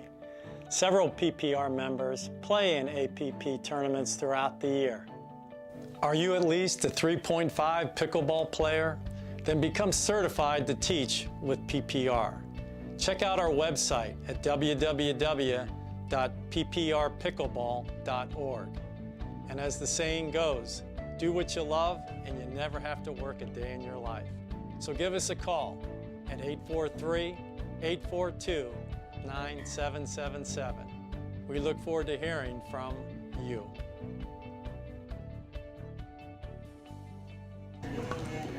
Welcome back, everyone. Lauren McLaughlin here on Championship Court number 1 here at the APP New Jersey Open. We have our men's pro singles winner bracket final coming up right now, and I am joined by the man himself, Ken Herman, in the booth. Hello, sir. Lauren, great to be here. Wow, New Jersey. I know, back again. Another toasty one. I remember this vividly from last year. We've got hot conditions again today. We had a little rain this morning, but it really didn't cool off for the players. A lot of hydration going on. We have an air-conditioned tent here as well, trying to keep the players cool during in between matches. We have Federico Staksrud, who we've seen here on CC1 a couple times today, but first time sighting of J.W. Johnson, who has been over on CC2 with Adam Stone. We have 2 courts rocking all weekend long, so hopefully you've been able to enjoy double the coverage.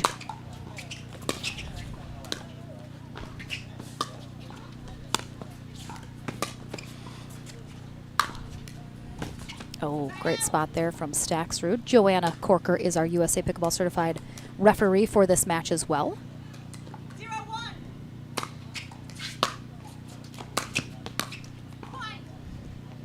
So we saw Staxrud defeat Zane Navertil in their semifinal matchup.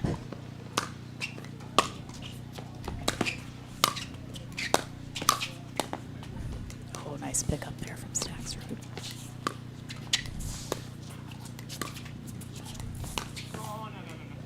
So Ken, you of course have seen J.W. Johnson play many, many times. Staxrud, one of the emerging players over the last year. What has made him so dangerous? Yeah, these folks have played several times already this year. First time was in Punta Gorda this year, back in the early February. Matches have been very close. Federico does a couple things very well. First off, he moves very, very quickly on the court, especially when transitioning from the baseline to the net. He's also got his forehand is definitely a weapon. Very compact off the strokes. Has a lot of pop on that ball. Any ball that comes into the mid part of the court is not going to be coming back. So it's going to be real important for JW to serve well.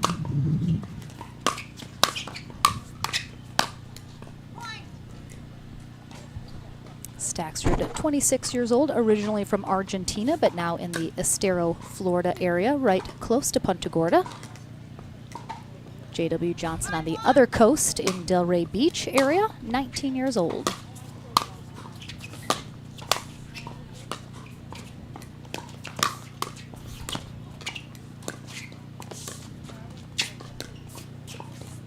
It's twice now. JW has put him in a pattern, and he's broken the pattern too soon, Federico, and broken the pattern and coughed up the unforced error. This is a good run for JW. J.W. Johnson has been sitting atop the APP standings list for quite a while now.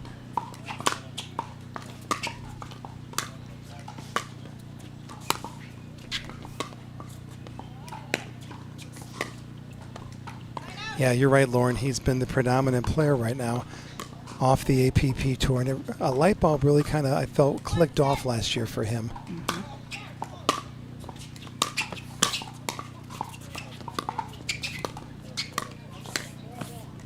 Last year at the Beer City Open, it was one of his first finals he had gotten to, and he won that final. And then I remember calling Mr. and Mrs. Johnson on the phone saying, I think a light bulb has clicked off. You could just see the maturity that has evolved in his game. Yeah, you really wouldn't guess he's a teenager by watching the maturity of his play. Maybe off the court, Off yes. the court a little bit, but yeah. just on the court, just real mature in his knowledge of the game and strategy that just keeps getting better and better. There's that forehand we're talking about with Federico. He runs around it, loads very well on that ball, and it's hard when you're playing against him to know if he's going to go inside out or inside in with that forehand. Beautiful first volley there. JW did a great job keeping that paddle above the net. That was a hard volley to execute.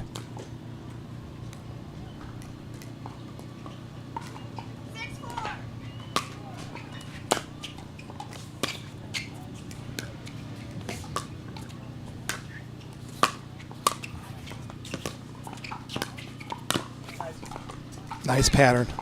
Nice pattern. Yeah, Johnson does such a great job knowing when to take these balls out of the air. Doesn't want Federico to be able to set up at all for that next shot.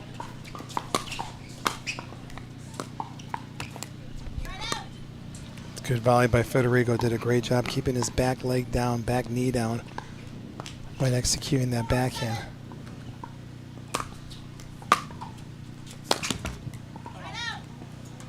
We got a timeout here. Timeout.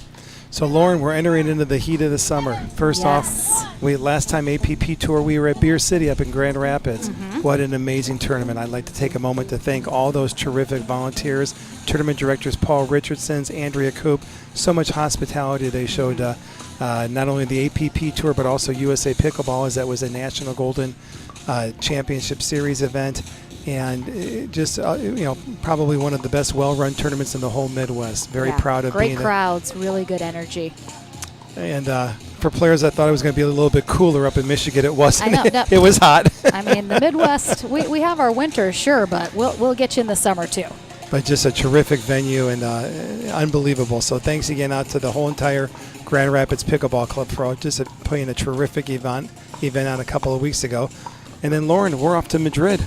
We are, sure, but I mean, the rest of the peeps, they got to stay here. We got Philadelphia just down the road in 2 weeks, followed by Chicago and then Atlanta. But yeah, we will be at the Madrid Open instead of Chicago. It's somebody's got to do it. I sacrifice myself completely for that decision. APP, with an effort of growing the tour internationally, have partnered with the English Open and the Spanish Open. So you and I will be headed over to Madrid for the Spanish Open this year, while the Chicago Open is taking place back in Highland Park, Illinois. Mm-hmm.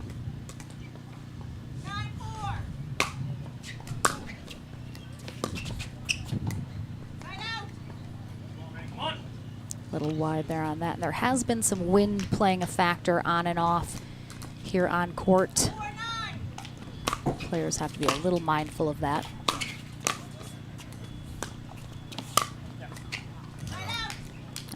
Federico's getting a little bit too much air, a little bit too much loft. His paddle's a little bit too open. That ball's set up now 2 or 3 times that JW's been able to execute that backhand volley down the line for a winner.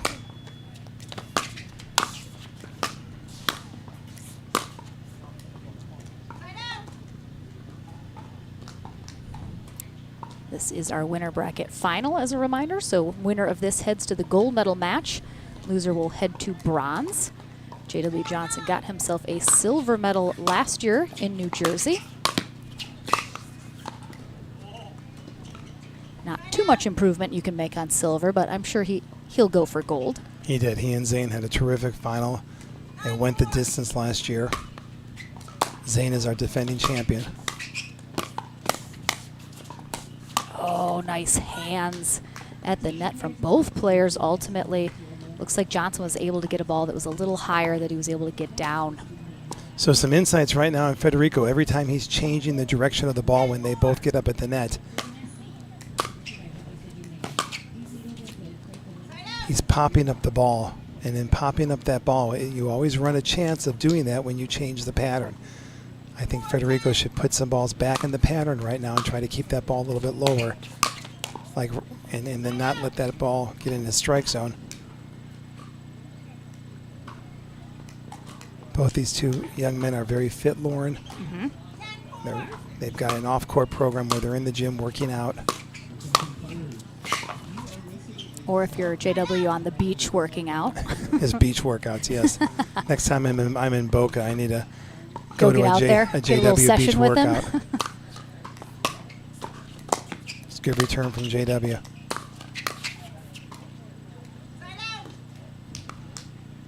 I've been trading side outs here a few times.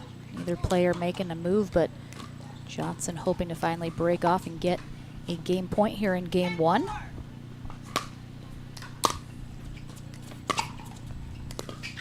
Oh, excuse me, it is 10. Game point. Oh, can't quite get it done though. It's good hands, Federico, the cat and mouse game.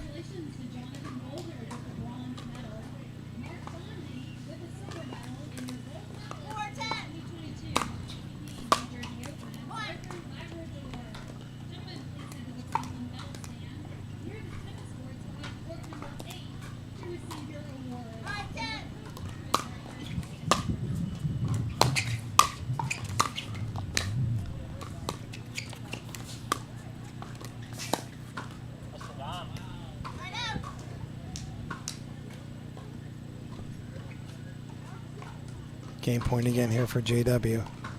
It's a good backhand slice down the line.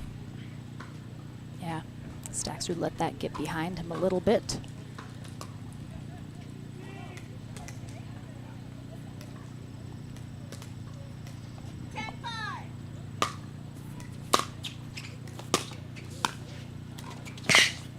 Oh, nice effort there from Johnson. Oh, and it's going to go just wide. Thought that almost stayed in.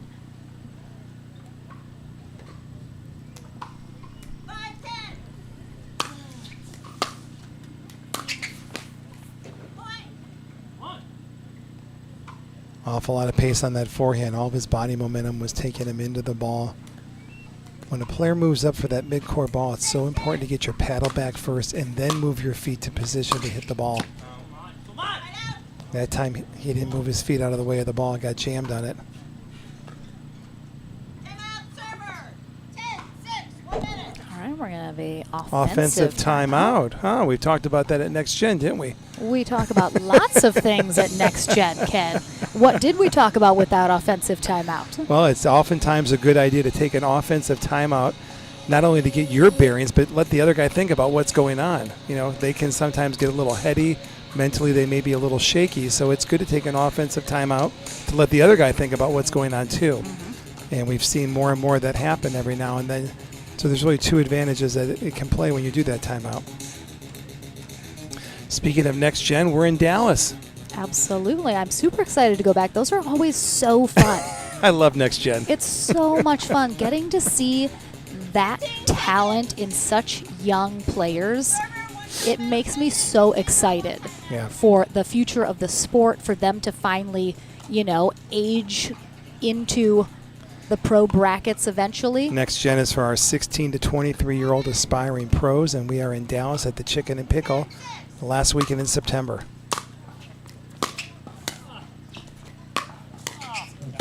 And that will finally do it here on the third try for J.W. Johnson. Game 1 in the books. 1 game closer to that gold medal match. We're into Game 2 right after this.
Welcome back, everyone, here to game number 2 of our men's pro singles winter bracket final. Lauren McLaughlin along with Ken Herman here in the booth watching Federico Staxrud face off against J.W. Johnson.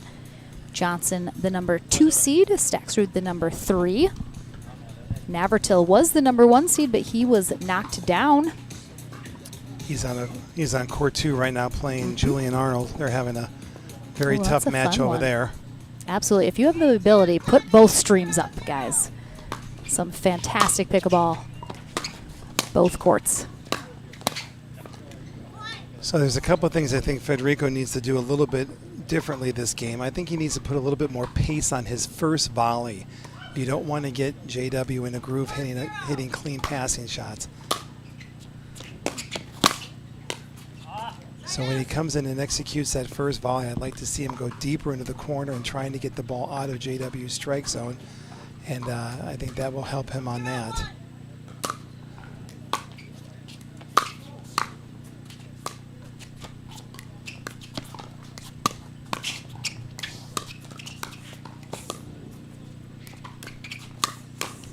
It's good ball. Second thing I think he should put some focus on, he's got to return that ball deeper. He wants to take JW off that baseline. The point that was just played, JW was inside the baseline on his opening passing shot. Federico really needs to get that ball where JW is 2 or 3 feet behind the line, which will set him up in a better offensive position up at the net. Yeah, that last return a little short as well. JW should not be inside the baseline on Federico's return of serve.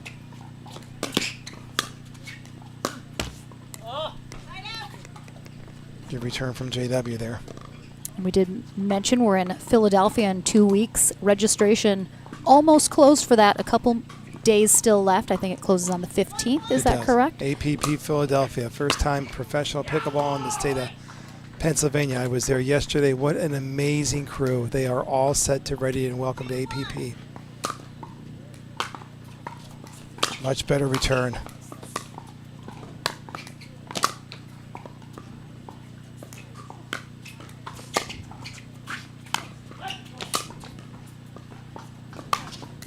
Well, that was a positive point. That's one of the best points he's played this match.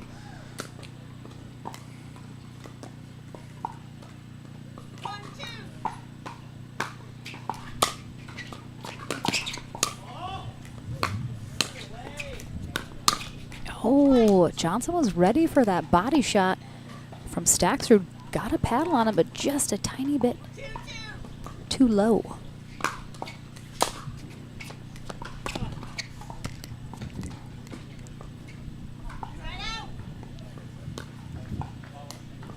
And for anyone wondering, yes, the Johnson family recently signing with Franklin. JW playing with a new paddle that's not available yet. Oh, good hands on both sides. But Staxrud pushing that close to the line, but catching it.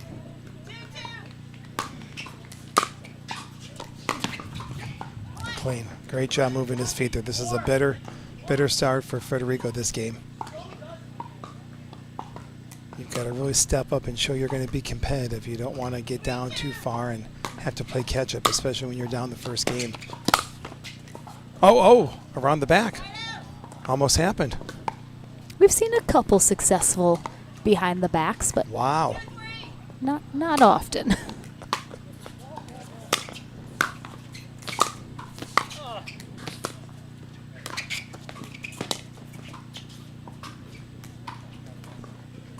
Do you have an around the back shot, Ken, in your game? I'm too old for around the back. I think the ball caught the line. Clean return. JW does a great job on that backhand return of serve of getting his hips into the ball.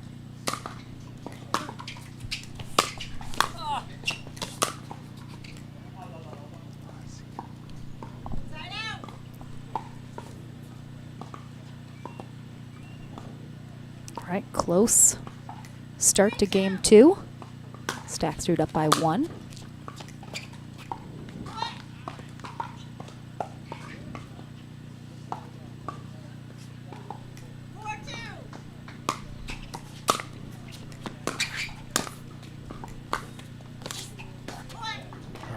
Great pass there.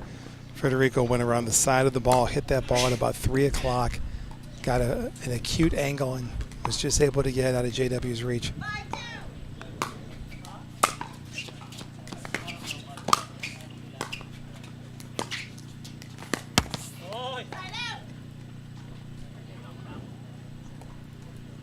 Nobody mopes on a winning rally like JW Johnson does, I'll tell you what. Not a big celebrator. Yeah. Big perfectionist, though.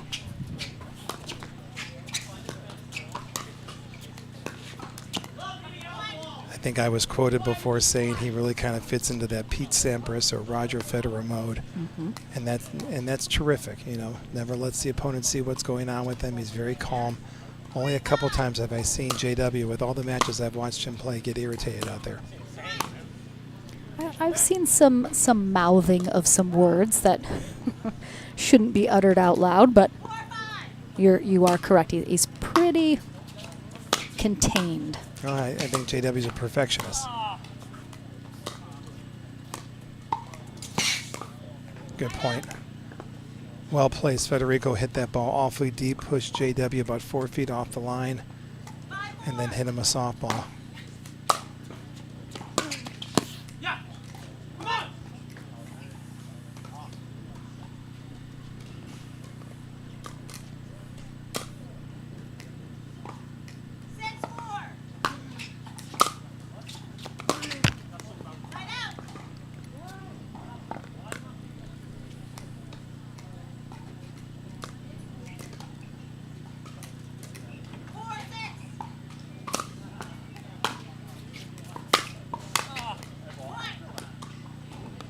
Johnson just is able to drop those shots so well over the net.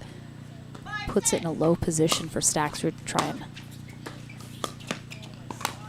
That's a good return. He pushed JW off the court.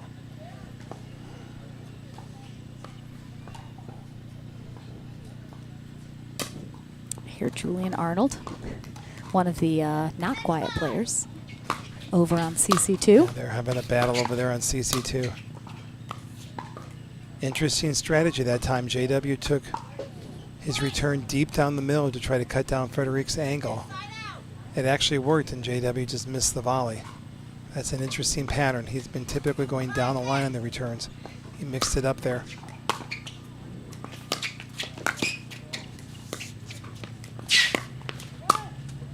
Nice ATP from Staxrud.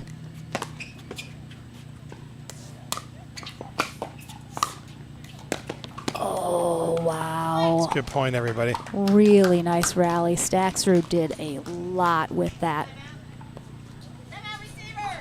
And a well-earned timeout here from Staxrud after the energy that was expelled during that rally. So we are tied up at 6s here in game 2.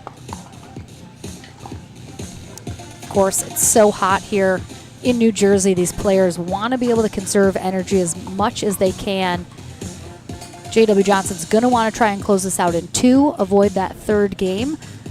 Ken, if you're coaching him here in the corner, what's his strategy to close this out in 2? Sure. Well, he's being down 4-6 that last game. It's been interesting how he's changed some of his tactics, taking some balls down the middle, trying to cut down Frederick's angle. So that would be something that I would encourage him to keep doing. The other thing that JW does really well is off of his two-handed backhand, he can either drive the ball or roll the ball by using his left wrist on the placement of that ball. He's driven the ball a couple times this game here and has caught Federico a little bit off guard. So I think continuing to add some variety off of that backhand to keep Federico guessing is a good idea. But there's no doubt he would like to get this done within 2.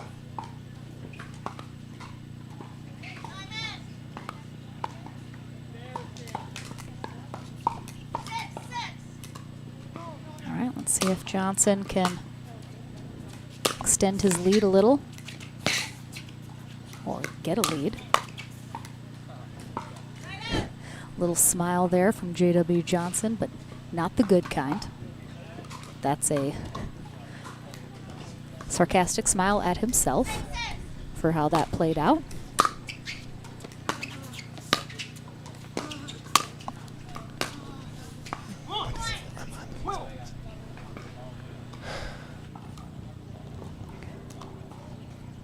All right, Staxrud now taking the 1-point lead.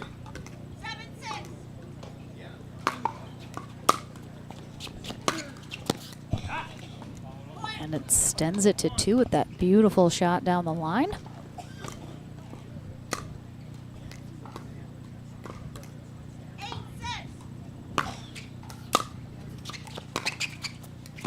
Oh, gorgeous. Staxrud just really clicking in here.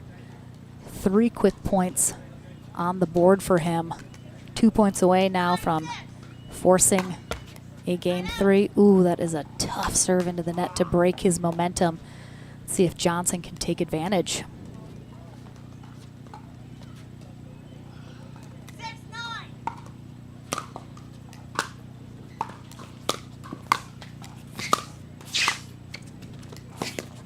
Oh, he gets it. Really took something off that final one. I think Staxrud thought he was going to just unload on that one. Takes a little pace off, goes cross court instead. Staxrud looks like he was a little iffy on that caught the line, but looks like it did.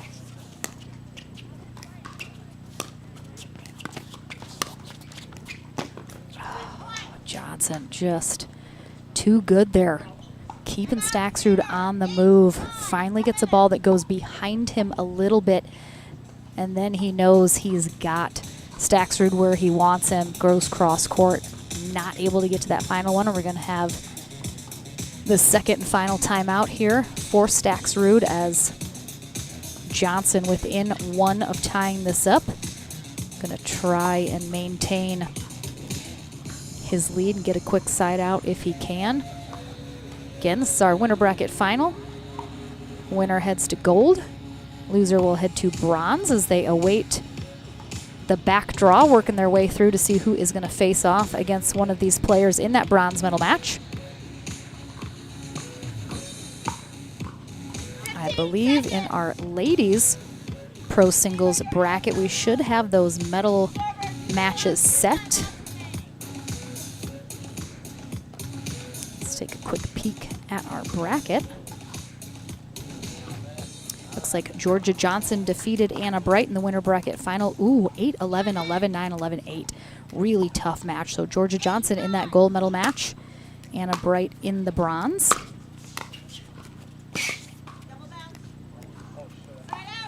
We have a double bounce call. And it looks like we have that bronze medal match coming up next here on CC1. Anna Bright will take on Salome Davidze in our women's bronze medal match. Final match of the day for them.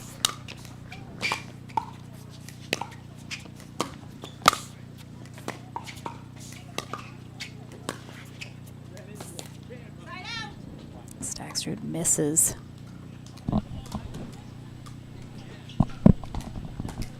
Welcome back, Ken.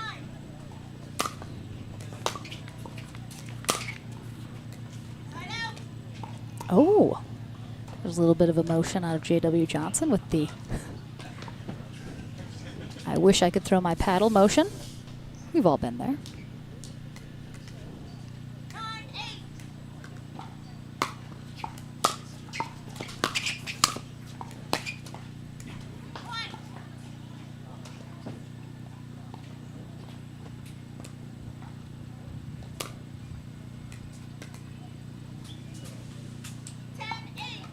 Game point here for Staxrud to force a game 3.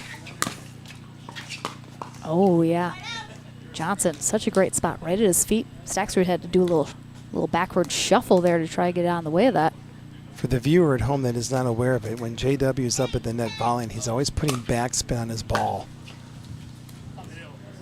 So it's hard to always hit a passing shot, but when you have to hit a passing shot off of somebody that's hit slice or spin on it, it makes it even that much more difficult to get a passing shot executed.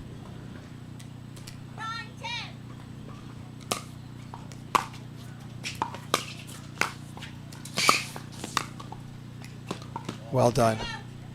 Good pattern, Federico. Yeah, and here you see a lot of backspin as well from Staxrud as he slices that drop volley. Another game point. Oh, the hands from Johnson. Just so tough.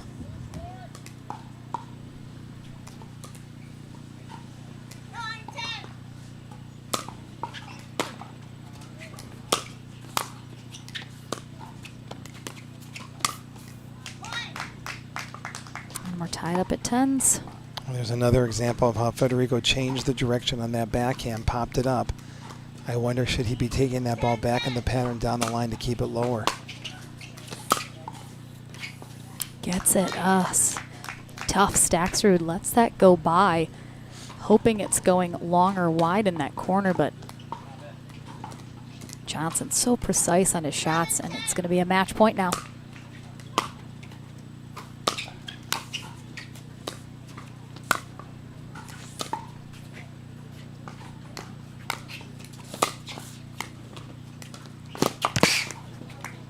Well played.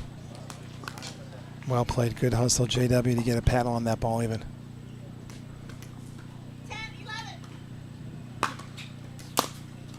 Terrific serve. Ball was Really 2 big inches serve. off. 2 inches off the baseline.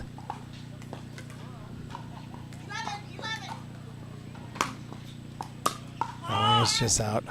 But you know, I don't mind that, Lauren. He's playing to win. At this stage in the match, if you're going to go out, you're going to go out going for your shots. Yeah, can't be hesitant.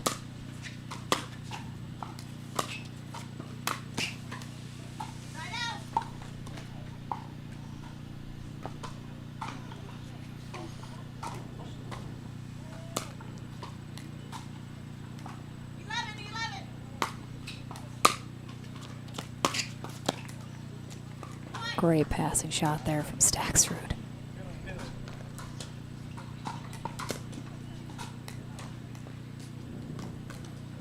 I love how Federico follows through towards the path of his ball and his follow through.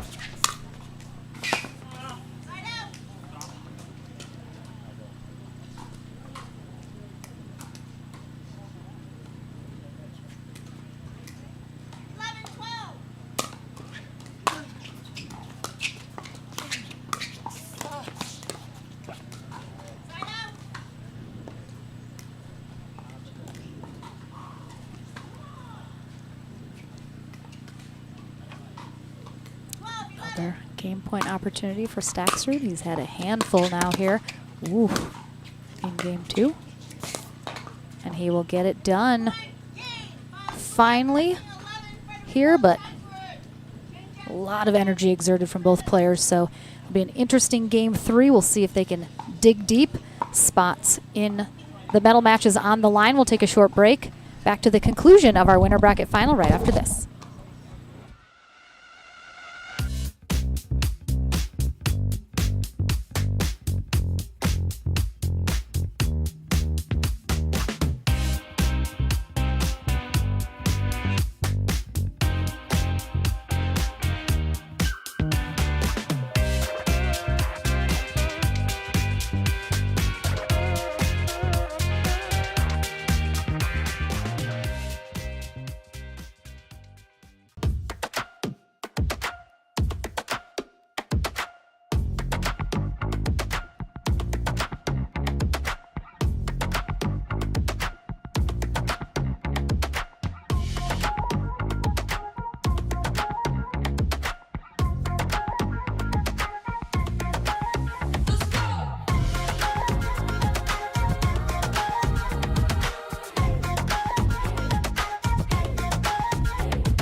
Welcome back, everyone. Moments away here from Game 3 and the conclusion of our men's pro singles winner bracket final.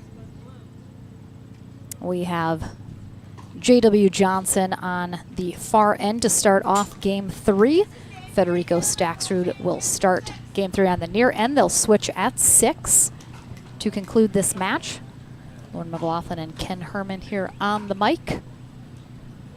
Joanna Corker, our USA Pickleball Certified referee for this match. Very, very close, hard-fought Game 2, ultimately going to Staxrud 13-11.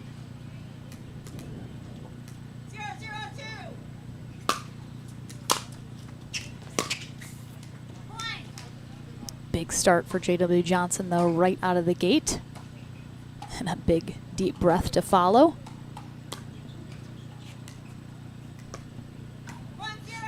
It's going to be both important for both players to get off to a clean start. They need to be moving their feet and not making unforced errors, especially during the early stages of this third game.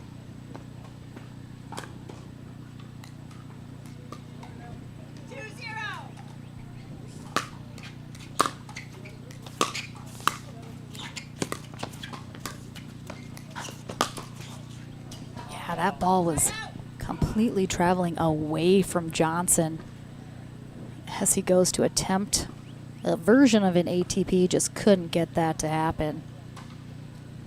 And Staxrud really has been a staple on the podium since he decided to get into pro pickleball.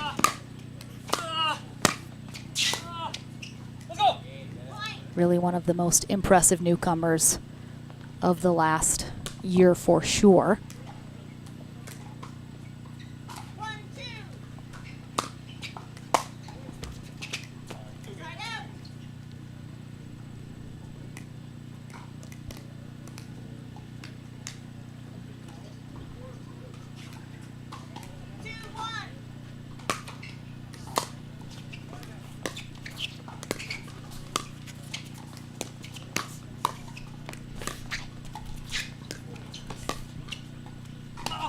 Good defensive lob by JW. That ball would have been in.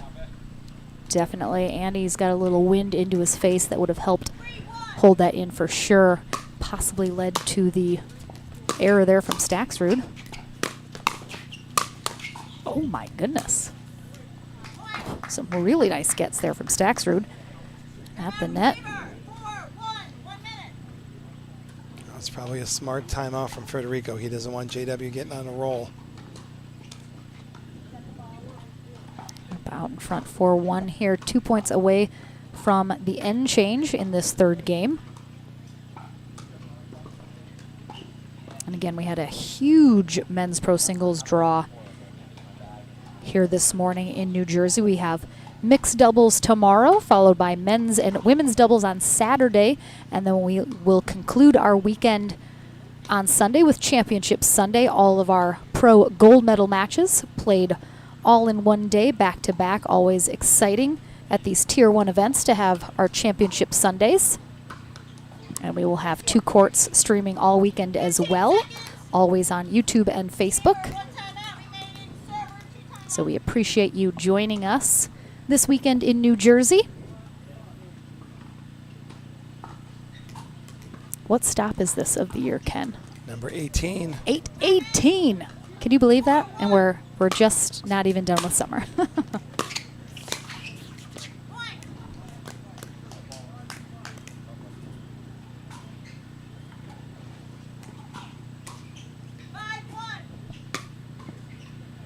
Mixing it up with a little lob serve.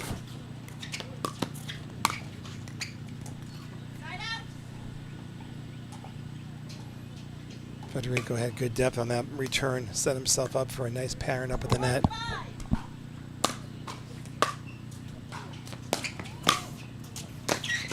Oh. Wow. Terrific pass Federico had again, trying to come around the outside of the ball to roll it to pull JW, but JW was there this time. Yeah, that was such a nice drop previously from Fed too that Johnson managed to get. Over on CC2 right now, we have Yates Johnson taking on John Sincola as we are almost through our back draw in our men's pro bracket, trying to see who is going to make it back into that bronze medal match. Again, they'll take on the loser of this in bronze. Winner will head to gold. So winner of that match on CC2 will take on Zane Navertil for the chance to go back into bronze. So we are nearing the end of our day.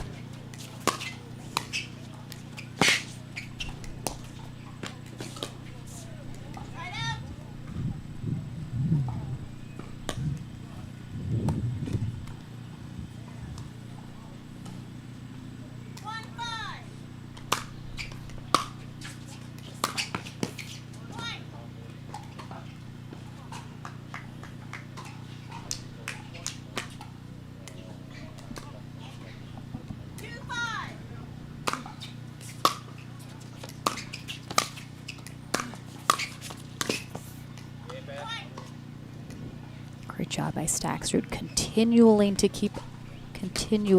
keeping on the pressure there as he moves forward with each of those shots.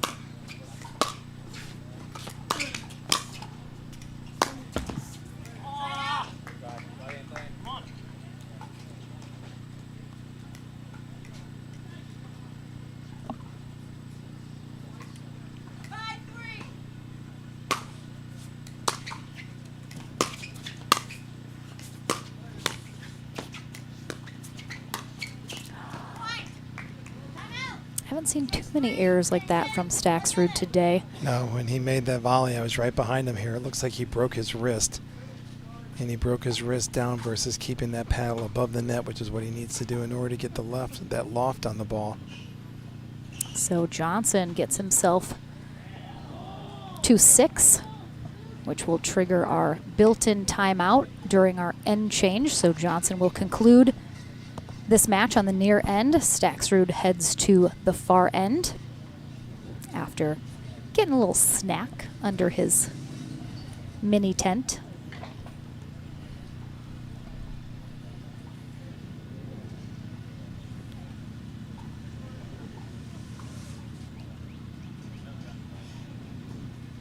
We have a lot of stops still left to play.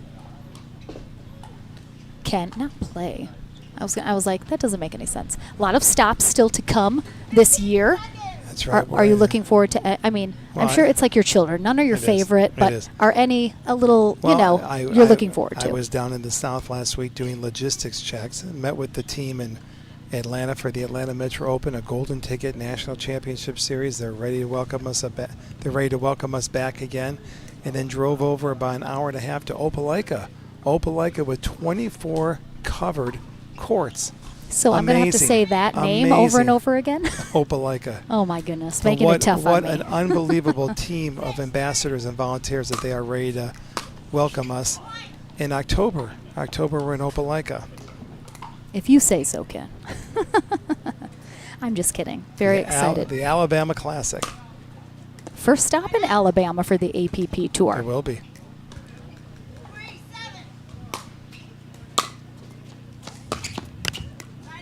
For those of you that don't know, Opelika is right there by Auburn University. So that gives everyone a geographical location with where that site is. It's about an hour and 20-minute drive from Atlanta Airport. Oh, Johnson sends that long, and another fake paddle smash there from Johnson. That'll be the day when we see J.W. Johnson throw a paddle.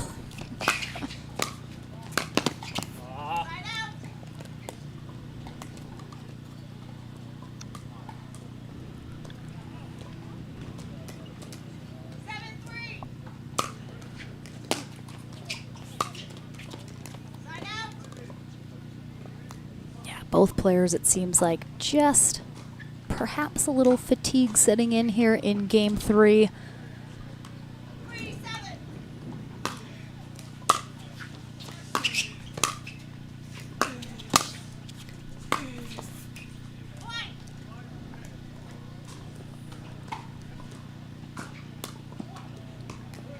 Beautiful passing shot there from Staxrud.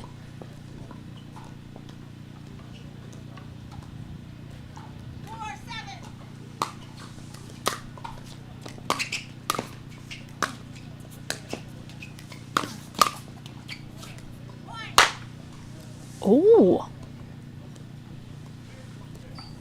I'm not sure I've ever seen J.W. Johnson smack himself like that. This is a brand new J.W. Johnson we're seeing here. And on the opposite side, Federico staying very calm, collective. He's still down by 2 points. These are all very crucial points here as we come into the latter stages of this match. J.W. needs a deep serve.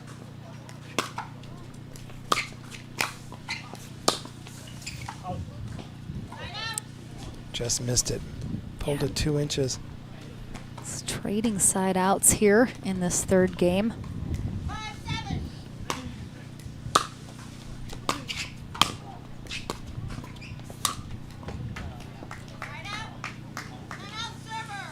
All right, we're going to have a timeout offensively again from J.W. Johnson. I think this one is very specifically because he has not been able to get off 7 here. He's having a very deep conversation with himself. JW will be fine. He's just recomposing himself, making sure he's got the right pattern set up.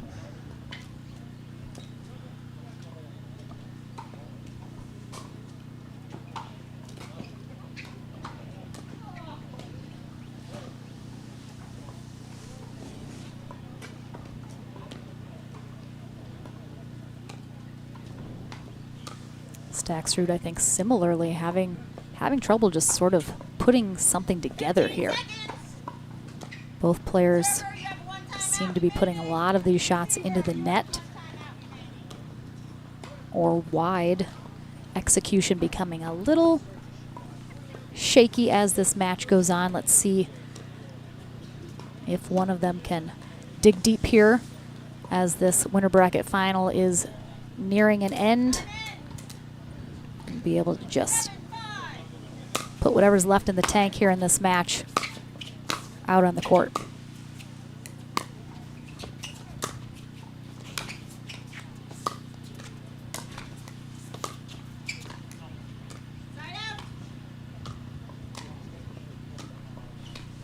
Well played. Federico got in tight that time, kept JW moving. Big point here, 5-7.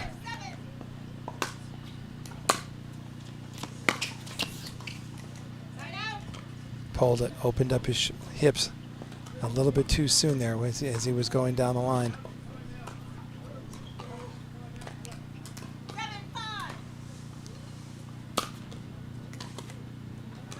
Do you think, I mean, in any sport, when fatigue starts to set in, your fundamentals start to break down a little bit. Do you see that perhaps happening here in this third game for these two players? I don't, because both players are still playing to win. They're just not executing, but they're making good shot selections. They just need to execute. There's a perfect example. JW was able to execute. But you are right. It's frustrating as a player having been out here all day today and then knowing in your head what you need to do and then just being able to miss it by a couple of inches. And this is where the patience and maturity really needs to come into play here. Wow, couple good defensive shots there from Staxford, but it does look like Johnson coming out of that timeout has kind of dug a little deeper. Looks like he's gotten a little more aggressive these last two shots, and I think we talk so much about mental fortitude in the game, Ken, and how, you know, part of that is when you're starting to get fatigued, when it's really hot, it's now mental. You have to will your body to do what you need it to do to finish this out. Well, you're right about that, and a champion is always measured on how well they play on periods of time when they're not playing at their peak performance. That's a true champion there. Can you win knowing that you're a little tired, or can you win knowing that you've been out here already for 6 hours today? And you know, I think we're going to see both sides of that right now from these two players. These are our premier players in the singles world right now. But again, this is good that they're getting these battles in. It's good that they are learning about themselves. These two young men are going to play each other many times throughout the years to come. Absolutely. Every match is a new learning experience, whether you win or lose. That's right. Always something that you can look back on and improve upon, or recognize what you did well and commit to doing that more. Oof, tough. And because we have Championship Sunday this weekend, one of these players is going to be done for the day if they head to gold. Someone will have one final match today, so I'm sure that's weighing on their minds as both these players gutting it out here.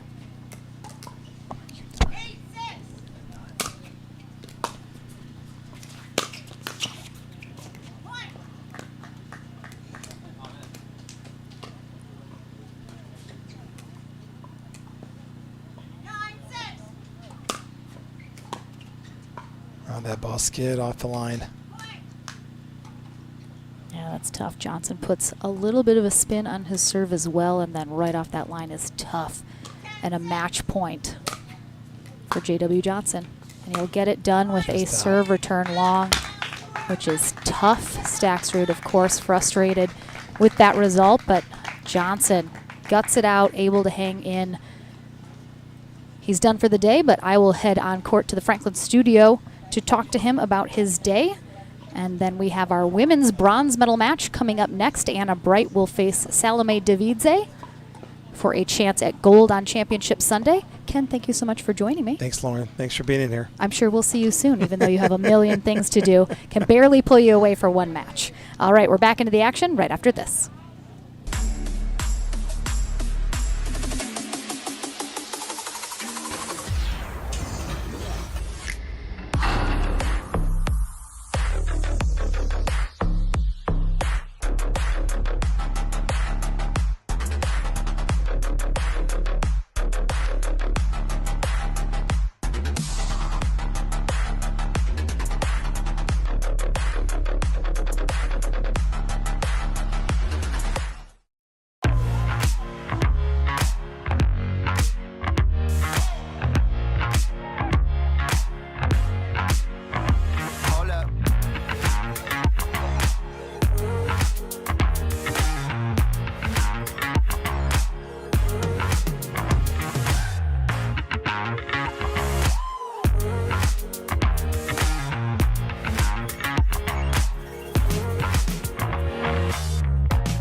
Welcome back to the Franklin studio, everyone. Lauren McLaughlin here with J.W. Johnson as he is done for the day, securing your spot in one match already on Championship Sunday.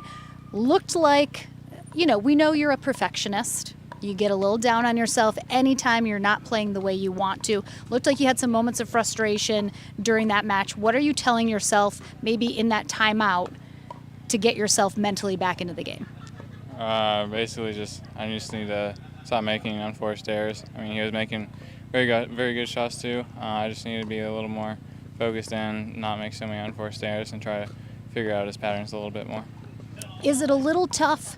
Were you feeling fatigue start to set in at all just due to the heat and kind of being out here for a long day? Or did you still feel like physically you felt pretty good, you just mentally needed to get yourself back in it? No, for sure, it's the heat definitely messed with me today. I mean, it's pretty tough for singles especially, but it's mostly just physical a little bit. All right. Well, you're brand new, as we talked to Georgia earlier, joining the Franklin family here in the Franklin studio. I mean, you finally signed on the dotted line.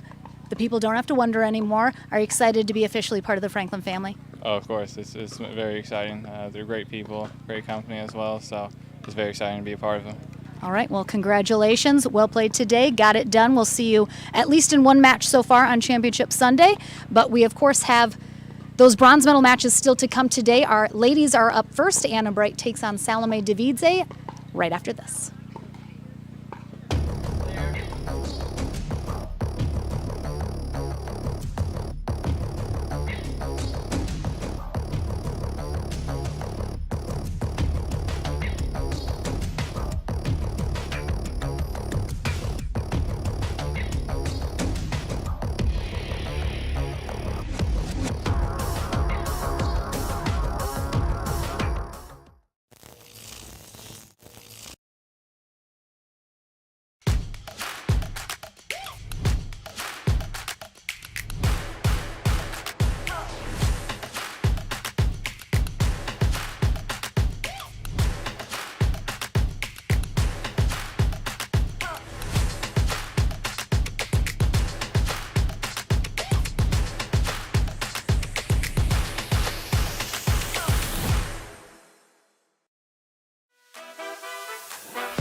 PPR is proud to be a partner with the APP Tour, which features 18 tournaments and more than $750,000 in prize money.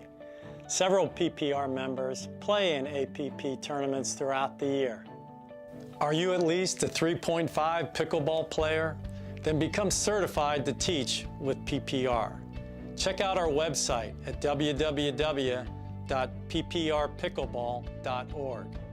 And as the saying goes, do what you love and you never have to work a day in your life.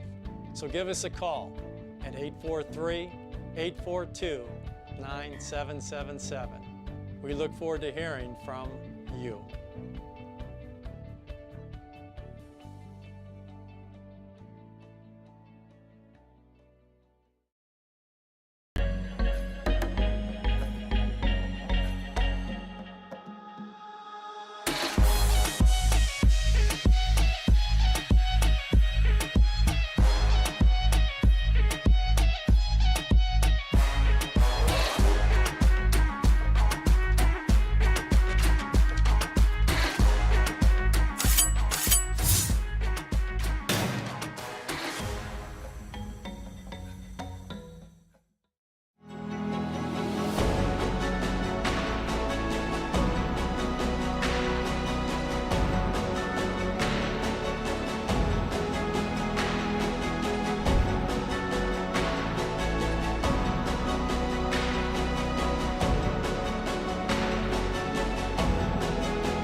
Our final ladies match of the day about to be underway here on Championship Court 1 at the APP at New Jersey Open. We have our women's pro singles bronze medal match. Anna Bright takes on Salome Davidze for a chance at the gold medal match on Championship Sunday, where Georgia Johnson is waiting. Johnson defeating Anna Bright in the winner bracket final, knocking her into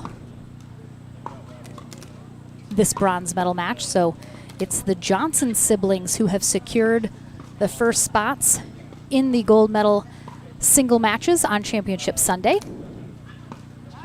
So we'll see who is going to join them. We have our final feeder match into bronze in our men's pro singles going on CC2 right now. So if you're interested in that, pop on over there as well if you don't have both of the streams up, which you should. Salome Davidze in the white, 36 years old, currently in Jupiter, Florida, originally from the country of Georgia. Played some professional tennis in her earlier years.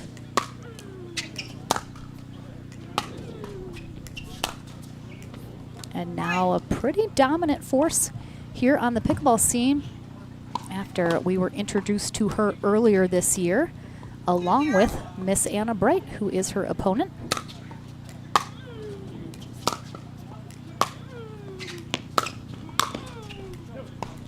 Bright, 22 years old, out of Pompano Beach, Florida. Played 4 years of tennis at the University of California, Berkeley.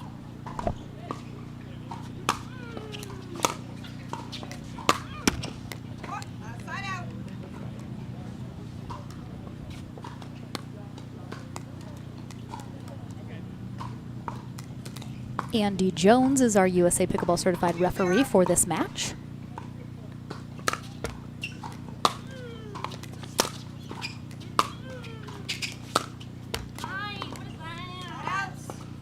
I think Salome has become well known for not only her very high level of play, but her trademark hum that she makes while playing. Certainly think that comes over from her tennis days, as many tennis players know the advantage of that.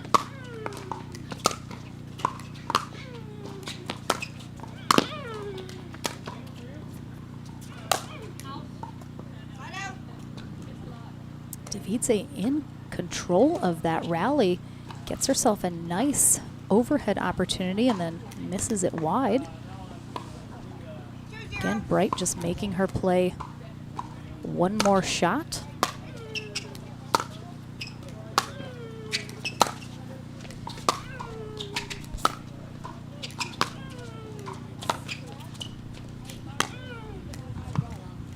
Well played.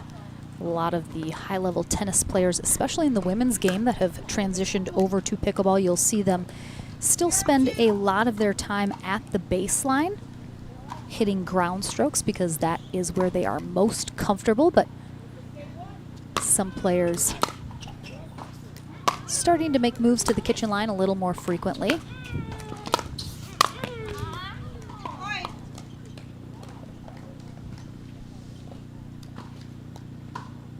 Again, Salome makes the move to the kitchen line when she feels it's the right opportunity for herself, and able to put that ball away cross court past Bright.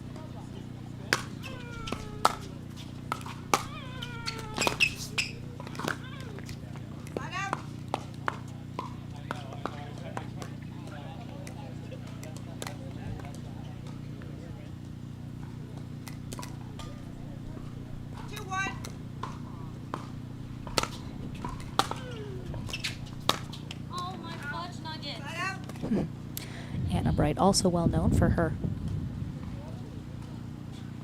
colorful phrases that she uses. Fudge nuggets was what she said on that previous one. Always something fun. Now I'm hungry for some fudge.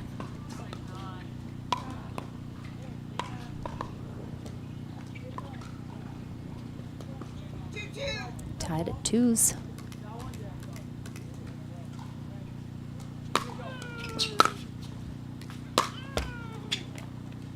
Little lucky net cord roll there for Davidze.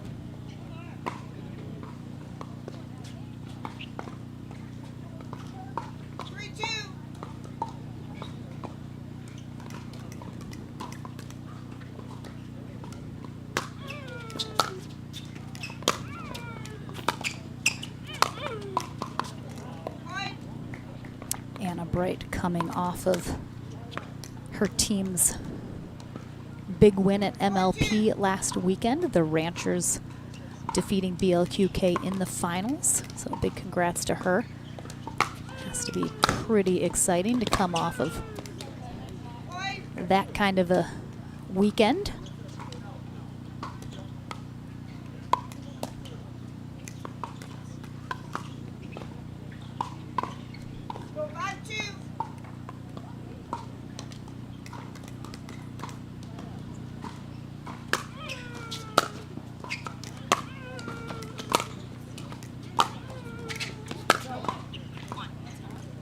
Really great shot down that sideline from Bright. As Davidze makes that move to cover middle, Bright sneaks that by her with that two-handed backhand.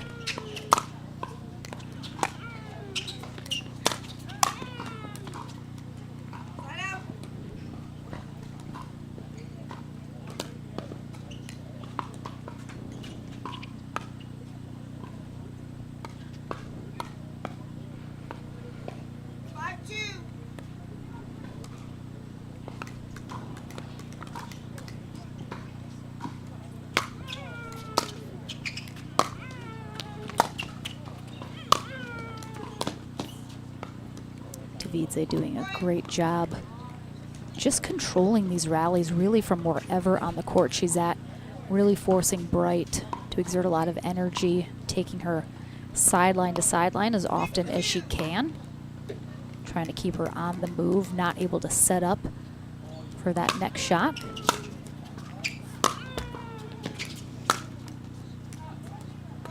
Little net cord meets another net cord. Bright's unfortunately sails long, and she's going to call a timeout here. It's Davidze up 7-2 in the first game of our bronze medal match, final match of the day for these ladies. Winner will head to face Georgia Johnson on Sunday. Loser will be our bronze medalist here at the APP New Jersey Open.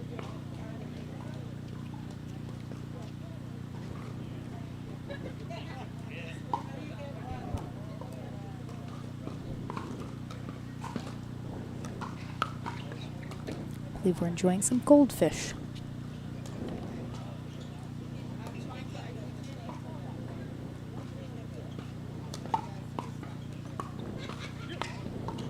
I'd like to see Bright perhaps get a little more aggressive in her moves to the net to try and control these rallies, apply a little bit more pressure to Davidze. Right now she's generally staying back, allowing Davidze the opportunity to get up to that net when she can, putting her in a tough spot. Let's see if she makes any kind of adjustments here coming out of this timeout.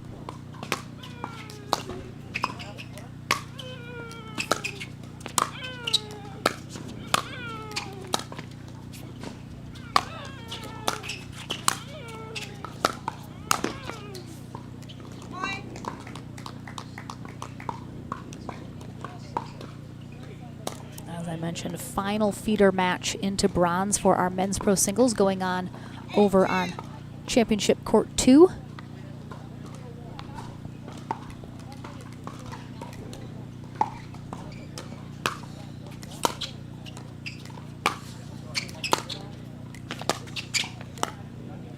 Bright finally able to make her move up to that kitchen, and the result that she wants. Definitely like to see that happen a little bit more.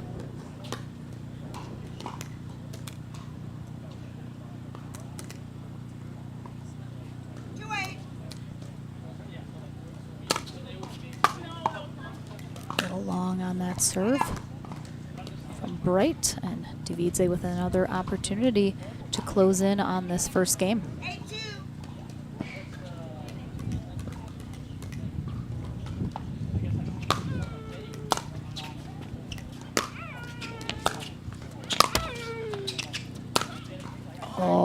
Good recovery off that net cord from Bright. And then very deliberately and with focus, places that beautifully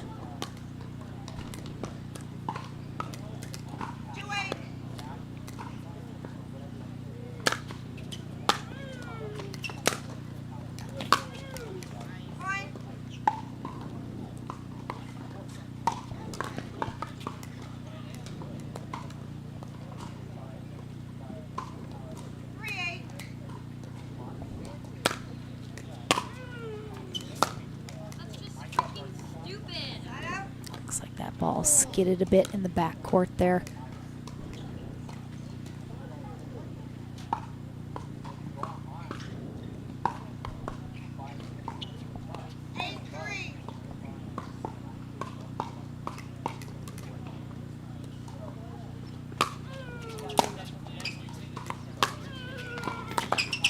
Just such a great spot. Bright, insane pickup from her on that shot. But unfortunately, can't do much with that besides get it over the net. And Davidze with a lot of opportunity. Easy put away.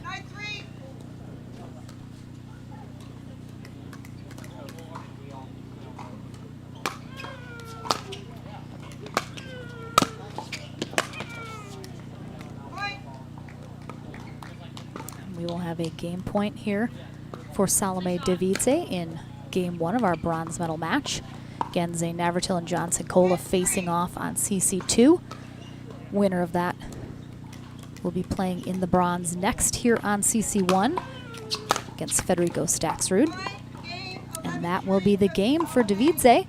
1 in the books, 1 left to go. Let's see if she is able to get it done in 2, or will Bright take us to 3? We'll find out back into the action right after this.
Back into the action for our finals women's match of the day. We have Salome Davidze on the near end now for game 2, Anna Bright on the far end. Bright getting some coaching from Simone Jargim in between games. Let's see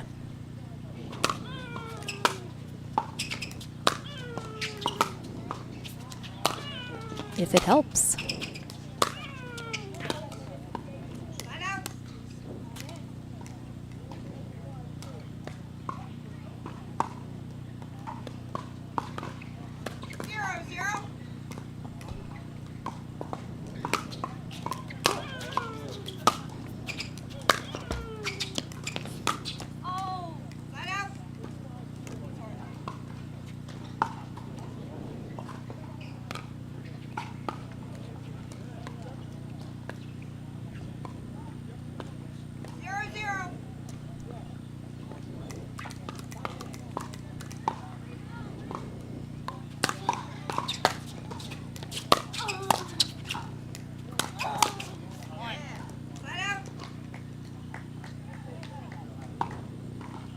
Nice job by Bright again.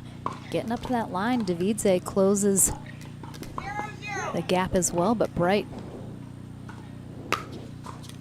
playing very aggressive.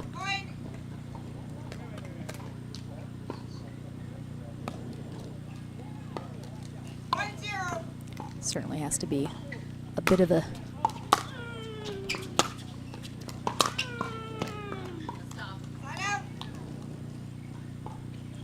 an energy boost perhaps after talking to Simone, giving her some advice going into this. But as we've seen, Davidze, a very, very tough opponent, is going to make you work for it regardless.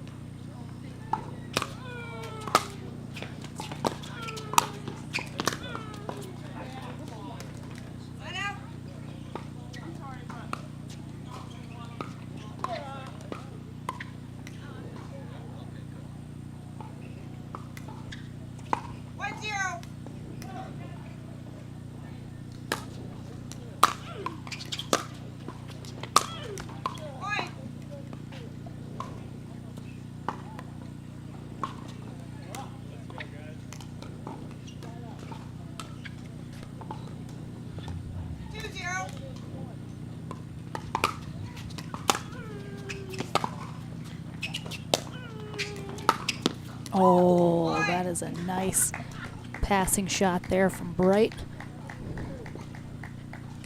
She thought so as well, giving a little woo to herself. 3-0.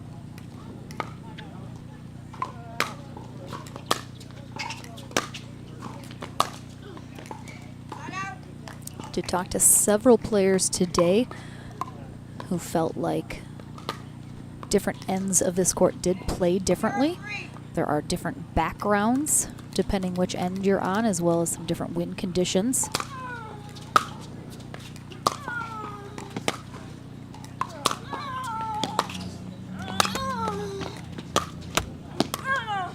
Oh, really nice recovery off the net there from Davidze, and not only does she recover, she then is able to put a really nice cross-court angle on that shot, keeping it out of Anna Bright's reach.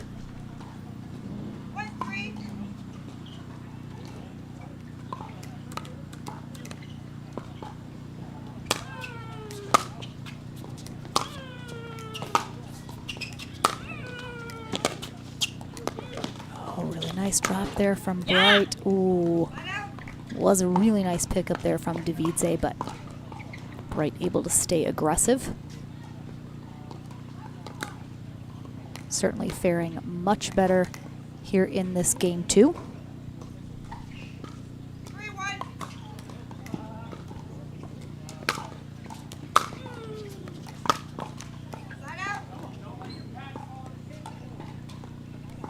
Ball looked like it skipped off that baseline, unfortunately for Bright.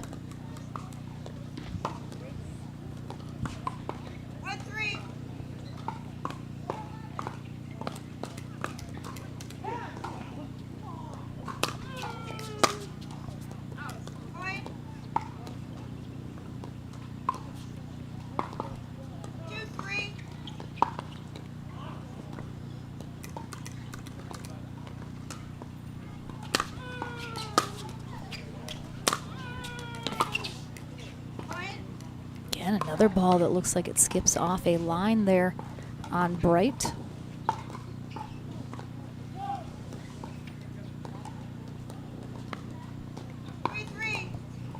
And we're tied up at 3s here in game 2 of our bronze medal match.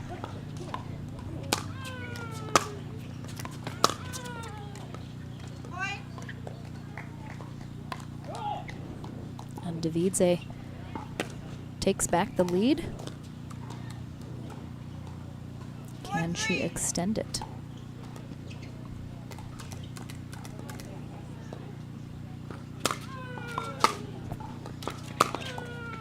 Oh, she can indeed with a gorgeous two-handed cross-court drop shot there. Just so tough. I think Davidze is one of those players that just,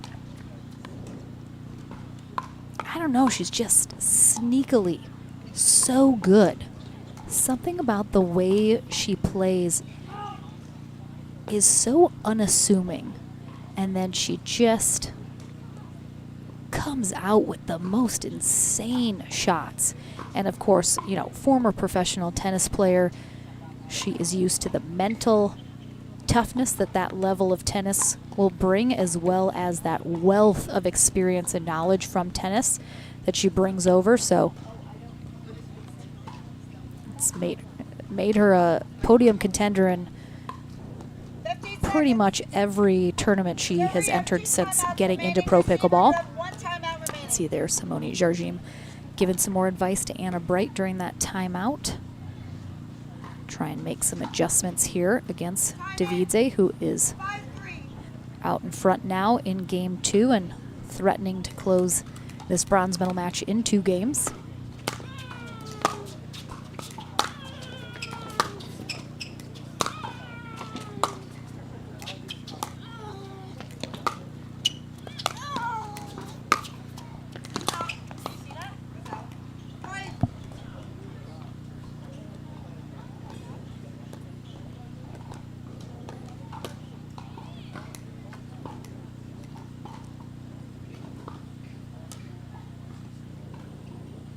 Ball is called out. 6-3.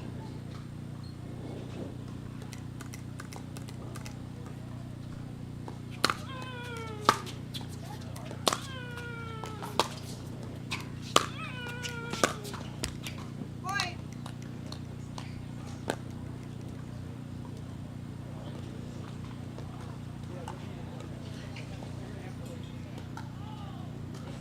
Seven, 3.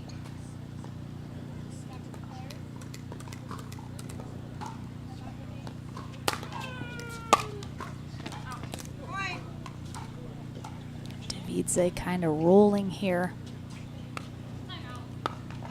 And we're going to have a second final timeout for Anna Bright.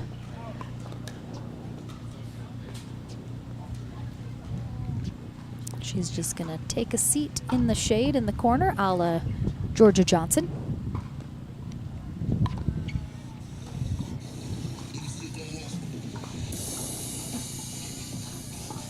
This bronze medal match quite possibly coming to a conclusion here after this second game if Bright cannot turn things around for herself.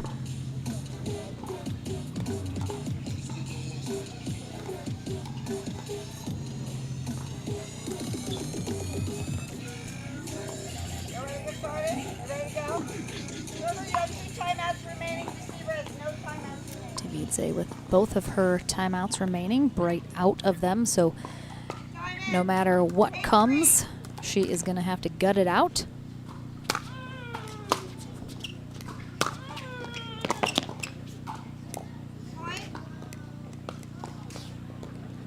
Davidze now 2 points away from heading to that gold medal match to face Georgia Johnson on Sunday.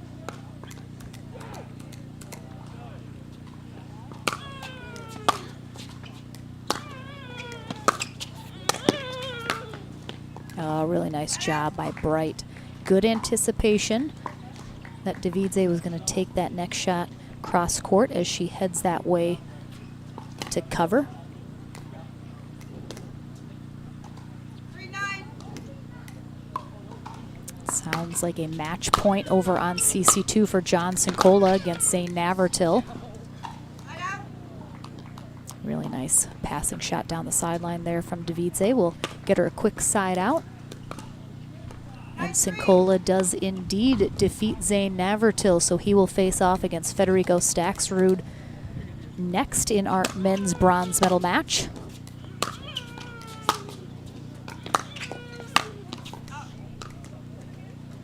Bright gets exactly what she wants and cannot execute on that final shot, pushing it wide. 10-3. And we will have a match point here for Davidze.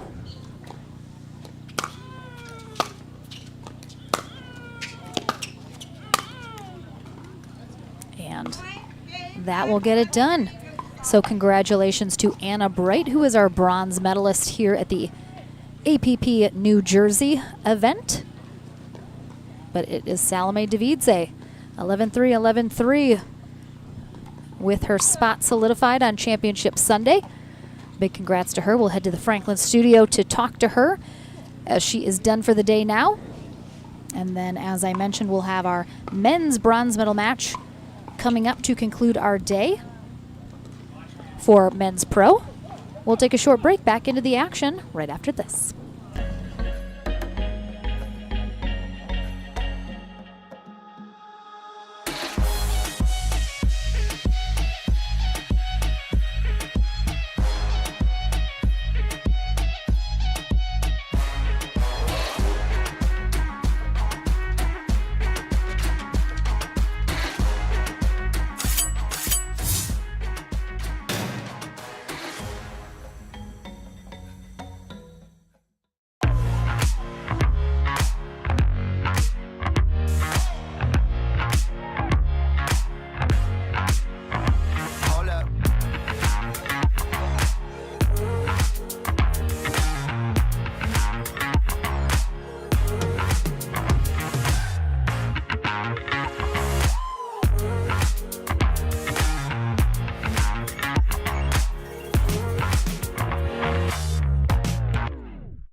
Welcome back, everyone, in the Franklin studio. Lauren McLaughlin here with Salome Davidze as she is heading to Championship Sunday.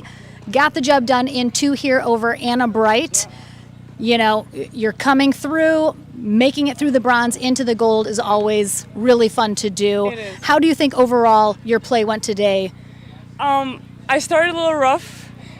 Switched my paddle 4 days ago. Ooh. Yeah, my timing is a little off. It took me a little to adjust. Mainly my passing shots, it's kind of off, but I think in the end I found timing with Anna, and I'm always so focused when playing Anna. It's really scary to play her. She gets to everything. Yeah, she is a tough opponent Yeah. for sure, Yeah. as are you. Since coming into pickleball, obviously a high-level tennis background, what have you been incorporating into either your off-court drilling or working out since you've come into pickleball that you think has helped your singles game? Way more running forward than in tennis, because we train so much running side to side in tennis, and I think I was a baseline player in tennis. So here, way more sprints running forward when I'm not playing volleys and everything. And I'm happy anytime I get a good volley, and I'm like, even if I lose, I did okay.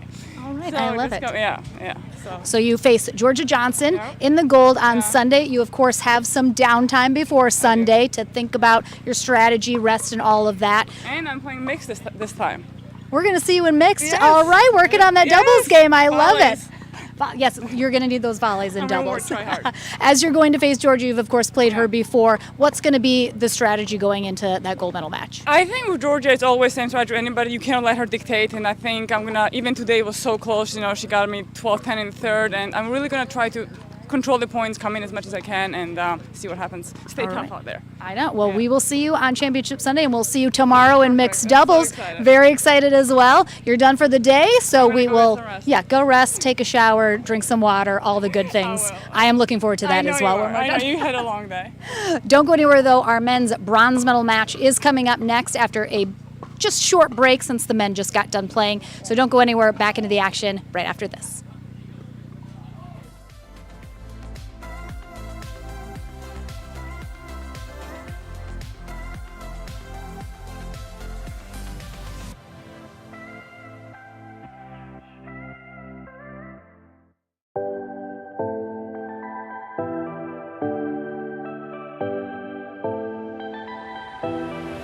Come on over to APP Academy. Take your pickleball game to the next level.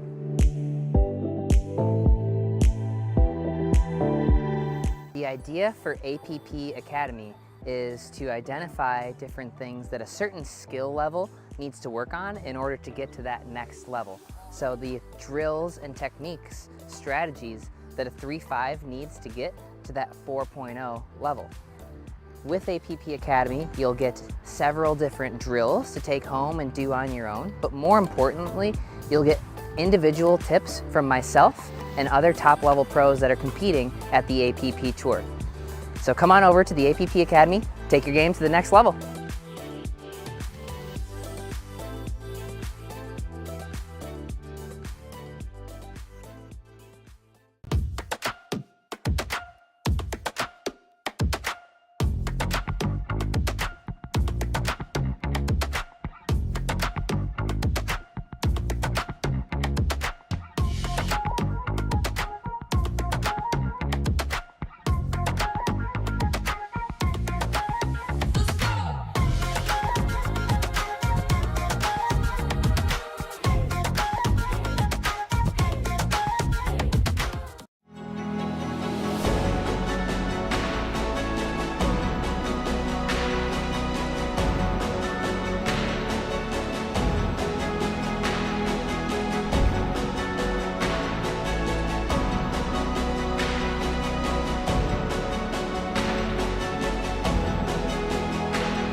PPR is proud to be a partner with the APP Tour, which features 18 tournaments and more than $750,000 in prize money.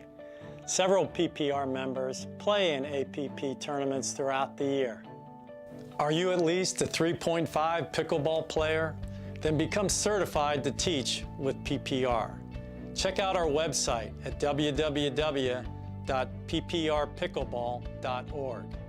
And as the saying goes, do what you love and you never have to work a day in your life. So give us a call at 843-842-9777. We look forward to hearing from you.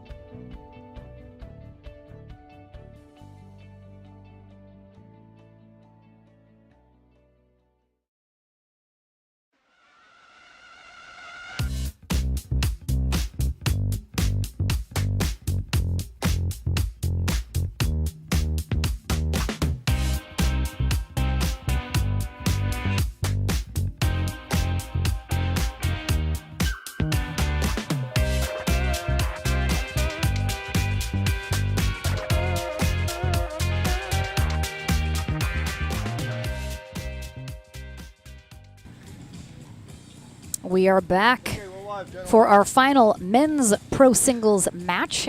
Bronze medal on the line and a spot in Championship Sunday. Lauren McLaughlin and I'm finally joined by Adam Stone. They called me up, Lauren. I'm here. Yes. I'm here from the minor league. We were separated by this tent flap. I know. I could feel your energy over on CC2. Well, it's right in your face now. There's no escaping it. Yes, great start already from Federico Staksrud. Yes, These guys Staksrud. very comfortable with each other, both stalwarts of the APP singles tour. Oh, so nice. Staksrud faced off against J.W. Johnson in the winner bracket final. Johnson coming out on top, securing his spot on Championship Sunday. One of these gentlemen will be joining him. Oh, wow. Johnson Cola. Wanting that one back for Yeah, sure. And didn't go how we thought. Yes, and I did mention that they're stalwarts of the singles tour, but Johnson Cola very much a singles player as well, and Staksrud working very hard on his singles game down in Naples, Florida with Simone Jargin. But Do you mean doubles? yes, that's what. What did I? You said singles. Did I? Well, You yeah. did. It's okay. It's hour 7, is Yeah, it? yeah, yeah. I only do things for 3 or 4 I know, hours. you're not Lauren, used so to the this grind. This is tough. This is a real job you guys do. I got to get used to it. Some beautiful passes early on in this bronze medal match from Federico Staksrud. But yes, working on his doubles game hard as well, and I have no doubt he will be a contender in time. For sure. In time. Jack Feinberg is our USA Pickleball certified referee for this final matchup. Yeah, Staksrud just coming out hot. He did the same thing against Navratil earlier in the day, and we saw it a little bit against Johnson as well.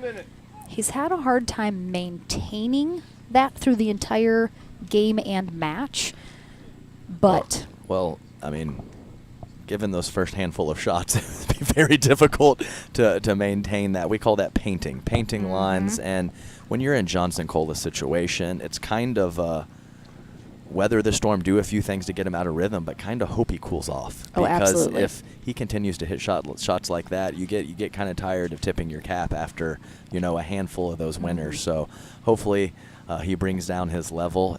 Johnson Cole can get some form of comfort going and find his rhythm moving forward. Otherwise, this first game might be over quickly. 15 seconds. Receiver, you have 1 timeout left. Server, you have 2 timeouts left in the game. Time in. 6-0.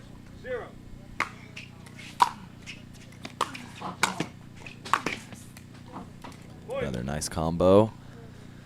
And again, you got to see, as you mentioned, Sincola take on Zane Navratil in the final feeder match to get in here. Won fairly decently. So Sincola playing very well today. Yeah, we'll take the fairly out and just say I mean, more than decently. yeah, I believe it was 15-3 if I remember correctly, but Sincola on fire with the serve and the subsequent 2 or 3 ground strokes. Just a lot for Zane to handle in that match. But right now, not only Stacksrud hot, but John has had 2 or 3 opportunities that he would like to have back on his paddle, and he better find those opportunities quickly. Wow! Point.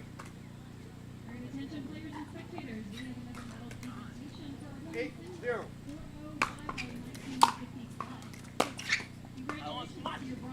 Right out. Stacksrud just kind of walking slowly, going about his business, looking like a true professional out there. Nice, yeah, it was a nice full lunge there from Sincola. He's had several of those, whether they're volleys or ground strokes from the back of the court, and able to get a good little bit on the ball from that full extension situation that he gets himself in. Great job by him. Yeah, I mean, that's all it takes. You know how quickly, just on a dime, the momentum can shift. Sincola just needs one great shot, then another, and then it starts to roll, and Stacksrud gets knocked out of that groove he's been in.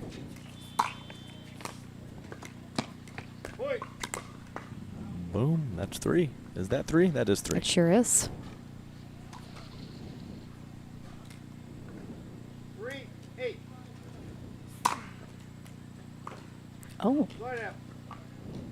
Missed that wide. Yes, and like as we mentioned, a comfortable win over Zane Navratil, but he did have 3 or 4 service errors in that match, and I don't think that's quite to the threshold that I want him to stop going for it, but if it starts getting too many, you probably have to dial it back a little bit. Sure. But still getting such great benefit from his spin serve with the depth that a couple mistakes are fine by me.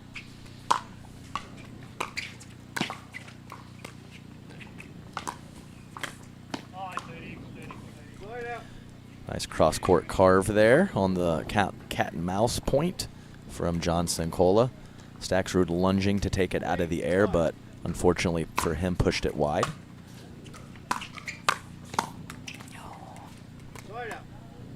Yeah, he had it. I've been bringing this up a lot on my court, Lauren, and the Me, Myself, and I stream. Is not only do these guys get there at full extension, they do something with it. Yeah, it's so tough. Are you happy you're retired from singles when you did? Oh yeah, I could play these guys tough for 3 or 4 minutes, but to sustain the level that they do for not just a match, for the whole day is very impressive. And Stacksrud does hold on here in game 1. He'll take it 11-3. Sincola definitely wasn't at the level that he can be and wants to be, so let's see if he can adjust to that in game 2. We're back into the action right after this break.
Welcome back to game number 2 of our men's pro singles bronze medal match. Lauren McLaughlin here with newlywed Adam Stone.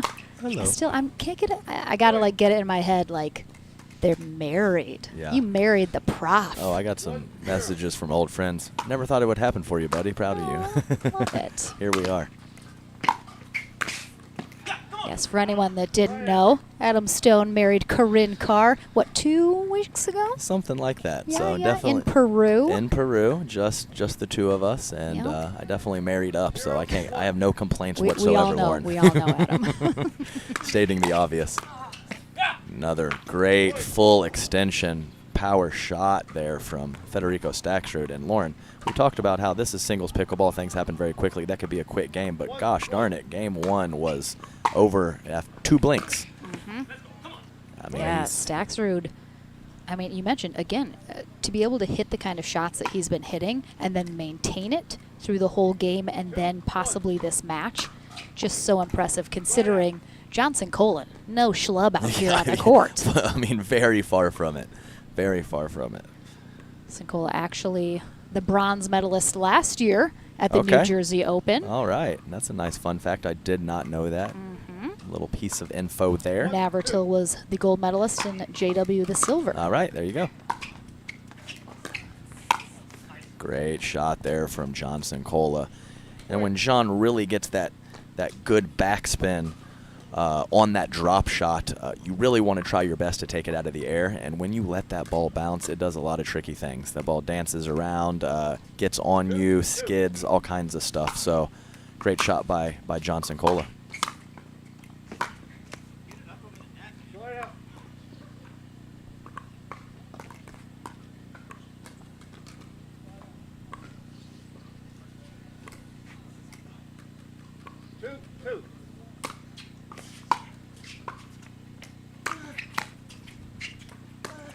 Oh, filthy. A little inside out there from Staksrud.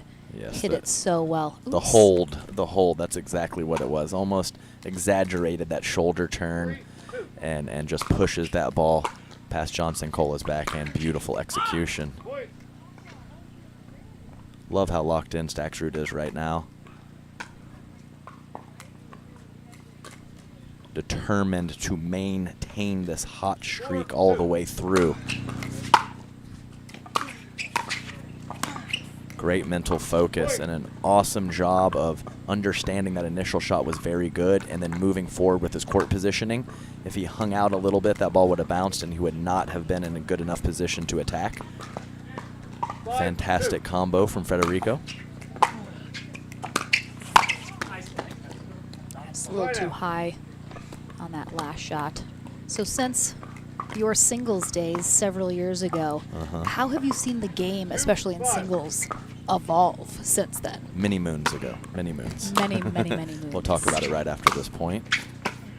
There's that extension volley again. Absolutely, the shape of the shots, the spin, and the depth, the power, all of it has really risen to a very, very high level. And back when I was playing, Lauren, you might have 2 tough matches in a draw. Maybe your 3rd round and then your winner's bracket final. I don't know. Now we're talking round 1, round 2. You are playing a quality opponent. So kind of like tennis in some regards, kind of becomes somewhat a battle of attrition out there where you could beat people with skill early on because you only had to beat a couple. Now you got to beat 5 or 6. So you better be in good shape. You better have skill. You better have the whole package these days.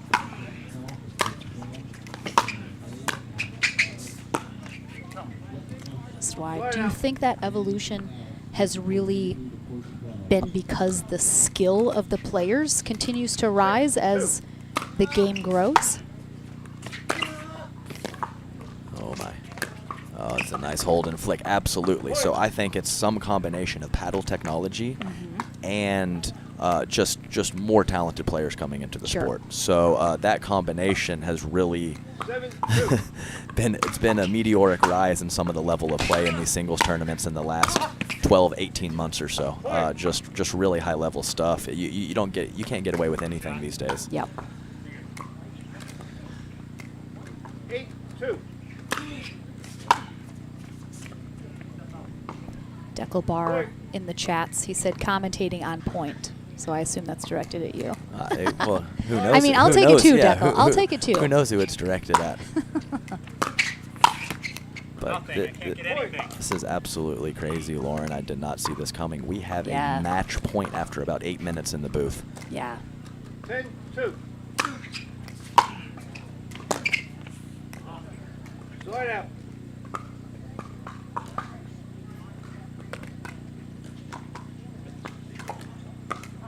2-10.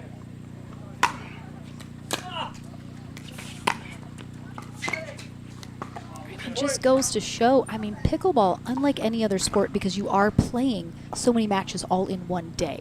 So Sincola comes off a huge win over one of the top singles players in Zane Navratil, and now, I mean, essentially getting crushed right now by Federico Staxrud. Like, what a difference.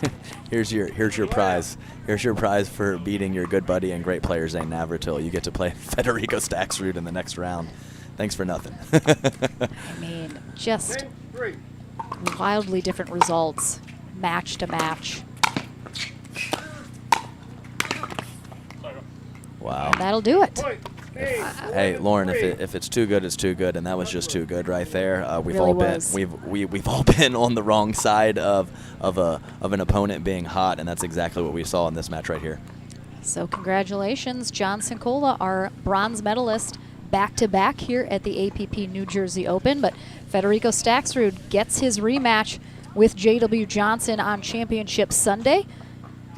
So we'll take a short break. We head to the Franklin Studio one final time, and I believe this is our final match of the day. It is. So we will, of course, thank you to Adam Stone, crushing it over on CC2 and joining me for For you know, a few minutes. moment. A few minutes. We get to spend some quality time. That's right. Not quantity, quality. Correct. So we will see you tomorrow, though, as we're back for mixed doubles. We will be back hopefully at 10 a.m. Eastern Time tomorrow for our stream. A big thank you to Pickleball TV, who's rocking our production, Spencer Laurent and Mitch DeVoe. Ashley crushing it for her first time on scoreboard. Steve Taylor, of course, rocking out some pictures and videos here as well. Big thank you to our refs and volunteers. I head to the Franklin Studio, and then we'll be back. Oh, and DJ Terry. Absolutely, DJ Terry crushing it. Those sick beats, we were like, I mean, if he's we on were it, bopping here. If in he's the on tent. it, he's on it. It's what can you do? What can you do? All right, we'll take a short break before we sign off. Back to the Franklin Studio, and then plan to join us tomorrow morning. We'll see you then.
Welcome back, everyone. One final time to the Franklin Studio. Lauren McLaughlin here with Federico Staxrud. I mean, you said you wanted to get done with the day quickly. So that match, total of 12 minutes of playing time. Did you expect to come out on top that quickly? I think I was really pissed off for when I lost to JW before, and I used it as fuel, and it worked pretty well. So yeah, I mean, yeah, I played really well from beginning to end for sure. I mean, there are some matches that you play where really just everything's working. You're hitting everything that you want to do. Seemed like that was the match for you. Yeah, but you gotta stay in there because pickable things can change really fast, especially in singles. I mean, doubles too, but singles you can have runs and then you're just losing again, and so you gotta stay focused. So you mentioned being a little upset over the loss to JW. You'll have a chance to avenge that loss on Sunday with a bit of a rest beforehand. What are you going to do in preparation for facing off against him in that gold? Yeah, I was a little pissed off because he didn't play. I think he didn't play that well, so I had my chance in the last set, but I didn't took it, so that was pretty annoying. But yeah, as I told you before, you gotta play. You gotta be steady against those guys. You know, you gotta play from beginning to end good. You can't have drop downs, and that's what happened in the game. That's why I lost.